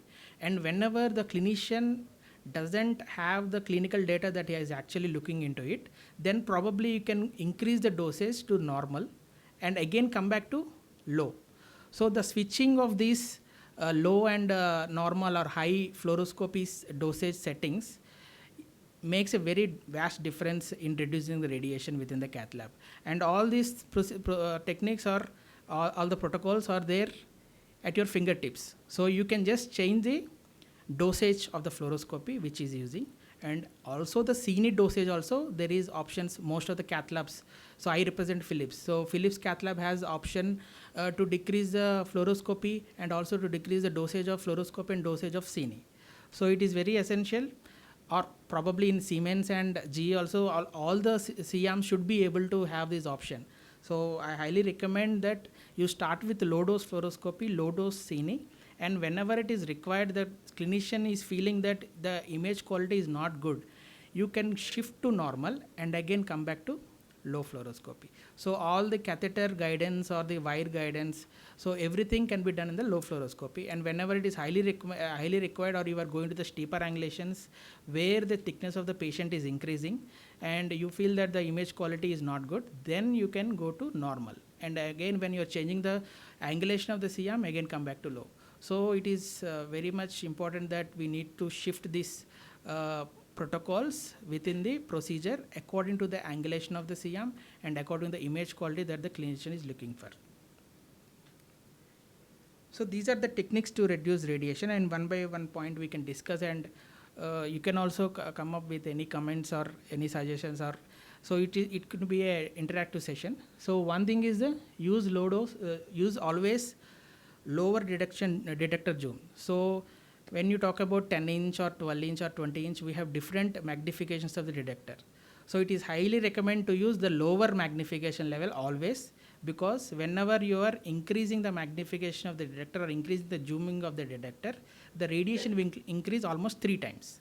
So there you can limit the radiation. So if the clinician is comfortable at working at 22 centimeter of FOV and you are using 19 centimeter FOV, which doesn't give any clinical advantage at that point of time, and you're actually increasing the radiation. So you can start with 22, and if the clinician thinks he want to see the zoomed image, then you come to 19 and come back to 22 again. So this is always a shuffle between the settings within the cath lab. So I know that most of the technicians who are operating the CM are occupied with giving the stents, giving the wires and all. But at the same time, it is also highly important to have sensitiveness over these settings as well. The second point is cath lab, our Philips cath lab has a dual fluoro functionality, so which basically for neurovascular procedures or peripheral vascular procedures. However, this can be used in CTO procedures in a way where you can decrease the radiation. So in dual flow functionality, you can actually digitally zoom the image. So digitally zooming the image is not possible when you are doing normal fluoroscopy or without the functionality of dual fluoro. You can switch on the dual fluoro and magnify the live image without actually zooming the magnification of the detector. So that is a very important or very useful tool for the doctor. However, if you are using a zooming digitally zoom option within the cath lab, there is a chance that there will be some grains which are visible. However, if the clinician is happy with the image quality, then obviously you can use this dual fluoro option. So I already discussed about the fluoroscopy frame rate and as well as the cine frame rate. So all the systems have different frame rates for fluoroscopy. So if you talk about Philips, we have fluoroscopy of 15 frames per second. So for CTOs, we can customize that and put that in the procedure card so that you can use that. And the fourth point is avoid steeper angulation. So this is also very important. Suppose the clinician is happy with the 35-degree caudal or cranial angulation. You are further increasing the caudal angulation to 38 degrees. So that 3-degree variation also increases the radiation by twice. So it is very sensitive. So he is able to see the data in 30 degrees. Why to go to 35 degrees and increase the radiation? So you can complete the job at 30 degrees. So it is also very important that you need to keep an eye on the rotation and angulation of the C-arm. So why the radiation increases? Because the patient thickness differs when you are going to the steeper angulation or whenever you are moving the angulation and rotation of the C-arm.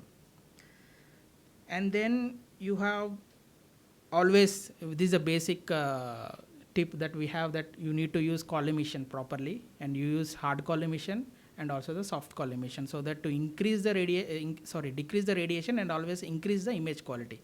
So when you are using the wedges, it always increases the image quality and decreases the radiation. So it is also very essential. So I already told you, so change to low dose fluoroscopy or cine whenever it is required according to the clinical requirement of the clinician. And finally, we have one software called Dynamic Coronary Roadmap. It is a roadmap for coronaries, but for CTOs, we don't recommend Dynamic Coronary Roadmap. However, it is in the hand of the clinician whether he want to use it or not. So there is a paper from the Europe team. So they say that it is good actually. So whenever you are doing a dual injection, the collaterals can be captured with the help of DCR, and they can guide the wires and also the microcatheters through this DCR and reduce the radiation and as well as reduce the contrast to the patient. So it is in the hand of the clinician whether to use the dynamic control roadmap or not in the CTO procedures. But from company side, we don't recommend, because it is very much difficult to capture the small septal vessels in the DCR. So still you can see in the fluoroscope or cine the septal vessels, but it is difficult to capture in CTO in dynamic coronary roadmap. However, if you want to use, you need to take a very good injection, dual contrast injection, so that you will be able to see that vessels as well. So with this, I'll conclude my presentation, and any questions you have, we can discuss. Yeah, very well presented. Do you all follow all this, whatever he said? That's very important actually. And how many of you are decreasing the frame rate in the cine and fluoro? I don't think anybody is doing this. It's an important Yes. point, but you know, different labs have different frame rates, and whether we can really come down onto the frame rate with a good, you know, images there, it is very, very good actually. Yes. And the collimation and the rest of the things, I think you people take care of regularly. And all those steeper angulations of the views is also very important, because the operator is very almost concentrating on that vessel and you know, puncturing the proximal cap and entering into that true lumen. So at that time you should, you are the people who are supposed to guide them. You know, take this view, that view, you have to take it in a proper way. Don't take deeper, you know, angulations and all. That's also very important. And exposure to so much of fluoro and radiation, I've seen so our technicians telling us, "Madam, stop, stop, cine, only fluoro." That's very important, actually. So I can give one examples like we have done one procedure in Chennai with low dose fluoroscopy. So almost in 1000 milligray they have done the case, and almost it's almost 1.5 hour of fluoro time they have used in that particular procedure. It's not a CTO procedure, sorry, it's a PCI procedure. Dual stenting they have done. So complete case we have used low dose fluoroscopy and low dose CNE. So the doctor is happy with the image quality. So why to use normal or why to use high fluoroscopy if he is happy with the image quality and if he is actually able to see the clinical data that he want to do. Yes. That's also very important. If the operator is happy with the whatever the view they are seeing, and the clarity is very important. The operator is happy with that, and yes. I don't know about if we take the CD of those views where the frame rates is decreased, is it okay or CDs? Yeah, if you record whatever we are taking the cine. Yeah, there might be some decrement in quality distortion. because whenever we are transferring the data, we downgrade the quality of the image. Okay. So in that case, if you don't have to downgrade it, so we can have a different export protocol. So where in those cases you don't have to downgrade the image, so that the image quality will be the same whatever you are seeing in the cath lab. Yeah, that kind of customization you need to do so that collectively these all small points will help you to decrease the radiation. Yeah. Thank you. Thank you all. Madhu, any other presentation?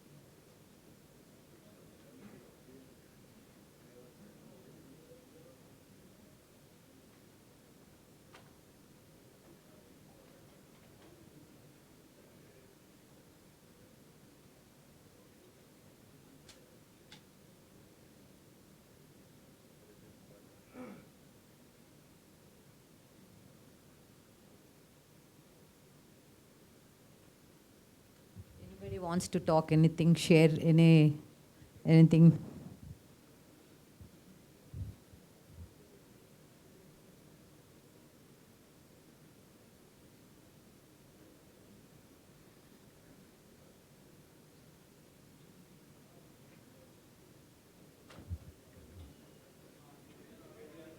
Any other way of decreasing the exposure to the radiation? That's very important.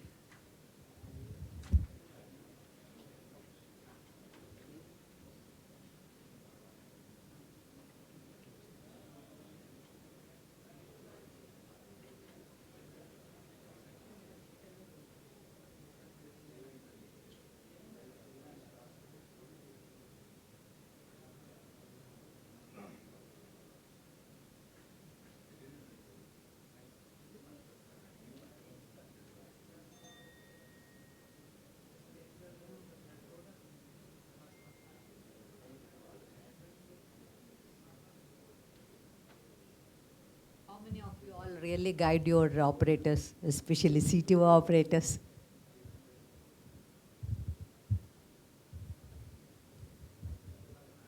Controlling of cine and exposure to so much of radiation. Rad pads you are not using in care, you're using.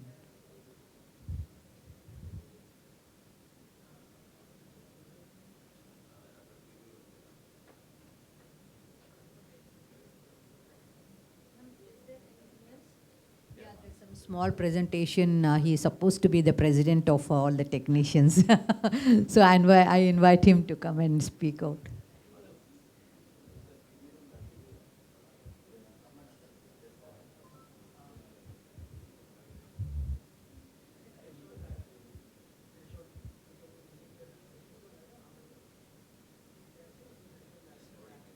Okay.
Arun Kumar, the Chief Technologist.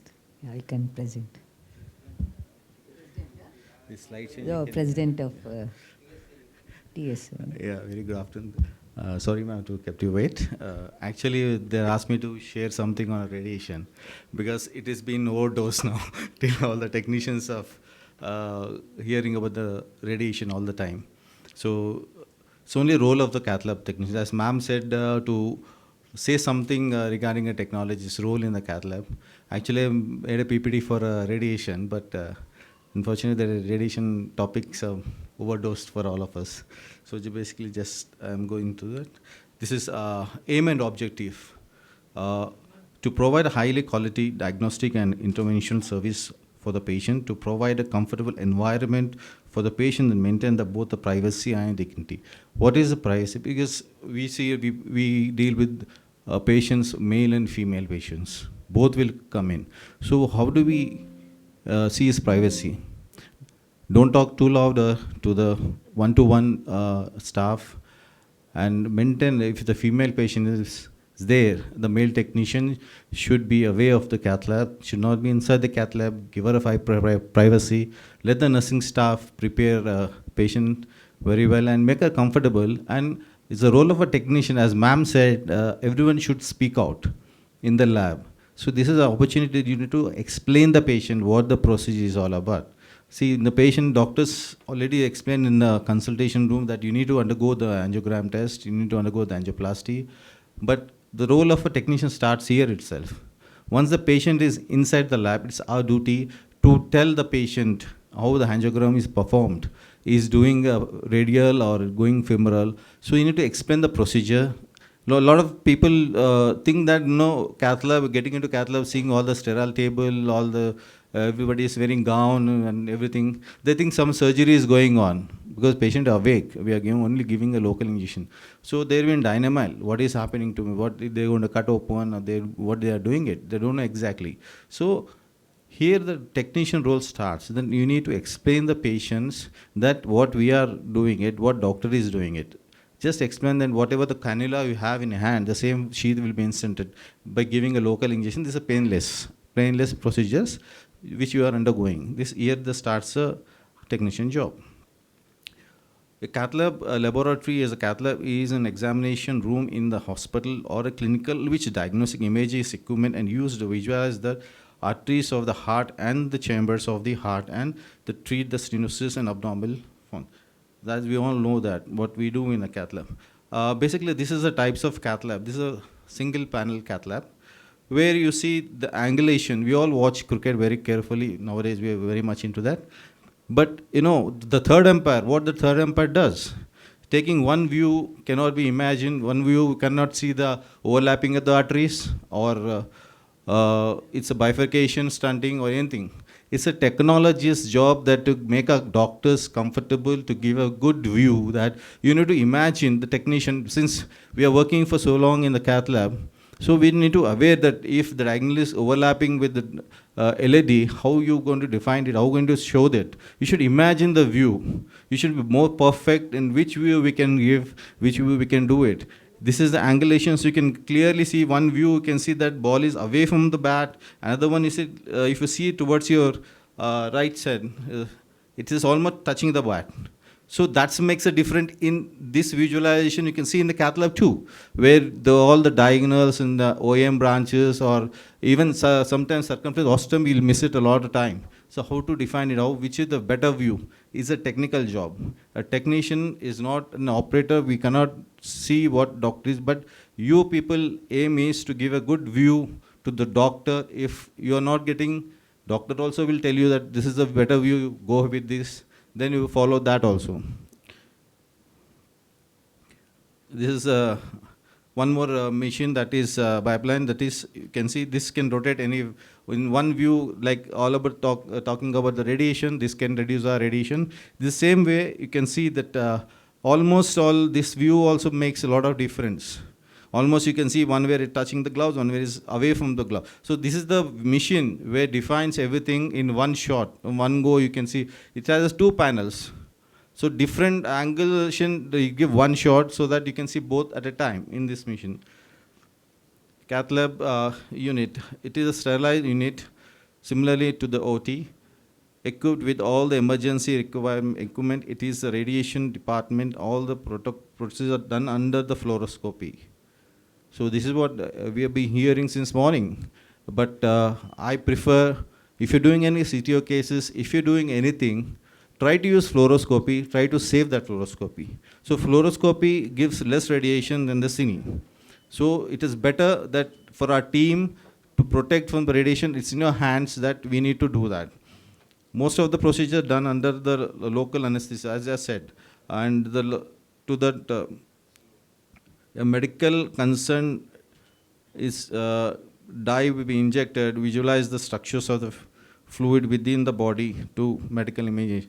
That you can all know that we are giving a contrast to the patient. We are doing cath lab procedures, as you all know that, angiography, angioplasty, stenting, pacemaker implantation, IABP, and device closes, thrombotic aspiration, EPS, and RFA embolization. We do all these procedures in the cath lab.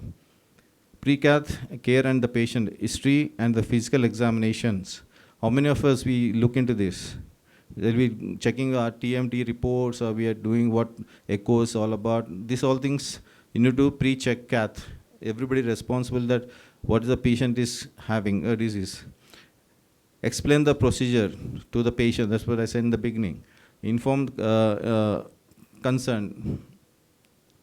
Financial clearance from the billing. All the technicians should aware that you know just not putting a patient on table, but you should take a clearance from the financial department. Part preparation, it is there or not, IV line is working or not. If you're doing angioplasty and any complex cases, see that both the IV lines are secured.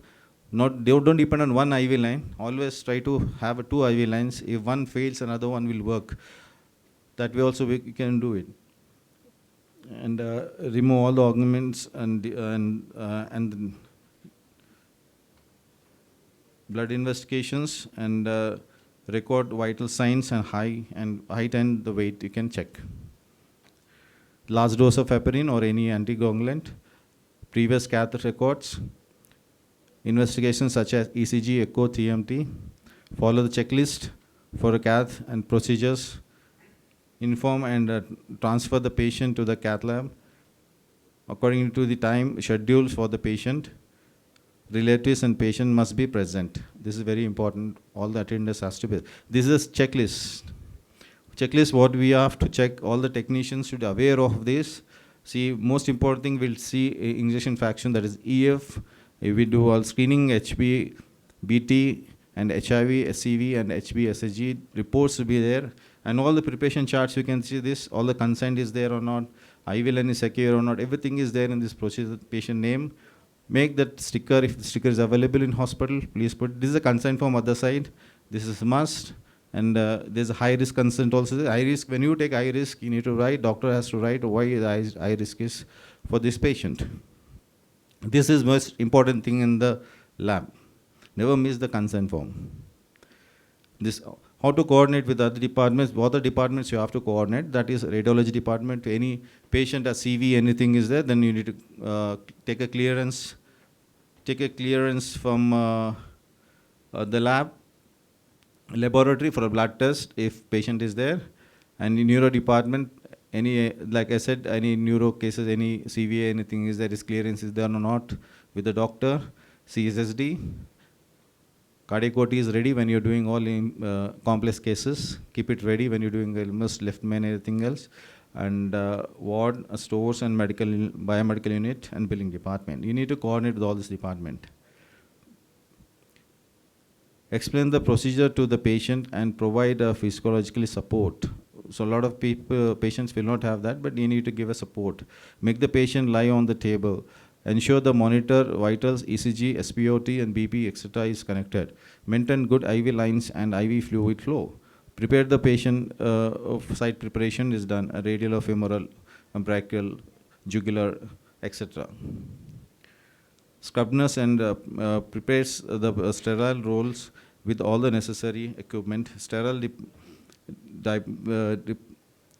the person connected necessary devices, assist the doctor for the patient procedures. Monitor and record ECG, SpOT and arteries, arteries and pressures.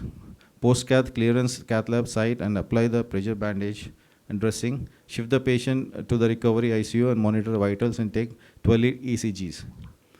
Why do we take 12 ECGs post-procedure? Anyone? Why do we take? Doctors always do that because they want if angiogram is done, they know they will not do what, but any post procedure will do an ECG to check everything is fine or not.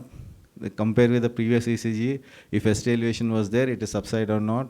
That these things we need to ECG also. We should have a lot of grip on that. We should study on the ECG also. ECG makes a lot of. That is what the main basic to us. The ECG is very important. Educate the patient not to mobilize the cath site for 4 to 6 hours. That was when we do radial is fine, but always we do this. But femoral, patient need to keep a leg straight all the time. Watch out for complications such as hematoma, bleeding, dry reaction, cardiac arrhythmia, pulmonary embolism. These things are very important after the procedures. This is what fear of the radiation is a far greater than to treat effective individual than the radiation itself. So this small thing I want to tell you that determinant of the radiation exposures, this is what. You have seen the slides. You've been seeing this. This is a patient lying down. The beam should be in the center focus. And you can see other side the angulations. Both the angulations. Can I ask you one question? Which angle gives the more radiations? Which angulations? We are the technician. We should aware of it. All LOVs will give a lateral LO will give, all cranials also give a radiation, all cranial views also. So what we have to do is, when doctor is engaging the catheter, you need to be in AP view till it reaches the aorta. So don't rush to go in LO view. That means you are giving a lot of radiation to the operator, to the doctor, as well as for your team. So make sure that your C-arm is still there since you reach till the aorta. Then you go to LO. If doctor is comfortable in LO, AP also, some doctors are nowadays they're doing it, and AP also. But in LO view, try to minimize, and lateral view, try to use whatever the equipment you have, radiation protections to the table and the floor and near the machine. You try to utilize that whenever you're going. Small things we need to take care of. Suppose doctor asks you to go for a lateral. Sir, some radiation protection equipment is with the machine, so please try to do that. And this is an important thing for all the technicians. See the radiation optimization, radiation you can see one dose. Table is to a height or low. You can see 30 centimeters, 80 centimeters. So it is very high, 30 centimeters. That means you are taking 1.0 dose unit. But table is too low. What is happening there? You are taking 1.4 doses of unit. Either one is table is too low, where you have 2.6 dose of unit. So always keep your table at this level. See that the C-arm always near to the patient, very closer to the patient, so that the radiation should not leak. And make sure the table is always in a standard level, not to low down the table and don't take more radiation. Don't give a doctor or staff and team protect from the radiations. This is take-home message. Cardiac catheterization lab, technician skilled cath lab.